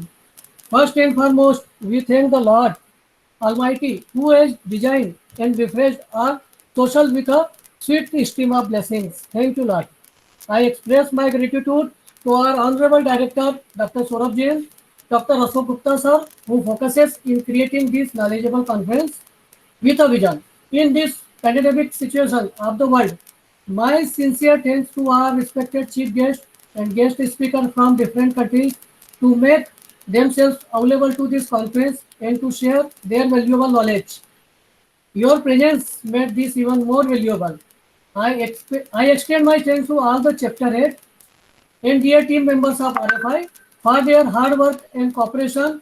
I would also like to extend my heartfelt gratitude to Dr. Sarita Rana ma'am, Organizing Secretary, and Dr. Indra Dikshit ma'am, Convener of this international conference. At this juncture, I feel privileged to thank all the principals of different colleges, faculty members, research scholars, and other participants. Thank you all. It's you who made with this conference a memorable one. Thanks a lot for your presence, dear participants. I want to conclude with the words of Albert Pike. What we do for ourselves dies with us, but what we do for the others and the world remains and is immortal. Thank you very much. Stay home, stay healthy. Thank you. Thank you, ma'am. Thank you, sir. Thanks a lot. So, thank you, everyone. Now, the participants who are going to present their papers: Dr. Rudra Pratap, Nepal President, Nepal Chapter Research Foundation of India. He is going to present his paper. After that, there will be Sona Soni, Yeah. who is guest faculty, Faculty of Commerce and Management in Jain Narayan Vyas University, Jodhpur. Sir, after this, you just be ready for presentation. So we are going to start our presentation. Dr. Rudra Pratap, are you here?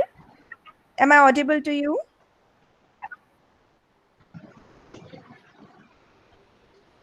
Hello, Dr. Rudra. Yeah, Dr. Rudh Pratap Actually, Gimre. his mic is muted, sir.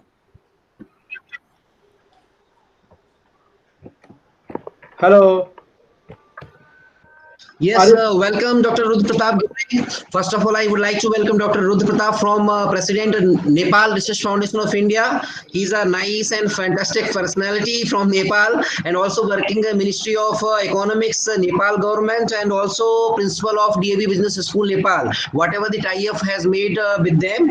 So welcome Dr. Rudh Pratap Gimre, and please give presentations for whatever you are going to be described over there. And I wanted to be say some words for Nepal Chapter Head, Research Foundation of India. Please welcome Dr. Gimre, please. Welcome, sir. Thank you. Thank you very much. Thank you. Thank you, all dignitaries. Respected Sovereign and ma'am, as well as our participants. I'm very much glad and really privileged to hear the previous slides and the presentations. All the sessions were wonderful. I found Saurabh Jain, sir, that you are high-level personalities because at this pandemic you are conducting such a conference and all the knowledge presented here are very useful and very, very novel. Hello, ma'am. Hello, sir. Yes, please, sir. Is it audible and visible? Yes, yes, yes. Only we are not able to see your presentation. Could you see my slide now? Hello. Mamta Godia, please stop presenting, please. Actually, your presentation screen is visible over there. Yeah, thank you, ma'am. Thank you. Sir, can you see my slide? No, sir. We are not able to see. Please present now. Okay. So at this pandemic, are you hearing right? Okay. Yes.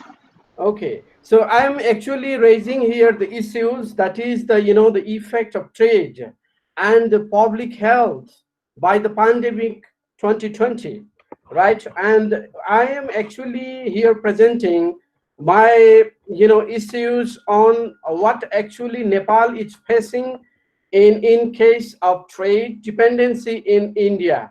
So our close neighbors, India has a great supply chain with us in export competitiveness, and India is creating a platform for Nepal in any business. Here some of the organizations are working, producing services and producing goods, selling over the world. So that is the opportunities for the Nepal's product. And I don't go to these days, the days of a case in Nepal's and India's. What Excuse me, there sir. is Please join going. your PPT. Can you see? No, sir. Please run again. Please run again. Okay, it's not seems there. Yes, sir. So I just share with you that actually the scenario has been changed here in Nepal in case of trade and in case of public health. So the first challenge was what before 2 months, the COVID-19 pandemic outbreak in Nepal, March 24, after the country is witnessing the lockdown.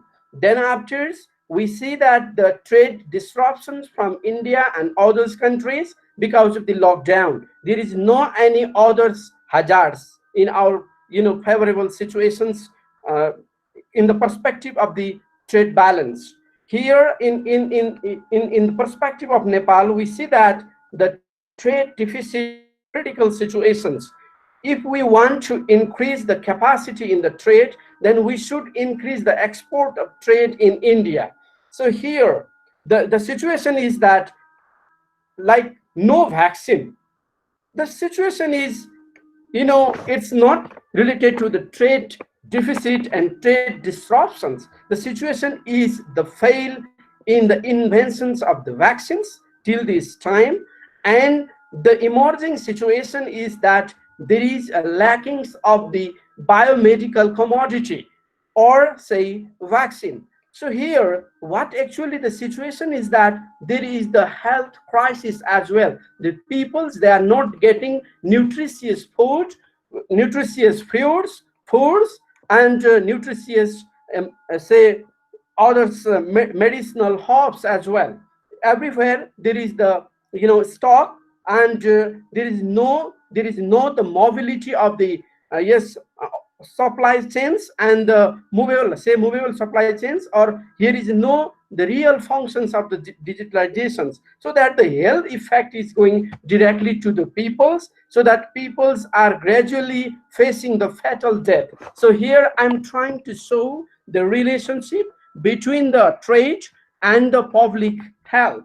So when the trade becomes bountiful, then definitely the public health security comes out. So here, our dependency is in India, and we can import from the Indias, and Excuse me, Rudra sir. that yes. Rudra sir, excuse me. Can you present your screen? Hello. Hello, Rudra sir. Actually, here is a problem, ma'am. So just I have to share the slides. Okay, sir, no Can issue. you see, Please ma'am? continue. Okay, fine, sir. Okay. Yeah, okay. It's simply the crisis emerged in the public health. So what actually we want to share that the people's health crisis simply in not only in the world, it is the problems of Nepal because of the lockdown, because of the stay at home self quarantine, and the government information is given that you stay at home and you engage in your home based work, and keep your sanitizations, that like hand wash, use sanitizers, use masks, and rapidly test your swab and stay in isolations and the treatment. So these are the physical, instructions given to save the public health, but that are not sufficient. We are telling that these are not the sufficient. Here, what actually should be? It's a practical matter. That's why I'm telling here that the digital infrastructures we have to establish. Now, let me see here what we can save the cross-border digitalizations, infrastructures.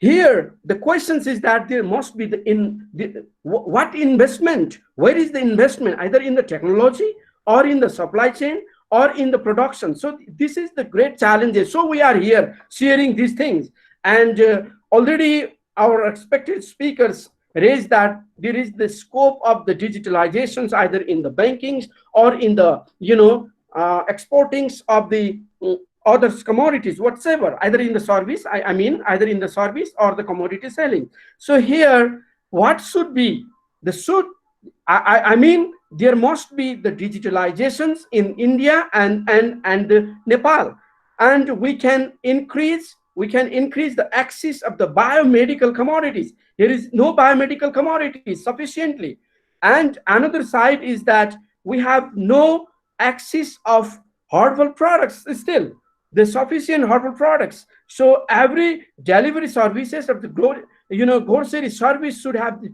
transparent, should have the the holistic market, and the trade patrons of such goods should have the follow in the monitoring terms and in the research forms of the WHO also. WHO, World Health Organizations, and other health agencies should secure our medicinal market. Our market is very secure. Our market is depending in India. That's why India can secure the Nepalese health sector's commodities, health sector service, because this country has sufficient resources and can provide Nepal also. And Nepali peoples, they are also looking the innovations in the medicines of the world, and this may provides an opportunity to the medical doctors, researchers, that they should increase the digital level, in one side, and on the other side the supply chain networks. So that can create the competitions, and may reduce the price of medicinal commodities if we produce in Nepal as well. And Nepal has also capacity to produce the goods and services, and the medical goods are here available. But here is the problem, that the competitive price is the problems. So we demands the medicines from India, because the Indian medicines are cheaper than the Nepalese price. So here is the the research pointers that we can diagnose how we can find the competitive price between the two countries if we have so many relationship with these countries, right? In the favors of the both countries people. We have bilateral support, we have multilateral agreements, we have so many government level negotiations. So here is an opportunity to obtain the security in the public health sectors. So the government should care to negotiate with the government of both. Yeah, and another is that you have to develop the policies, solution frameworks. Here, the government's procurement is necessary to facilitate all the agencies who are working in the medical sectors or the trade sectors. See, the price is the main things that the all supply chain networks facilitating, and the government can fulfill as well. Its objective is that the peoples are getting the welfare, peoples are getting the reasonable price, at this pandemic, but the real story is quite different. So, Professor Jain and all the intellect there, I should mention that the research implications of my study is there is trade disruptions of the pandemic on the axis of biomedical goods and food commodities. So that can also has been analyzed in the empirical numbers. And another is that trade policy cannot escape from public health, government roles, and health professional facilitations in the field of trade and public health.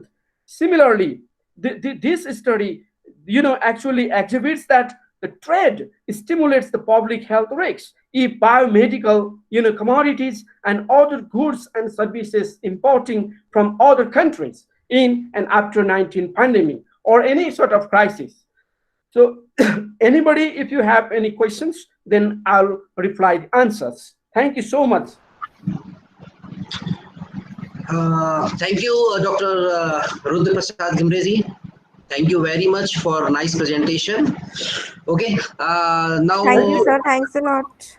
Yeah, Dr. Thank you so much. Yeah, Dr. Yes, Sarita ma'am. now, yes, sir. Yes, sir. Start paper presentation and specified whatever presentation time for the further participants. Okay, so I Yes, think the sir. time limit is 3 to 4 minutes for a particular presentation. Yes, And yes, nice sir. presentation done by Dr. Rudra Prasad Gimre for the making relationship for the India and Nepal. Thank you so much, Dr. Gimre. Okay, Dr. Sarita, please keep continuing. Yes, sir. Thank you, sir. Thank you, Rudra, sir. Now, I would like to invite Advocate Sona Soni for paper presentation. Sona Soni. I request to all the participants, please mute the mic and please don't share screen. Just take time only from 3 to 5 minutes. Don't exceed the limit. All participants, please. Yeah, Dr. Just take Sarita on ma'am, time. please. Yes, sir. Yes, Sarita ma'am, please specify the name what person who have to give Yes, presentation. yes, sir. Yes, sir. She is guest faculty of commerce and management in Jai Narayan University, Jodhpur. She is assistant professor, faculty of commerce and management, Lachu Memorial College of Science and Technology in Jodhpur. Ma'am, please welcome. And ma'am, please tell the further participants who have to give After presentation. this, there will be Vijay Kumar sir. After there will be Vijay Kumar sir.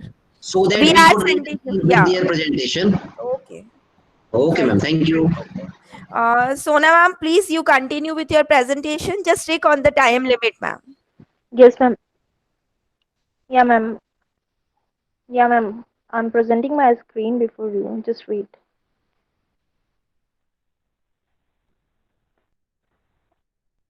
Um,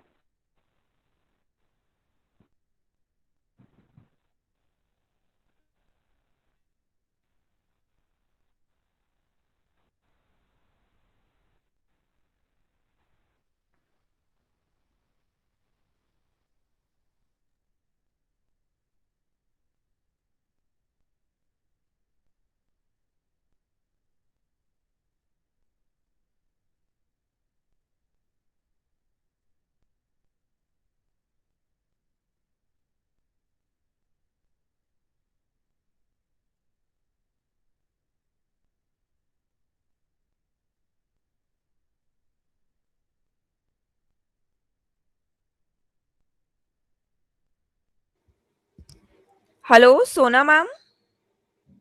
Hello, are you here?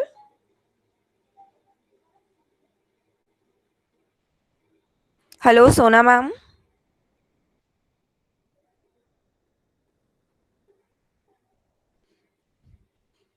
Hello. Ma'am, you are not audible. Am I audible to you? Sona ma'am? Yes, we can see your presentation on screen, but we are not able to audible. Am I audible, ma'am? Yeah, now you are audible, ma'am. Hello. Just continue, ma'am. Continue. Hello. Hello, Sona ma'am. Continue.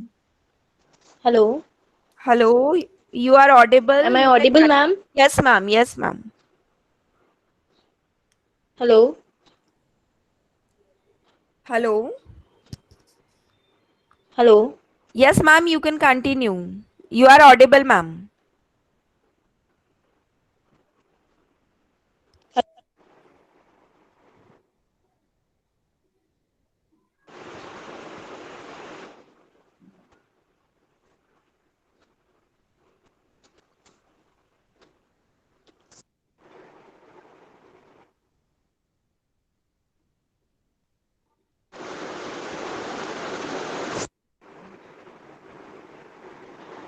Okay.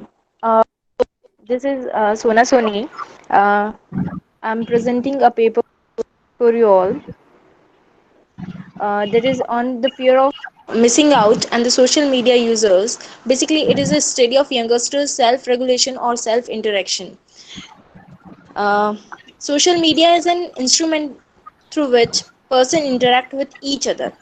As we all know that in the present era, that is of the digital era, social media has become a set of new tools that involving young people. So, being of the social nature, human being always desire to connect with each other and eager to know exactly what others are doing. FOMO is a new emerging issue among the youngsters due to the use of the social media. Basically, there is a definition which is given by the eminent personality. With he says that FOMO FOMO is a pervasive apprehension. Um, Ma'am, will you please come on this slide? Madam, you have Pervasive 3 to 2. apprehension that others could be having the rewarding experience from which one is absent. So basically, the objective of our study is uh,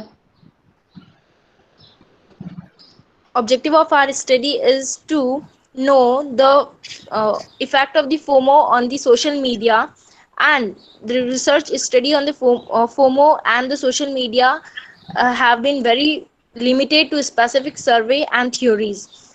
Uh, the selection of this topic is to investigate the effect of the social media on the youngsters, how they use it in the daily life, and its impact on them, different angles like education, learning, entertainment, job opportunities, communication, enhancing skills, and shopping.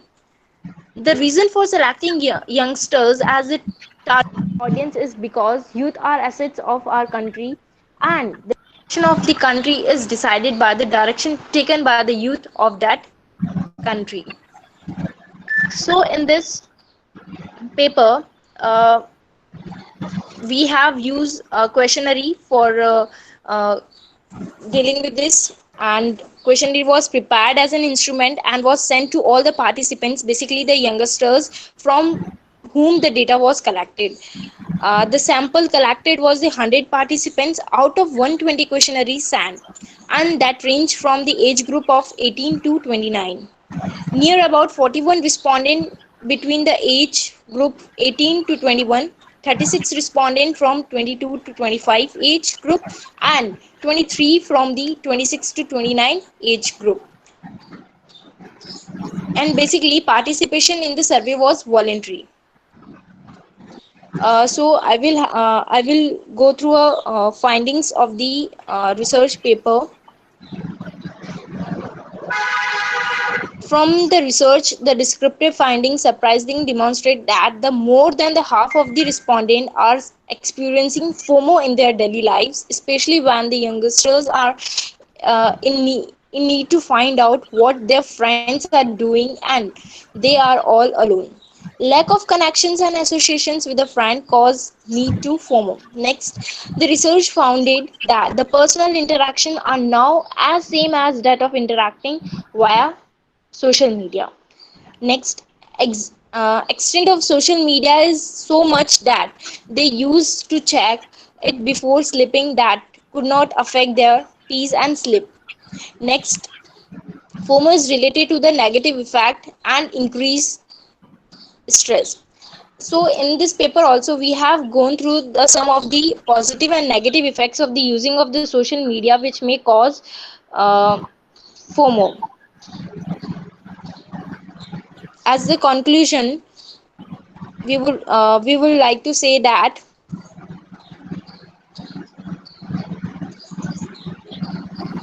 overall, our finding was that the youngsters are mainly influenced by the fear of missing out, and due to which the uses have now increased on the social media. They do not need to connect with their friends, but also wanted to remain aware about what their peers are doing. The study also explained that it is the time to convert our young generation to some constructive work and engage them into the some hobbies which can build up their inner talent. Thank you. Our next participant, Vijay sir, are you ready? Hello, Vijay sir, are you ready? Participants are requested to please be strict on time, 3 to 5 minutes, not more than that. Vijay sir, are you ready? Hello, No, I think Madam is not Vijay over there. Chavan sir, are you here? No, ma'am. Next, please. Okay, fine. Next participant.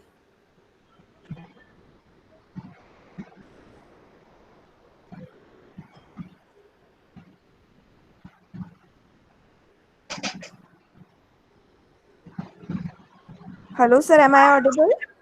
Yes, ma'am. Please, next one. Priyanshi, okay, Priyanshi Joshi, ma'am, State University of New York, Yeah, Assistant Professor PPT. Indore, Assistant Professor Indore Management Institute. Priyanshi Joshi, ma'am. Yes, we are here. Yes, Are you madam. here? Goraj Joshi, sir. Yes, we are here. Okay, The fine. Ankita presentation Sharma, ma'am. consists, Yeah. uh, just a second. The presentation consists a lot of animations. So can I do the screen share myself, or will you be handling the presentation? Sir, Sir, you have actually, to share the screen with RFI, and yes, sir. Proceed. Dr. Sarita ma'am, Miss Rekha is presenting their screen from Rekha RFI. ma'am, please don't share your screen. All the participants are requested to mute their mics, videos. Don't share your screen as per guidelines. We have already given you that guidelines. Participants, please don't share your screens, participants. Priyanshi Joshi ma'am, Goras sir. Yeah, just a second. You can continue, sir. You just stick on time, sir. Just take care about time limit. Okay. Sure. You want me to? Next presentation, Divya Agrawal, Assistant Professor in Choitram College of Professional Studies. Divya Agrawal, ma'am, please be ready after this.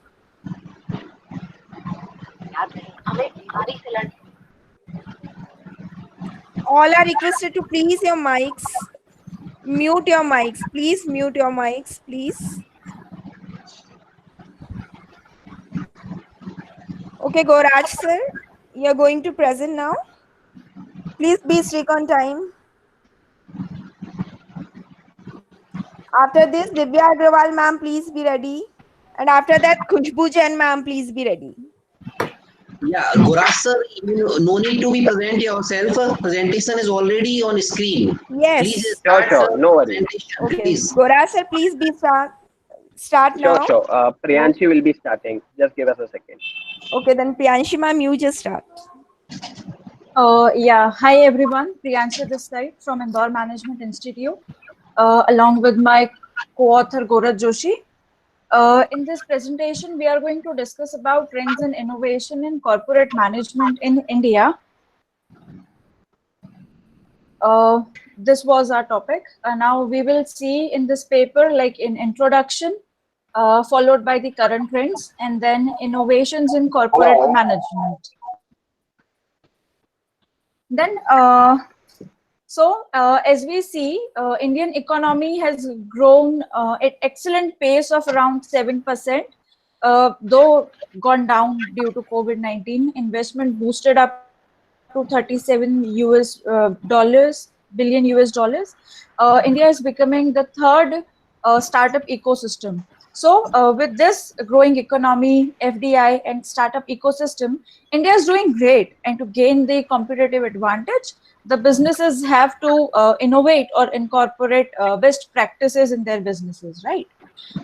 Then look at the current trends. Goraj, please, next slide. Sir is controlling. Okay. So the current trends are optimizing existing solutions, like from switching to automation from the manual work. The next one is the digital transformation, going on websites, social media, influencing, and cloud services. Incorporating AI into the processes using robotics, big data, machine learning, and data analytics. Then decentralized autonomous organization capturing new markets using the blockchain technologies. Then adoption of agile methodology over conventional practices. Then next one is integrating neurosciences to practice better and improvising the existing systems. Then developing crisis and risk management systems to improvise efficiency and gain efficacy in the businesses. Then comes the sustainable operations to go green and reducing carbon footprints. We thoroughly believe that innovation creates value and adds life to a business. Presenting innovations, digital transformation, digital incubation center, and innovation and sustainability. Over to you, Goraj. Sure. Can we have the next slide? All right. Now we'll be talking about digital transformation as the current innovation. Now, while we said that it's a current trend, the topic is so vast that there are multiple layers to it. Since the advent of Geo, we realized that the digital penetration has increased exponentially, and companies have a lot of data to track, analyze, and leverage. What companies started to do is they started integrating AI, cloud computing, and machine learning into decision making. Something like Dell. Dell have incorporated artificial intelligence into their enterprise resource planning system, so that the AI will effectively tell how much product they should order for any kind of product, any product that they are manufacturing. This has helped them reduce the waste and have increased their revenue exponentially. Secondly, the digital transformation market is growing at a tremendous pace. The annual compounded rate is shown to have almost 75%. So in order to leverage it, you must become truly digital, something that Siemens do. Siemens organization automated designing, planning, production, commissioning, operations, and services to become truly digital. That is, almost half of their organization is running on digital work and is being automated through AIs and ML, which are improving over time. Next slide, please. Now, digital incubation center is one of the latest innovations around. What they are doing is they are trying to create an incubation center digitally. That is, they do not give a space to live and find different places where people can grow, but rather they will provide you all the assistance, all the consulting that you need through digital manner. Companies like TCS have started DSIQ, that is Digital Impact Square, where they'll find potential ideas and they'll fund them. They will give them all the consultation they need and work with them as a startup. Second concept in the same digital incubation center comes as entrepreneurs. Entrepreneurs are the people who act as entrepreneurs in a certain organization. So say someone is working at Infosys.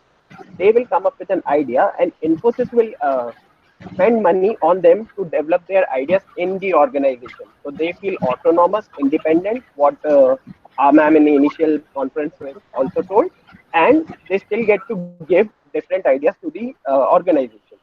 Last but not the least is innovation and sustainability. Now you have to understand innovation in sustainability is as important as sustainability in innovation. So this has now, sustainability has now become a hype word, but you have to understand that it goes more of an organization. Sustainability is an ideology that considers social, financial, and environmental factors that are integrated into management ideas, as you can see in the slide. What is most important is that this is now part of the corporate governance ladder that everyone is trying to work on. It is one of the most important criteria on which a lot of CEOs have been fired and hired nowadays.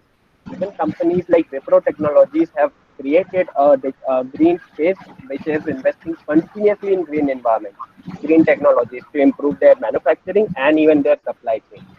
Something like this is bound to change the world now. And these are the three corporate innovations that everyone must catch on and innovate quickly to stay in the fight. That's it from our side. This is Priyanshi Joshi and Gaurav Joshi. Thank you so much. Now, thank you, sir. Hello. Thanks a lot. Thank you Now, so much, Divya ma'am. Agrawal, ma'am, are you Hello, ready? Hello. ma'am. Hello. Hello. Hello. Can you hear me? This is Dr. Vijay Kumar Yeah, Chauhan. yeah, we can hear you. We can hear you. Yes, Can you who give is me the there? chance for me?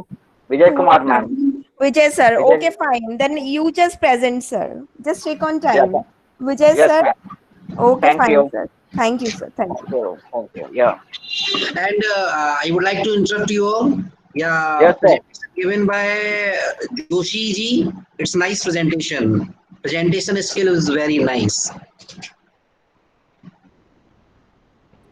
Yeah, it was Hello. very, very good. It was great. After Vijay, Thank sir, you. Thank you so much. Divya ma'am, after this, you have to be ready for presentation. Divya Agrawal, ma'am. Okay, okay, ma'am. Okay, Vijay, sir, you continue. Right, ma'am. Thank you. Yeah, good afternoon to everyone. Slides. Can you switch on to my slide? Slides, please.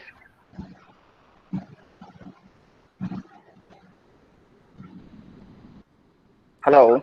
Yes, Yes, Vijay, sir, we can see your content. You just continue, Vijay, sir. So slides, ma'am. Yes, Switch on. content first slide is here, Vijay, sir. Okay?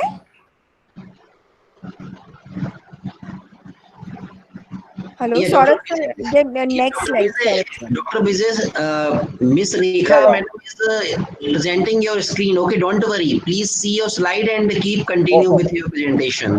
Okay, okay, sir. Yeah, good afternoon to everybody. This is Dr. Vijay Kumar Chauhan, and my co-author is Professor M. Srinivasa.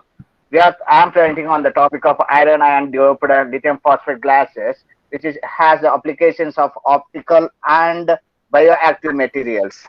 Okay, and the main content, I'm directly entering to the why phosphate glasses because yeah, biphosphate glasses means this is the nothing but they are having the high thermal expansion and a high transmission and high gain coefficient and also wide bandwidth gain. And this is having the unique nature and which is nothing but a host material and also good matrix material too. And also this is having a good means which can be used as the main disadvantage of this material is nothing but their chemical durability, and by adding the transition metals we can develop the chemical durability of these glasses. Next slide, please.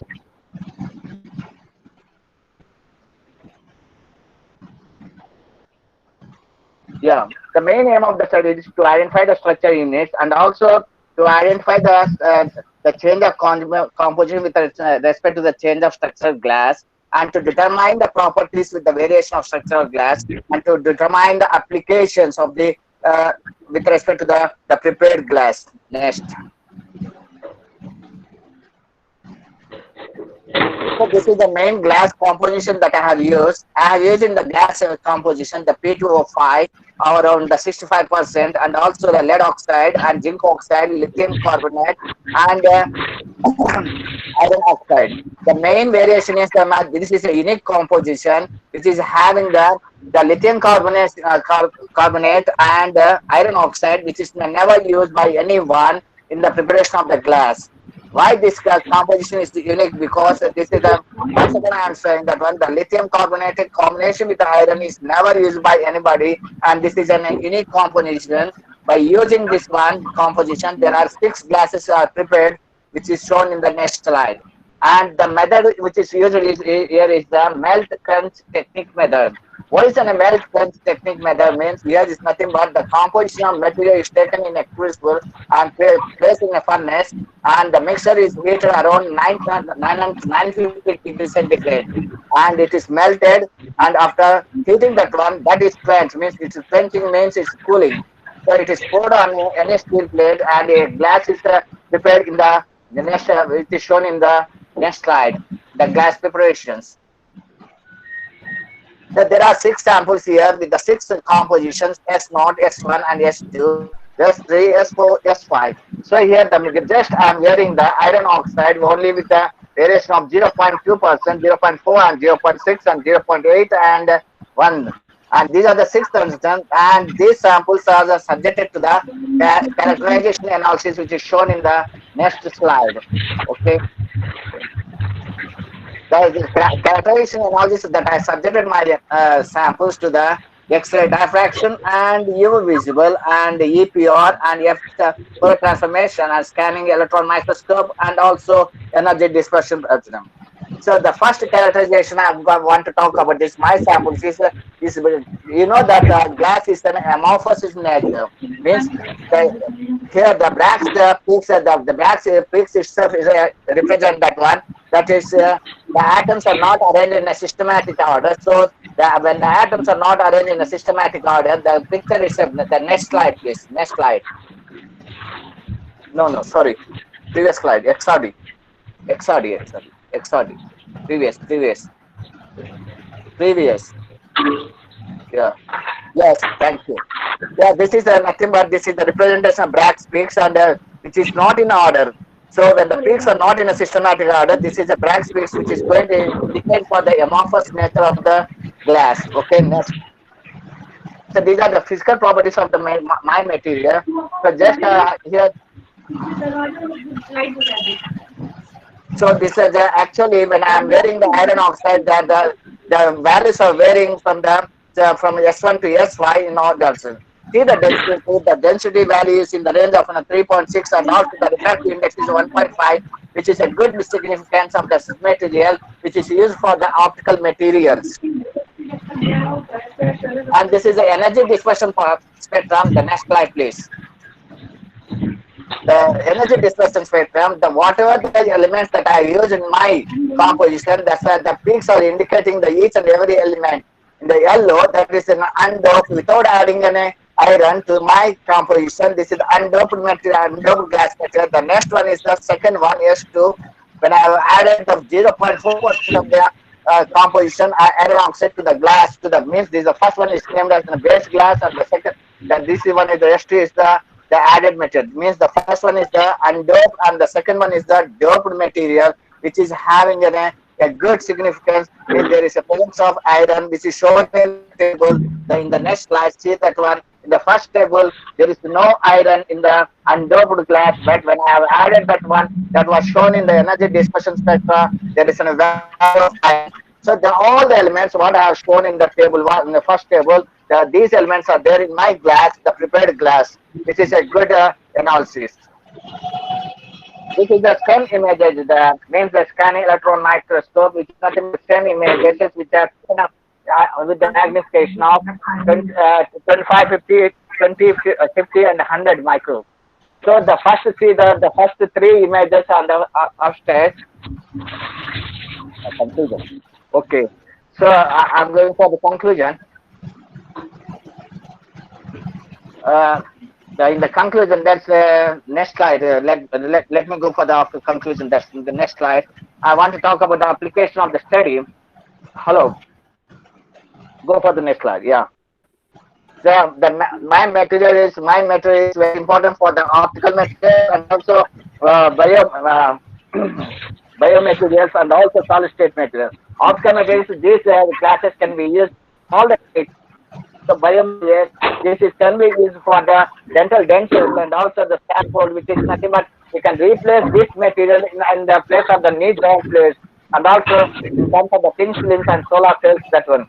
And thank you for giving the opportunity. Thank you, Vijay sir. Thanks a lot. Nice presentation. Very good. Very good. Now I'm inviting Dr. Assistant Professor Divya Agrawal ma'am. Divya ma'am, are you here? Yes, ma'am. Okay, ma'am, you can present. Please, participants, please be strict on time. It is needed. Okay. After this, Khushbu Jain ma'am, please be ready. Khushbu ma'am, please be ready after this. Divya Agrawal ma'am. Yes, ma'am. Okay, ma'am, you just continue. Okay. Good afternoon, one and all present here. Myself, Divya Kumar. And my paper is all about the increasing trend consumer durable goods. If you can see, uh, most of the multi-level stores are giving the categories of goods to their customers. Consumer durable goods is basically a financial facility which is given by the stores to their consumers. So my topic was to find out what is the basic reason why the companies are giving these facilities to their consumers. So shall we start? Next slide, please.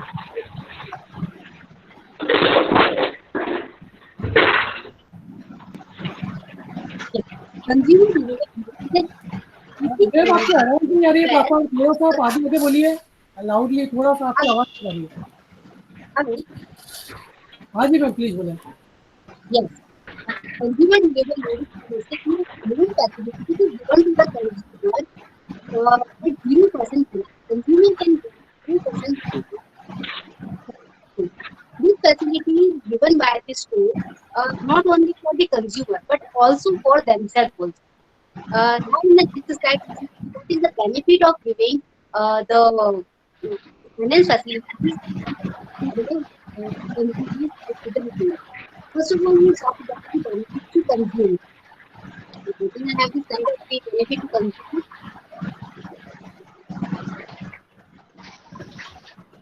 No, previous one.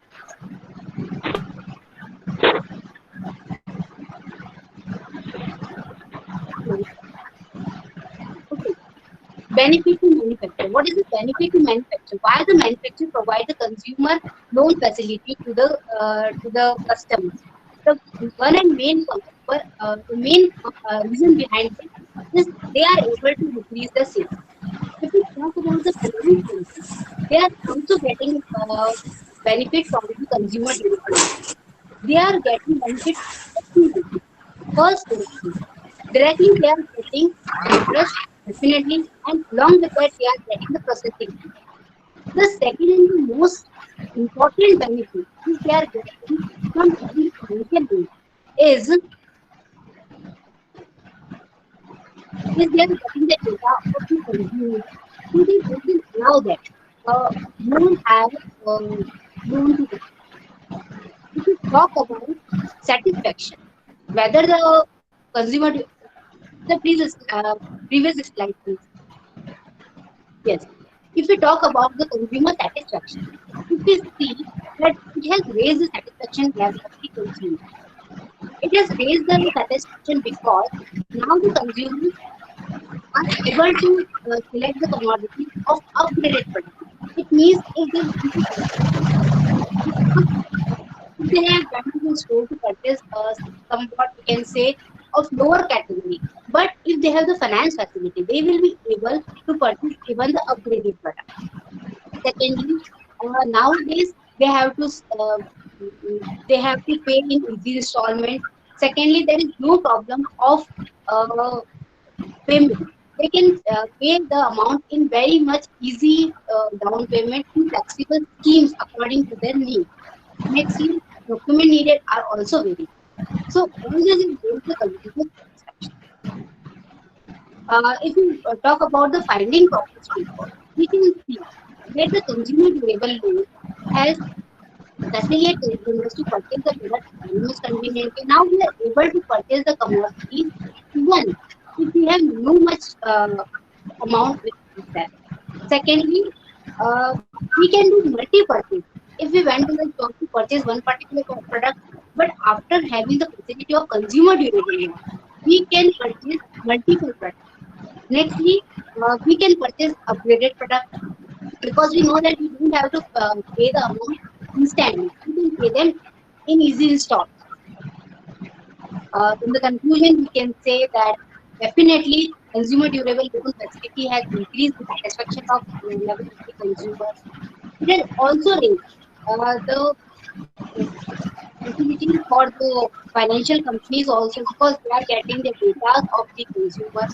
Nextly, stores are also in the position of increasing their sales. I would like to thank you. Thank you so much.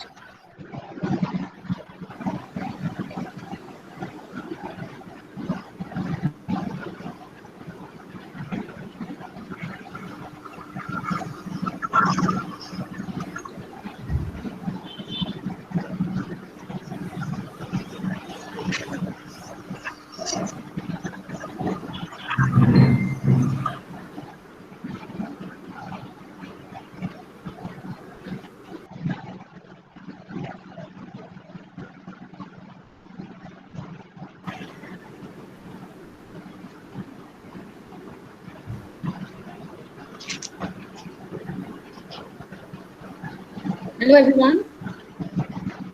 Am I audible? Yes, ma'am, you are. Just continue. Warm greetings from my side. This is Kushbu Jain here, Assistant Professor, Shri Vaishnav Institute of Management, Indore. Yes, Along with, ma'am. okay. So there has been threefold reasons for choosing this topic, that is employee workplace green behavior. Number one, the problem, that is environmental degradation. Number two, the cause behind it is the industrial activities. And number three, the remedy to it. So for the remedy to decreasing of environmental degradation, we have chosen employee workplace green behavior. The thought behind this was, if we somehow try to develop environmental concerns in employee behavior, then will be try to that will be at a stage where employee workplace green behavior will be developed, and in doing so, the employees will be able to utilize environmental concerns in their professional and personal life. Next slide, please. So the objectives of our study was to study this concept, next to find the determinants of this concept, and third one to propose a model for this particular concept. When we gone through the literature review for this topic, there were certain concepts that were highlighted by the researchers. Number one was organizational change. Then please come to the previous slide. Then organizational climate, leadership, sustainability policies, green work climate, relationship quality, HRM practices. All these concepts directed us towards the thinking that all these are the factors of employee behavior. So we need to change that. The research methodology was primary based. There were 31 items in this scale, and 101 responses were collected from professionals from Indore city. Factor analysis was applied for finding the factors of employee workplace green behavior, and a model was proposed. Next, please.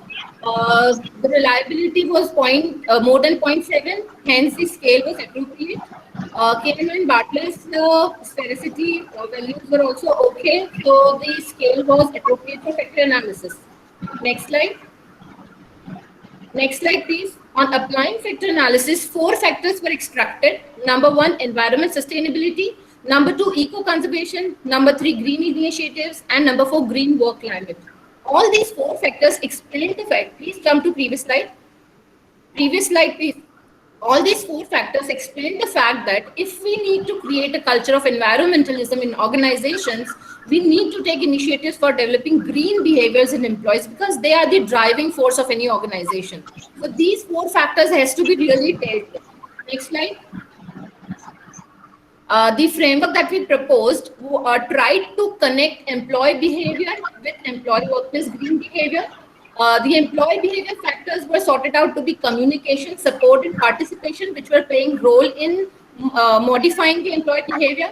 And the 4 factors that were extracted during factor analysis were then used as inputs to change this employee behavior into employee workplace green behavior. Next slide. Next slide, please. So I could conclude that employee workplace green behavior can be taken as a base for decreasing environmental degradation in industries, because as in COVID also we are seeing that as the lockdown has been there, so within these 2 months there has been various positive effects on the environment because of social distancing and all. So I know that we cannot do all these things in future, but at least we can try to decrease the negative effect that we put on the environment. So developing employee workplace green behavior can be a solution to it. And hence the implications, organizations need to inculcate all these environmental concerns in their organizations and employee behavior. Thank you so much. Thank you, ma'am. Thanks a lot. Now, I would like to invite Mragakshi, ma'am. Yes, ma'am. Ma'am, Ma'am, do you are you hear me? ready? Yes, Yes, ma'am. yes, ma'am. Yeah, she is an assistant professor in Medicaps University. She is going to present Yes, her ma'am. paper. Ma'am, please start. Yes, ma'am. Yes. Okay, after Thank you, this, ma'am. Nikita, ma'am. Nikita Sharma, ma'am, please be ready. Yes. Well, good afternoon. I am Ragakshi Tiwari as an assistant professor of Medicaps University, presenting my topic on the impact of glass ceiling on women performance in the organization. Um, uh, with a special reference to a pharmaceutical industry in Indore region. Now, first I want to explain what is the meaning of glass ceiling. The barrier which stops women in the progression during her career is known as glass ceiling. The what makes me to choose this topic is mostly we see the women are not at and in the higher positions as compared to the man. So this makes me to choose why women are underrepresented in the management. So please next slide. The objective of my study is to find out the barrier to the woman performance effect the most from this perspective. Now, the second, to find out the effect of glass ceiling on the organization performance who are working in a private sector, that is pharmaceutical industry in Indore region. Please, next slide. Next slide. The research size, I collected the data from female employees and the 149 female has been given their data. The tool for data collection is I used percentage analysis, factor analysis and chi-square test are applied to analysis and testing the hypothesis. Primary data, although I use, ma'am, please previous slide. Although I use the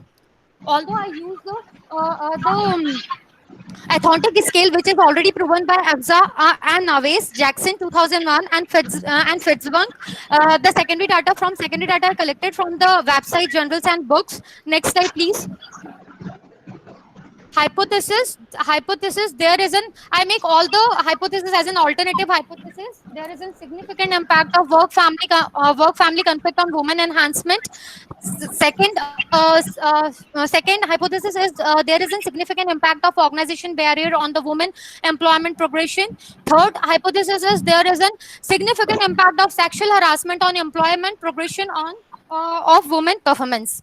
Data reliability, although we know that the perception, living style, taste and preference and language vary from geographical area to the another geographical area. That's why I just checked the data reliability and I got 0.839. That is accurate. Ma'am, next slide, please. Data analysis from work family conflict, I comes to know that among those variables, the childbearing and rearing and staying long hours in the workplace somewhere contribute in the family work family conflict, and among these two, the child rearing and bearing are the major contributor which hampers the woman performance and prevent her to reach in a magical level in the workforce. Data analysis in the organization level, I got absence of cooperative and supportive top management and insufficient opportunity exists in the organization for the women, highly affects the woman performance in the organization, especially absence of cooperative and supportive top managements are the major contributors that hampers woman performance and prevent her to reach in a magical level in the workplace. Next slide, please. From sexual harassment, I only got the one variable that affect too much, that is referred to people of your gender in insulting and offensive items that makes women too insulting and that make a major contributors in hampering their performance in the organization. Ma'am, please next slide. Now, testing of hypothesis, I applied chi-square test to just to know whether this hypothesis has been correct or not. So I got in all the three variables, that is work family conflict, sexual harassment and organization barriers. Here the significance value of the variable derived as p value is lesser than p value 0.05. It has been concluded that alternative hypothesis is accepted in work life conflict. Now, ma'am, second slide, please. Chi-square test has been applied and found that there is a significant impact of the sexual harassment. It means that we have accepted the alternative hypothesis, which the variable is derived less than p value, that is 0.05. Ma'am, next, please. Ma'am, next. Ma'am, previous ones.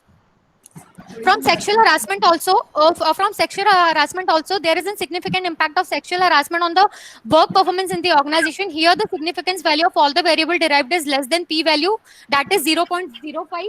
Hence, alternative hypothesis has been accepted. One next slide. Hence, the conclusion is that women are facing problem in their career as well as in her life also. The investigation focus on the major obstacles that prevent women to enhance their jobs and personal performance in the organizations. The study revealed that the work-family conflict, organizational barriers, sexual harassment are the major positive contributors in the glass ceiling, which negatively affects the woman performance in the organizations. Lastly, I just women are somewhere adversely affected as they get very much stressed in the organization. Unwanted contact by boss and their peers makes her confident lose and feel very stressful, due to which women can't focus on types of work which makes her morals and enthusiasm goes down in the workplace. This helps the organization and government to make laws which help in promoting women not only in the organization but society too. Thank you so much. Thank you, ma'am. Very nice information you have shared. Thanks a lot. Now I would like to Thank you, invite ma'am. Nikita, ma'am. Nikita Sharma, ma'am. Nikita, ma'am, are you ready? Nikita Sharma, ma'am. Hello. After this, Prajakta, Prajakta, please be ready. After this, Nikita, ma'am, are you ready?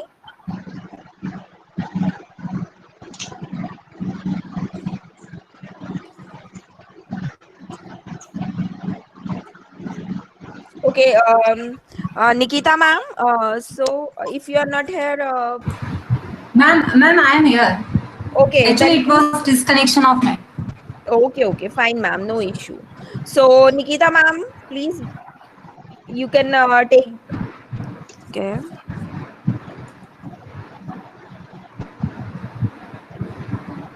Okay, may I start?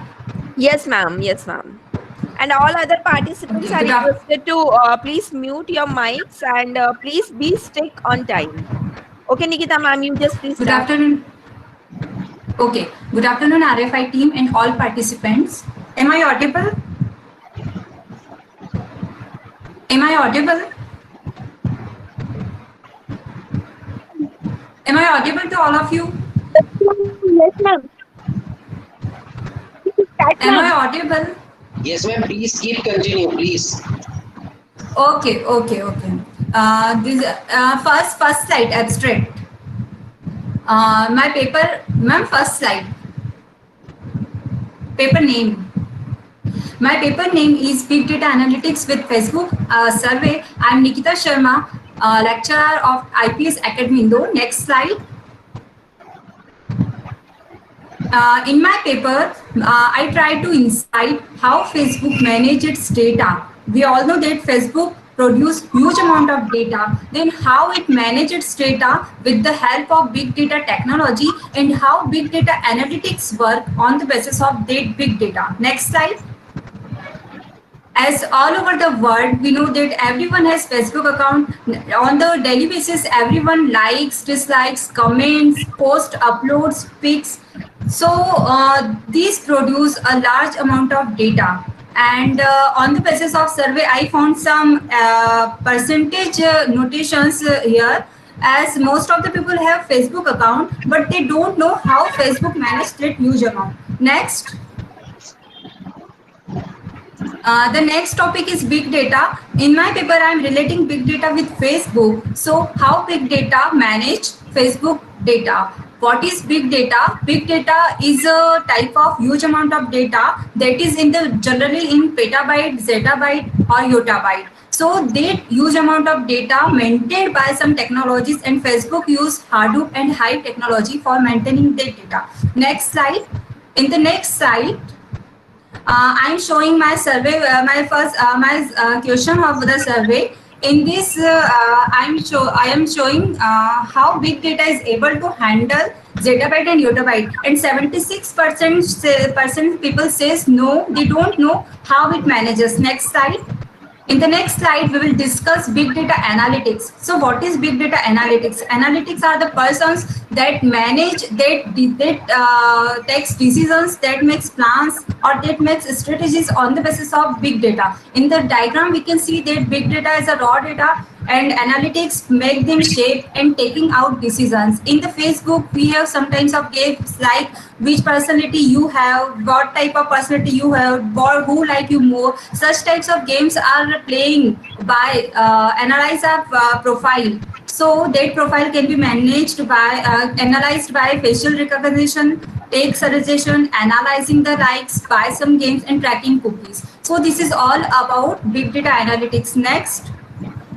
At last, I hope these people will be able to make clear the confusion about how Facebook produces large amount of data, how Facebook use big data technologies, and how big data big data analytics uses that big data and produce some decisions, make some plans and strategies for their future. Thank you. Thank you, ma'am. Very good information. Thank you. Thank you for nice presentation. Now I would like to invite Miss Prajakta.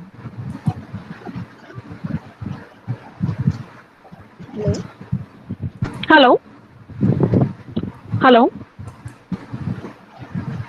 Hello. Hello. Yes, Prajakta ma'am. Prajakta ma'am, start. Ma'am, I'm audible to you. Hello. Yes, ma'am, audible hai. Yes, ma'am, audible hai. Okay, okay. Yes, ma'am. Good afternoon to everyone. This is Prajakta. I'm a research scholar in School of Journalism and Mass Communication in Indore. My first topic is setting trends in medical science. This topic is taken in this COVID pandemic because the doctors and the patients of COVID are frequently going with the pandemic disease like COVID, right? So there is a ray of hope of spirituality in them. The doctors, the purpose of this research study is the doctors, like, hello.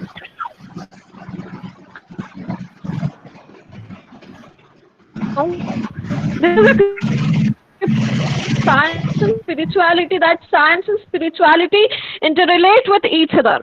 My purpose of this topic taken is setting trends in spirituality through media and medical sciences because as I told earlier that COVID-19 pandemic patients are going through a very serious disease. The patients of COVID and the doctors who are suffering from both, they are going with a mental stress and mental disease. So I had taken 30 practicing doctors here who had given me that we suggest our patient that you do spiritual practices in this COVID-19 pandemic. Introduction slide, ma'am, please. Introduction slide. Hello. We all know that media is becoming progressively well connected with each other globally, and in India, as a media scholar, I know that how difficult it is to connect with globally with each other in this disease. Now, the media is going through a positive aspect of going that what spirituality is giving us, and what spirituality is giving us, and the main reason of what COVID patients is media throughout informing us globally. Most of the social life is determined on a negative media consequences such as forcefulness, stereotyping.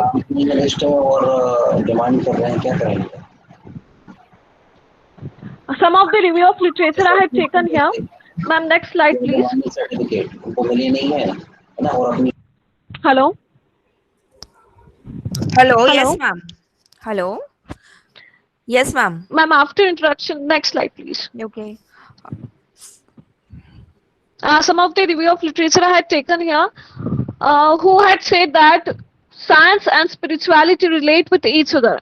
Ma'am, next slide, please. Importance of the study. Importance of the study is in the stressful life, people are moving towards spirituality for some relaxation, and through this practices, relaxation is a new child them.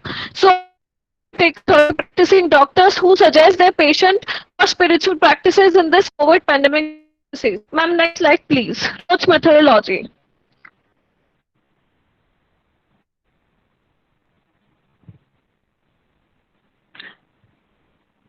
Objectives of the study is to explore practice doctors, how they just through media to the patients and incorporate spirituality and execution of spiritual practices through media. importance of the study I had told earlier. Now, let's go to the research of the slide. The study is based on qualitative analysis in which 30 practicing doctors I had taken from the survey method, and they suggest their patients that you can do spiritual practices through like TV channels or TV channels, radio, books, or soul stirring music or chanting mantras, etc. And positive psychology is being also considered in this research topic. Ma'am, next slide, please. Analysis and interpretation. Spirituality is integrated, multifaceted, and a challenging term. According to Bash, 2004, there is a lack of clarity that how spirituality is defined. It is too personal and subjective. Qualitative methodology is being approached with this 30 practicing doctors.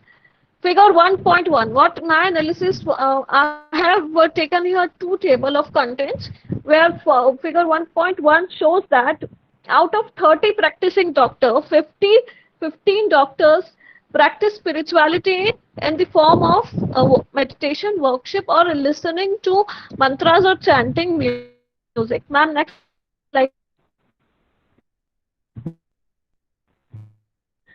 This table of shows that out of spiritual practices in their workplace as they listening or chanting music in their workplaces. Ma'am, next slide, please. Yes. Next slide. Figure 1.2. Yes. Figure 1.2 shows that 70% of the doctors suggest their patients to do spirituality to give us stress and anxiety. Here, I would like to relevant my topic with this COVID pandemic disease. As I told earlier, that here 70% of the doctors suggest patients to do spirituality who are COVID patients and who are giving up with stress and anxiety so that they can relax themselves. As a result, doctors and patients are doing regular spirituality to give up stress and relaxation.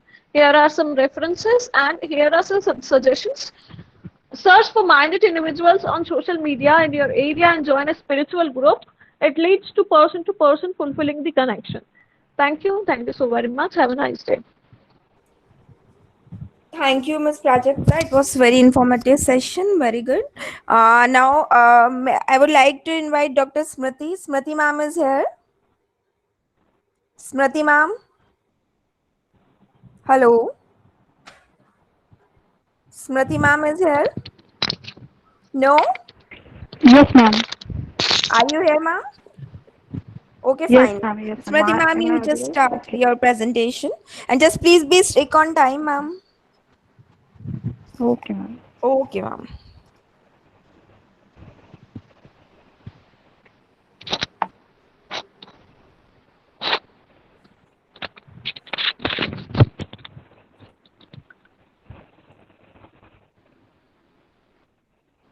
Hello?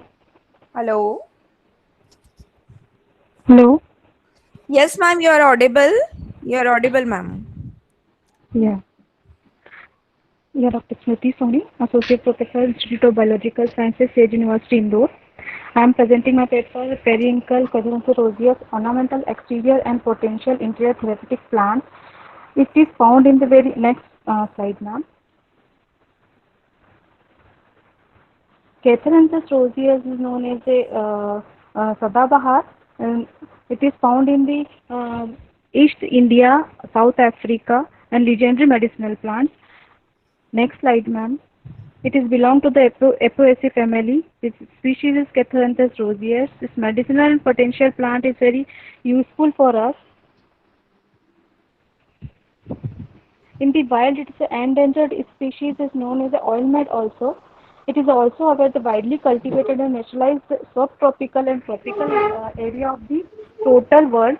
These are the part of the our Catharantha roseus is known as the Sadabahar. Its part like the leaf, flower, roots are very important. It is a medicinal and phytochemical use. Next slide, ma'am. These are the phytochemical elements is found in the Catharanthus roseus. More than 400 phytochemical plants, elements found in our Catharanthus roseus. They are all are the alkaloids which are the mostly used to anti-cancer, antifungal, anti-inflammatory and other activities which is related to the medicinal base. These are the part of our plants which is used to medicinal property. This is a leaf which is used to vomiting, used in diabetes, alkaloid anti-cancer uses, roots which are used in the dysentery, antibacterial, antifungal and antifungal uses. Next slide, ma'am.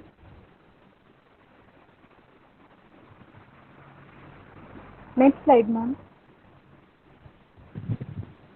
Flower which are used in the eye washes in infantry, which is used to asthma also. These are the two most elements of which are used in phytochemically. They are used in 400 alkaloids which is available in the our Catharanthus roseus plants, which is used to pharmaceutical and agrochemical industries as well as plastically analysis for the earth. These are the most of the elements used in phytochemical. Catharanthus are so far to available in root for the basal, dysentery and shade in our flower. These are phytochemical, both phytochemical elements used from flower part and as well as leaf in the part. Next slide, ma'am. Some side effects of the Catharanthus roseus are they are used in high amount. So we are used to hair loss, high blood pressure, loss of white blood cells, blood platelets, and other gastrointestinal problems we have faced in high amount of Catharanthus roseus in use of. Some therapeutic property is also in use to Catharanthus roseus, which are the anti-diabetical property, antibacterial property, antioxidantal property, alimentic property, anti-hypersensitive property, ulcer property, and diarrheal property also. These are the therapeutical property which are used to external oriental plant and as well as medicinal property which is used to Catharanthus, though which are both in color, white and purple also. Next slide, ma'am.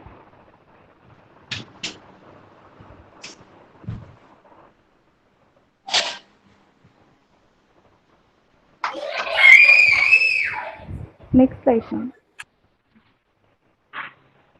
The conclusion of Catharanthus roseus investigated in clinically, it is important as well medicinal with immune and cancerous potentiality.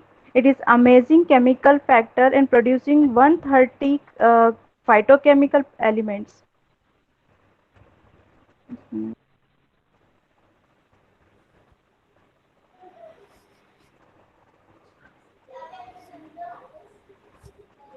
Hello. हाँ जी ma'am. Yes, ma'am, you are done now. Hello. हाँ. Okay, thank you, ma'am. Thanks a lot. Now, Miss Sonia Ahuja. Sonia Ahuja, are you here? Hello, Miss Sonia Ahuja, are you here?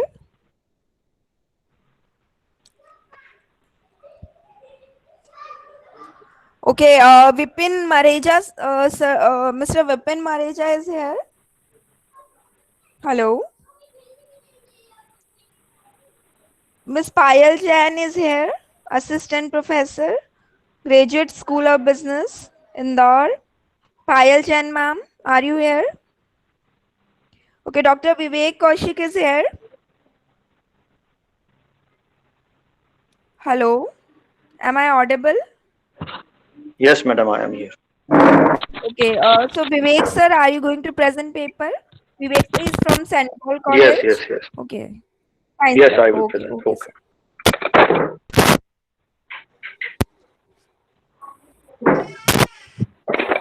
Okay.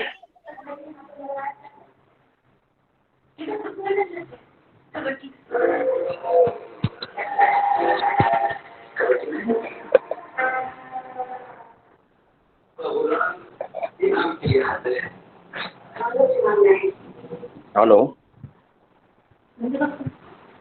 Yes, Vivek sir. Yes, ma'am. Yes, sir, you are audible, sir. Prajakta Yes, ma'am, I'm please audible. mute your mic. Prajakta ma'am, please Yes, mute your mic. ma'am. My presentation is not. I am seeing Sir, on the you screen. just present your slide through RFI. Yes, I want through RFI. Okay, sir. Have you sent your presentation to RFI? Yes, yes, yes. I've already sent yesterday. Sir, yeah, Dr. Nisa, please check.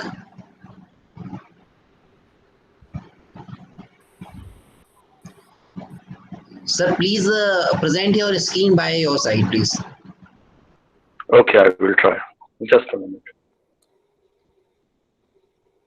Mama, please.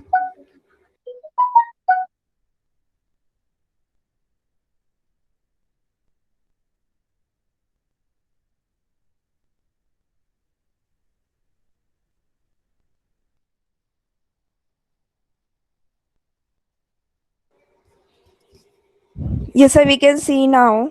Vivek sir. Okay. Okay, fine.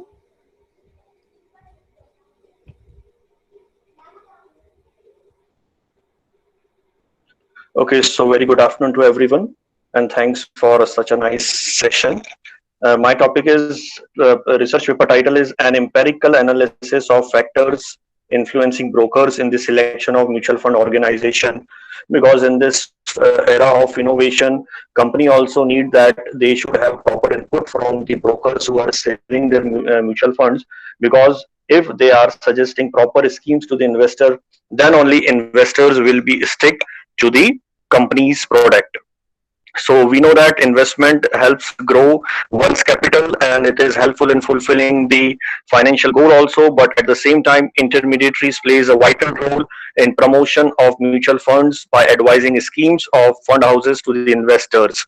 So for this literature review was done so that proper in-depth study of the subject can be gained, and also the identification of the variables can be there. With this, the variables factors which are responsible for the influence in the decision of organization selections were identified, and the rationale of the study or purpose of the study, because many of the study has been conducted on this topic on means like a performance appraisal of the schemes of the mutual funds, investor perceptions about the mutual funds, but very few study or about no study was conducted on the broker's opinion about the factors which are important in the selection of organization. Hence, this study important was emerged.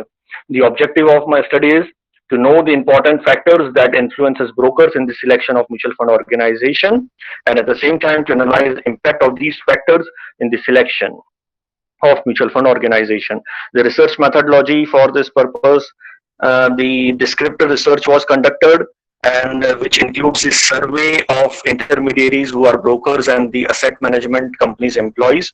The survey method was conducted, so important questions and the degree of importance of the respondent was taken on the 5-point Likert scale, and the data source obviously are the mutual fund advisors or brokers and the AMC employees who were interrogated through the personal interviews by a self-designed structured questionnaire. The sample size taken was 210 respondents who are from the Indore districts, who are mutual fund agents. And the method, the statistical tool applied are the factor analysis, principal component analysis, factor loading, and component rotation matrix method. So in the important factor identified after the literature review are the goodwill, reputation of the company, size of the company means asset they are holding, then investor branch and service network that company is having, then wide range of products offered by the company, past performance of the schemes, then quality of research and innovation in these schemes. Also at the same time, the technology which facilitates the transaction and which facilitates brokers in their business generation. Also, the investment philosophy of the company, that how much ethically they are. Then the communities were extracted, with communities, the purpose of factor analysis is to group the factors, to reduce the factors so that the important factors and their impact, which factor is having more impact on the another, and at the same time which is much more of importance, holding importance, so that on that factor we can be focused. So the with the rotation component matrix, the components were reduced from the 8 factors, it were reduced to the 2 factors, and these 2 factors, then the this was the third or fourth step by which we have to name the factors. So 2 factors were identified and they were named as efficacy in the services, which has 3 variables, and one was not having so much significant importance, so it could be eliminated from the study. At the same time, the past performance of the AMC was the another factor, which is comprising of 4 variables like quality of research and innovation in the schemes, investment philosophy of the company, past performance, and goodwill and reputation of the company. So as obvious as I have explained, so investor services and branch network is the important factor. Asset under management, that means size of the company matters, and at the same time wide range of product offers by the company, means schemes offered by the company, that is also looked by the brokers, and then only they select the organization. They also look the quality and research done by the company, what is the investment philosophy, how much ethical that customers or investors will rely on that company, past performance of the schemes which could be suggested, which are giving more returns, then only the customers will be accepting the schemes. At the same time, the goodwill and reputation of the AMCs. So my research was in line with the research of K. Kannan and Prem Sundar 2014. He has also discussed about the knowledge and perception of the brokers. The conclusion and suggestions given in this study are the mutual fund with wide range, with wide branch and distribution network is preferred by the brokers to get empaneled. Along with this, brokers perceived that AMC should have wide range of products so that they can serve various customers having different requirements. And brokers also judge mutual fund companies with its prevailing reputation. Then previous years' performance is also judged. And what are the technological driven facilities provided to the brokers, that is also very important. Then AMCs should focus on suggestions like AMC should focus on these factors so that they can expand their horizon of branch network, service network, more penetration can be there. So they provide better services, and there should be effective use of technology in order to increase the efficiency in the transaction and supporting the business. At the same time, they should bring innovation in the schemes like bundle of options in a particular scheme that surpasses the market performance, because we know that market is very volatile nowadays. Then AMCs have to disseminate proper information related to the investors' psychology and preferences of the broker so that they can pitch the product accordingly. And then in this way, the customer will be having faith on the company. Then also AMC employees and brokers should provide services consistently and promptly and updated information. Like this, the references were also used in the research paper. And that's all. Thanks. Thank you, Vivek sir. Thank you. Very informative session.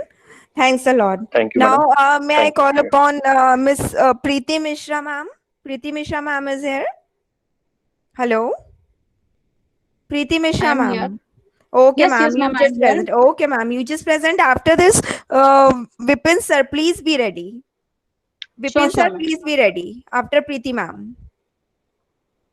Ma'am, you continue. Okay. Hi, I am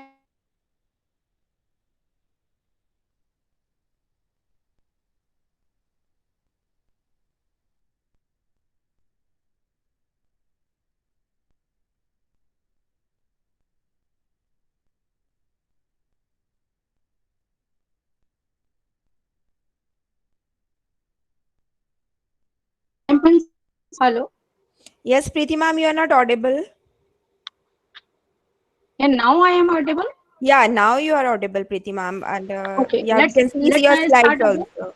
Yes, ma'am. Please start. Sure, sure. Yes, sir. Okay, sir.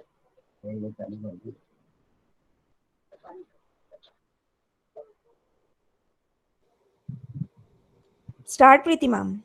Hi, I am Preeti Mishra from Devi Ahilya Arts and Commerce College, Indore. It's my immense pleasure to be a part of the conference. Before presenting my paper, I would like to thank entire Research Foundation team for giving me opportunity to present paper on this digital platform.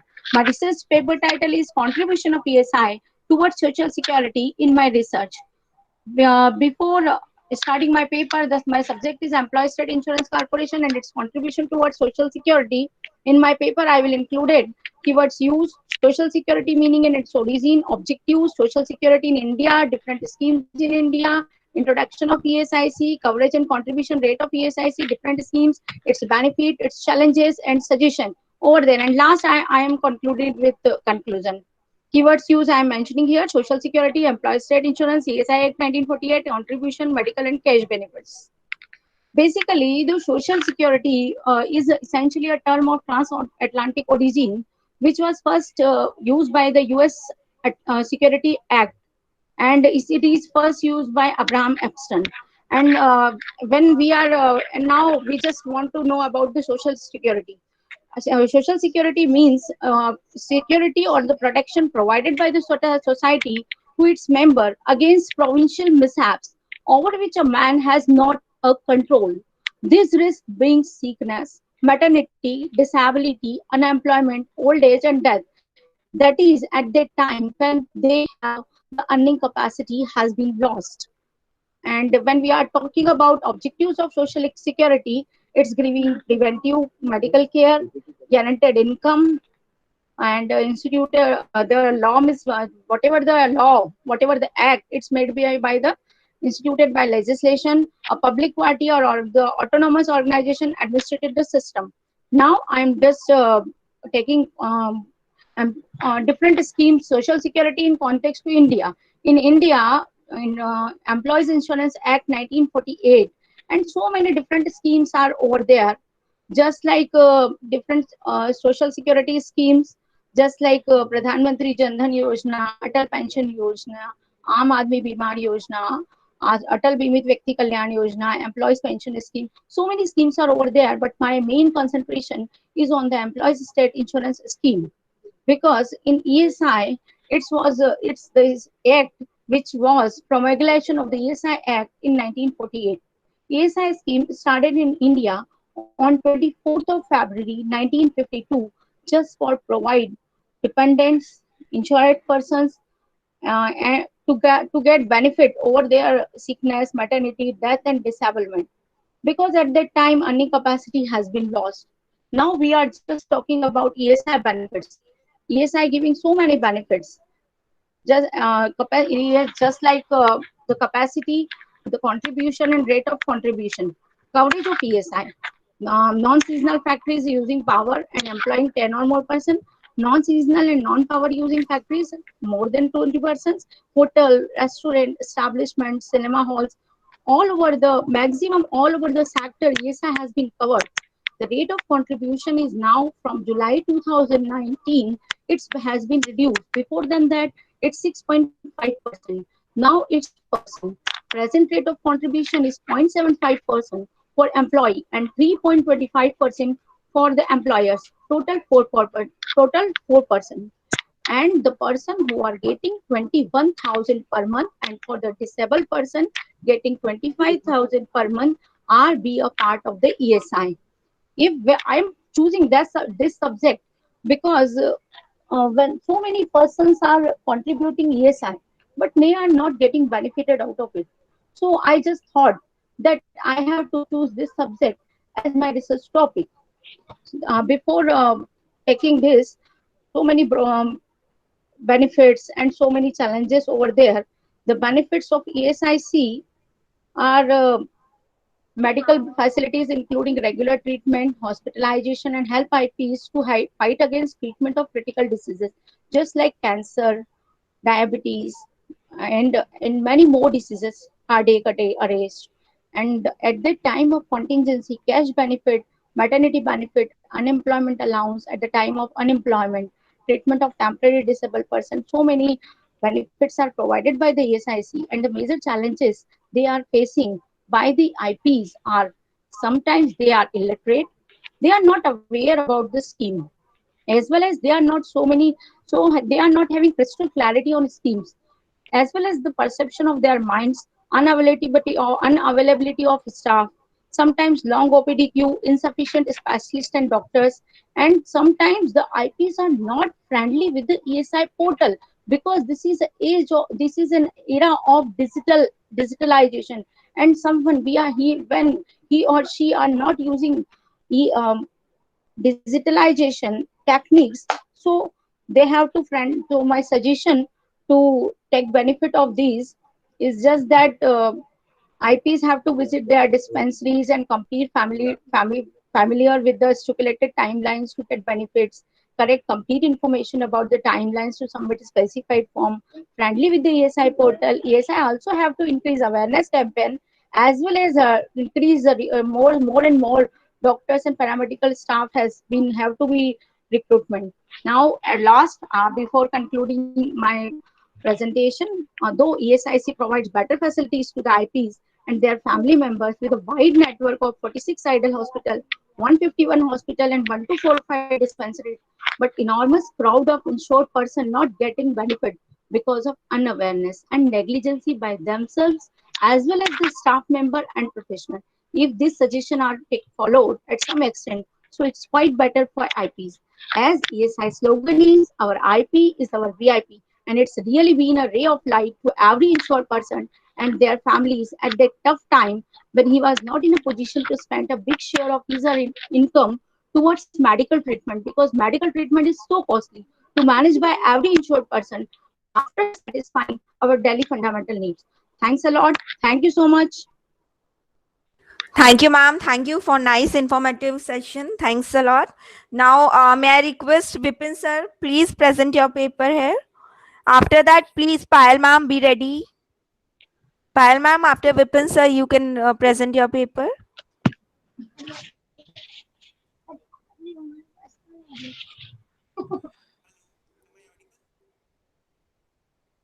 वाह भैया वो गया आके ये देखा हुआ भैया Preeti ma'am, please mute your mic, please. Preeti ma'am, please mute your mic.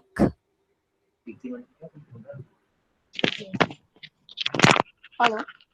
Hello, Preeti ma'am, please mute your mic. Sure, ma'am. I will do that. Okay, thank you, ma'am. Thank you. Yes, Vipin sir, you can continue now.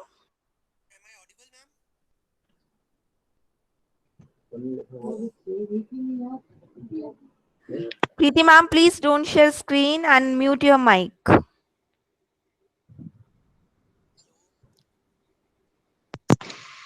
Hello, Preeti ma'am.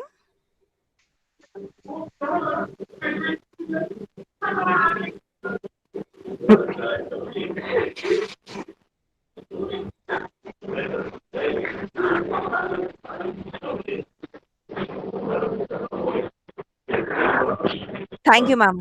Vipin sir, you can continue now. Vipin sir.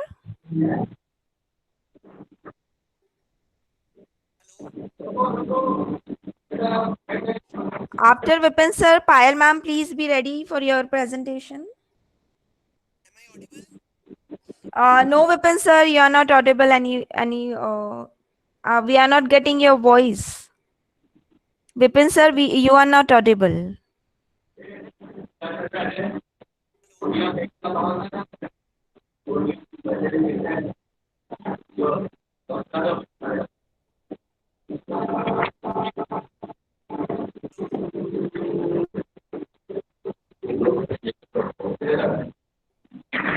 Hello. Vipin sir, you are not audible.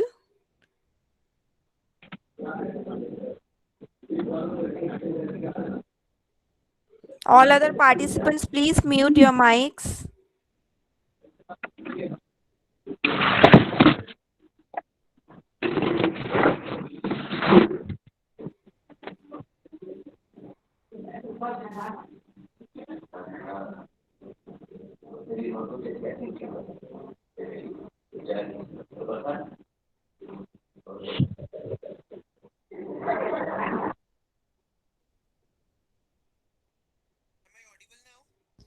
No, sir, you are not audible. Your voice is so low. Please be loud.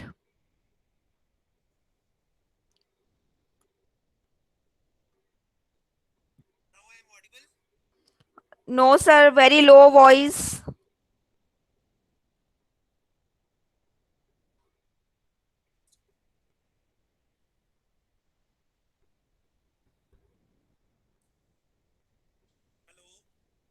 Hello, Vipin sir, are you here? Sir, your voice is so low.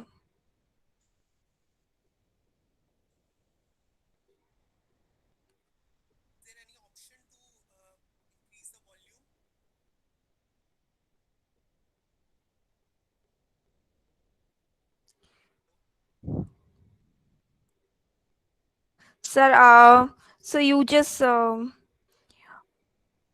can we take Payal ma'am first? Payal ma'am, are you ready? Hello. There is some difficulty, I think some technical issue with Vipin sir. Yes, ma'am, I am here. So Dr. Payal Payal Jain ma'am, is you here. yes sir, Dr. Payal ma'am, please come and you just present your paper here. Okay, give me Okay, a ma'am. second, ma'am. Give Yes, me a ma'am. second, ma'am. Okay, ma'am. Okay. All other, please mute your mics. Okay, finally, good afternoon, everyone. I am Dr. Payal Jain. Before wasting any further time, it's too late for all of us. I will start my presentation on emerging need of green marketing. Ma'am, please next slide. Ma'am, Yes, ma'am. Yes, ma'am. today's visitors are not just looking at the gathering more profits on increasing sales. They are also finding ways to reduce their carbon footprint. Marketing is a part and parcel of overall corporate strategy, along with the manipulating the traditional marketing mix like product, price, place, and promotion. It requires an understanding of public policy process. Green marketing is a global concern and it is going to have a better future. However, this type of marketing meet a few problems such as much more effort to replace conventional products and a lack of confidence. Many companies produce and promote such products as much as possible. Ma'am, please next.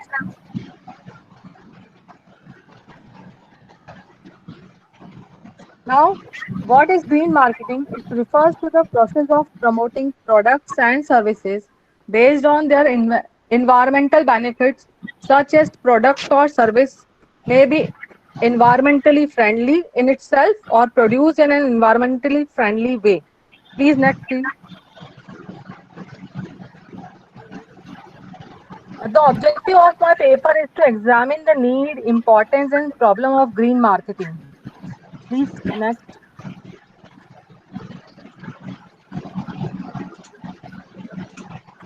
If I talk about the importance of green marketing, it discourages the use of plastic and plastic-based products. It reduces the consumption of chemical products and increase the natural production and product use. It creates a demand for herbal medicines and natural therapies and yoga also. It awares the reuse of consumers and industrial products. It takes nature healthy and makes nature healthy. Please next.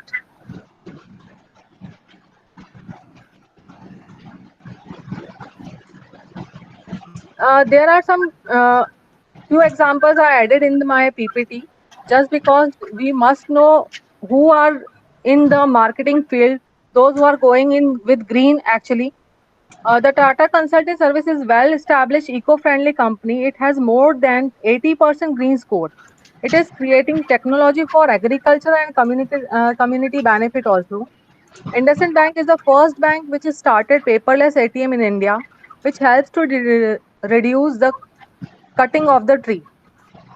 Johnson and Johnson is also using green products, which is environmental friendly as well as the body friendly too.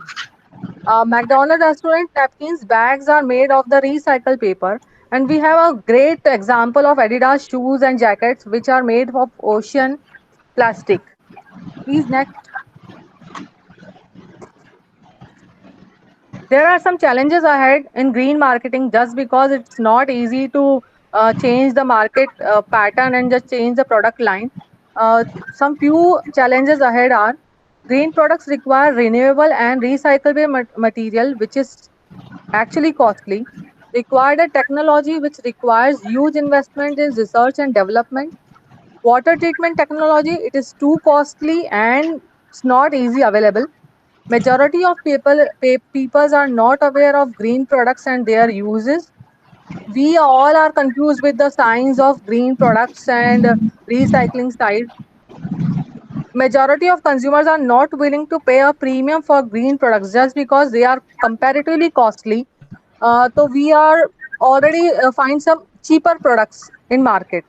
Next, please, ma'am. Apart from that, challenges are ahead, but apart from that, so many opportunities are available in the market. If I talk about the Indian consumer, and most of the consumer are aware about the green products and their uses and their benefits. Around 25% of buyers lean towards environmental friendly items, and around 28% frequently may be considered a sound cognizance. Give this figure, it can be assumed that firms making goods and services for the environmental benefits and with the environmental characters will have a competitive advantage over the firms marketing non-environmentally responsible alternatives. Next, please, ma'am. If I conclude my paper, now this is the right time to select green marketing globally. It will come with the drastic change in the world of business. If all nations will make the strict rule because green marketing is essential to save world from pollution and loss of resources. From the business point of view, because a clever marketer is not one who only convince the consumer but also involve the consumer in the marketing this product. Thank you and have a nice day. Stay safe. Thank you for listening me. Thank you, ma'am. Thank you, ma'am. Thanks a lot. A nice session it is. So, Vipin sir, are you ready? Vipin sir, are you ready? Okay, Vipin sir, if you also again you have technical problem, can we call Hemant sir, Hemant Tiwari sir? Hello. Hello, Hemant sir, are you here? Hello. Yes, who is Yes, here? yes. This is Hemant Tiwari. Okay, Am Hemant I sir, you can audible? yeah, yes sir, yes sir. You just present your Okay. paper. Okay, Okay. sir, thank you. Okay. Can you please share my PPT on your screen? Yes sir, we have already.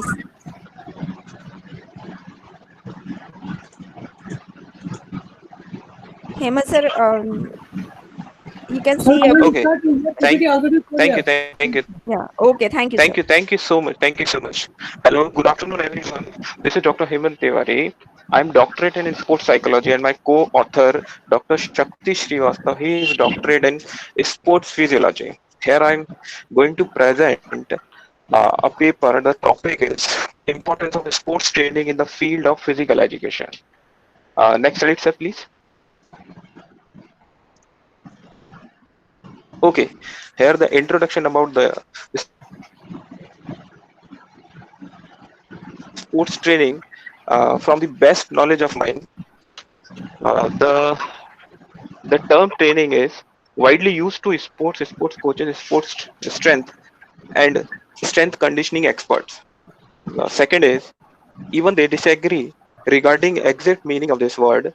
Experts belonging to sports medicine understand that sports training is basically doing physical exercise. Several terms used in training on strength interval, technical training, and tactical training. Okay, sports training is done for improving sports performance. Sports training. Change the slides. Previous slide, please.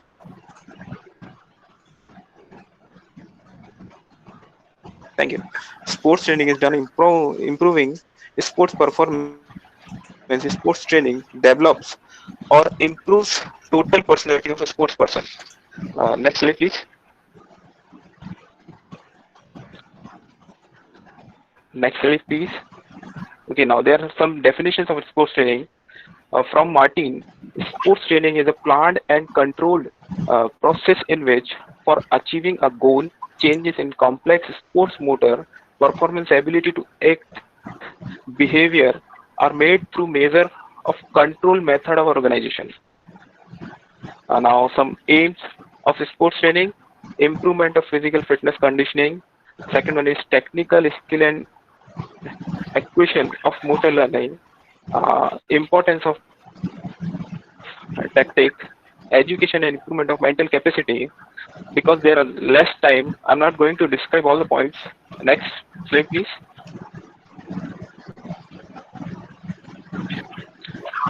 Task of exploring, this is graphical representation. Next slide, please.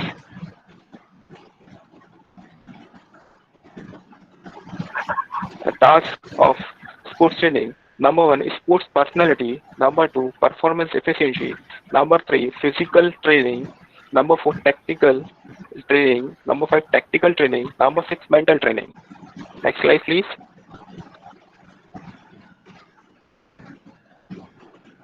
Now, the characteristics of sports training. Sports training aim to achieve high performance in competition. Sports training concern with individual matter.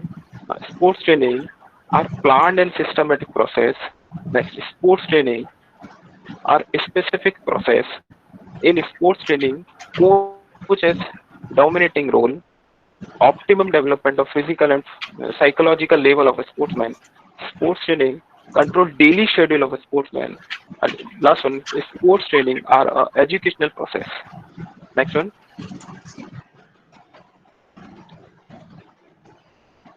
Now, the conclusion part is the purpose of this study is to realize a brief theoretical description of the physical training in term sports.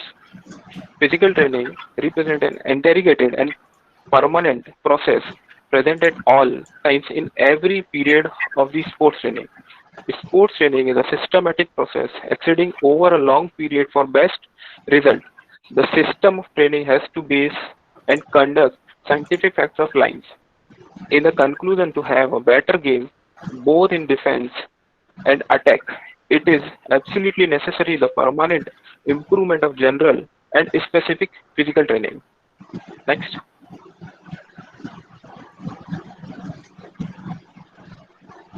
Next, please. Now, there are some references and thanking you. That's all from my side. Thank you, sir. Thanks a lot. Vipin, sir, are you ready for presentation? Vipin, sir, am I audible to you? Hello?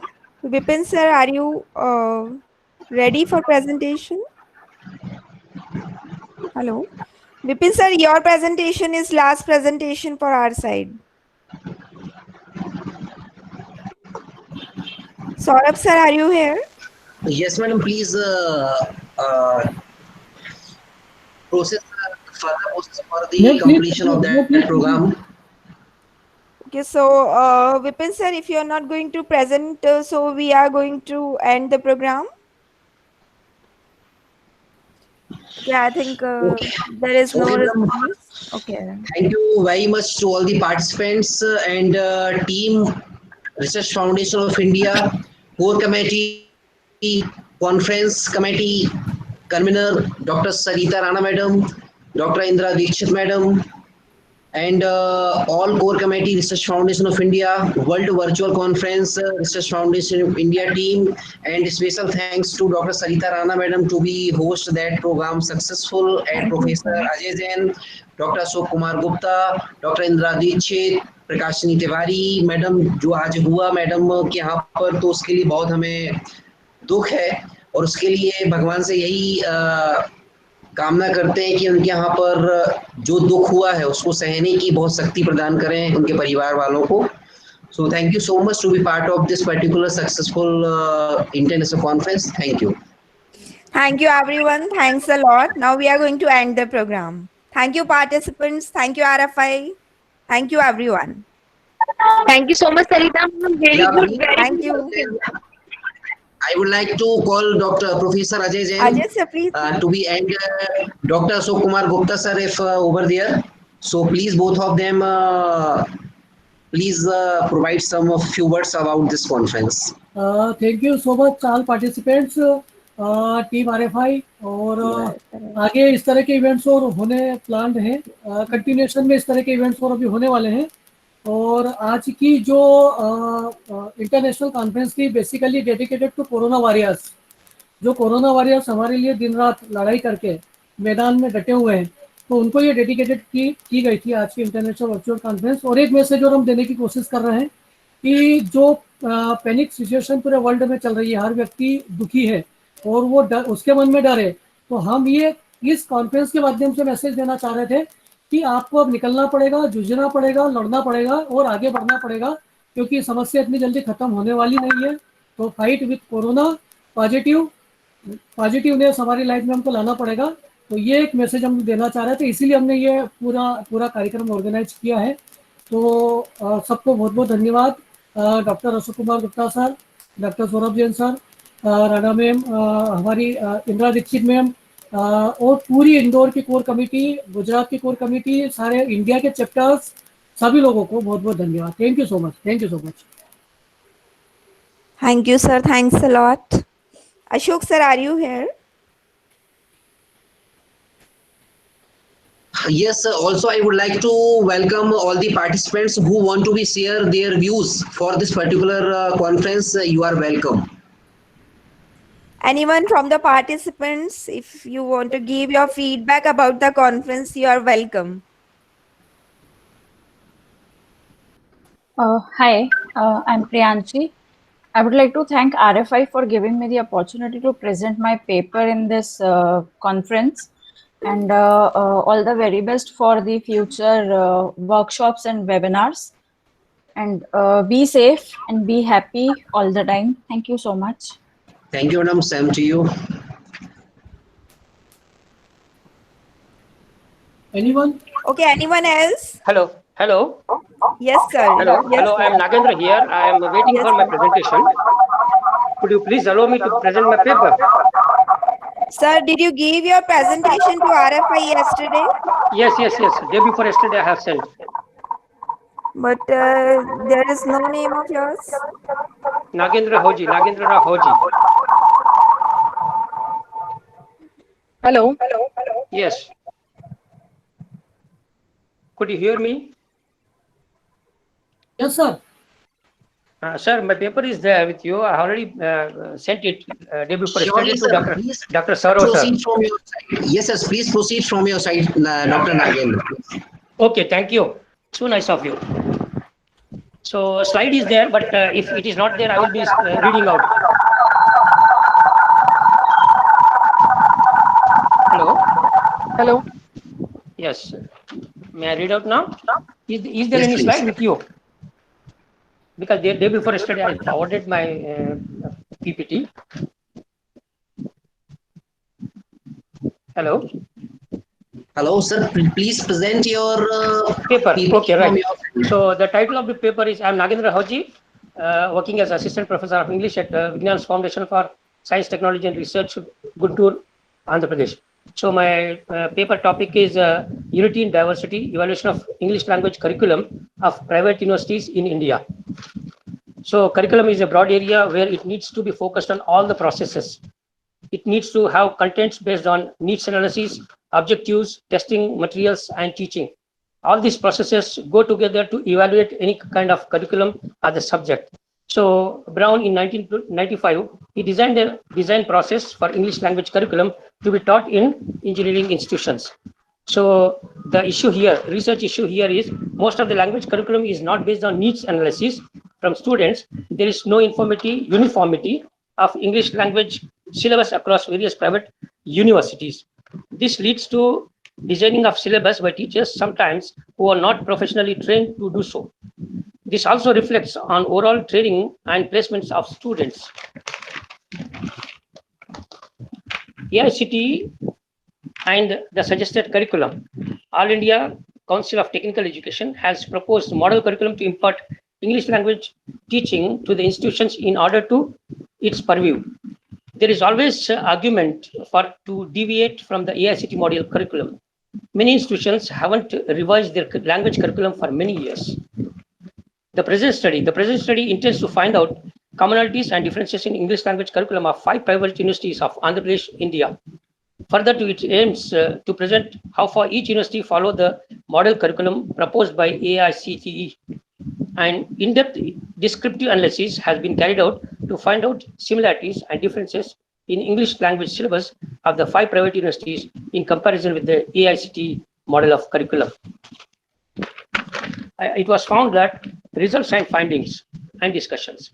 The private universities which I have taken is VFSTR, SRM, VIT, KLU, and Geetham University. And the percentage level of commonalities with AICTE.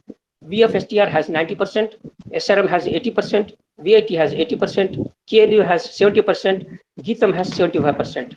Findings and results. Many of the universities follow AICTE model curriculum. There is a difference both in content and evaluation process.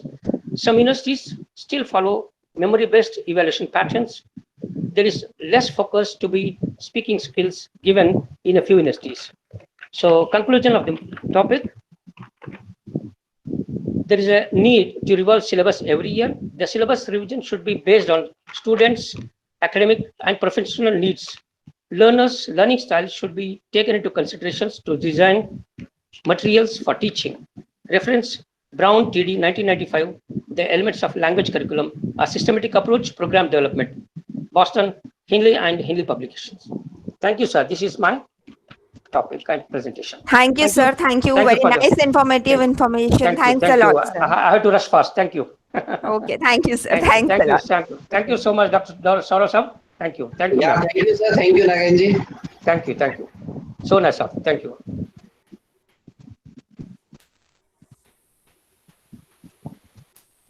So now we are going to wind up. I would like to call Dr. Sarita Rana, madam. Please give few words for this conference. So all the participants, organizing committee members, thanks a lot. We are very grateful to all the participants to make this conference successful one. May I hear something from Ashok sir? Ashok sir, are you here? Ashok sir? Okay, probably he might be sleeping because in US there is night in US. Okay, so all the participants, thank you, thanks a lot, Dr. Saurabh Jain sir, Ajay Jain sir, thanks a lot, RFI team, thank you for successful conduction of the program. Thanks a lot. Thank you, Saurabh sir. Thank you, madam. Thank you, Jain sir. Thank you. So we are going to wind up, sir. Madam, sure. Okay, fine. Thank you, sir. Thanks a lot. Thank you. Thank you, everyone.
Sir.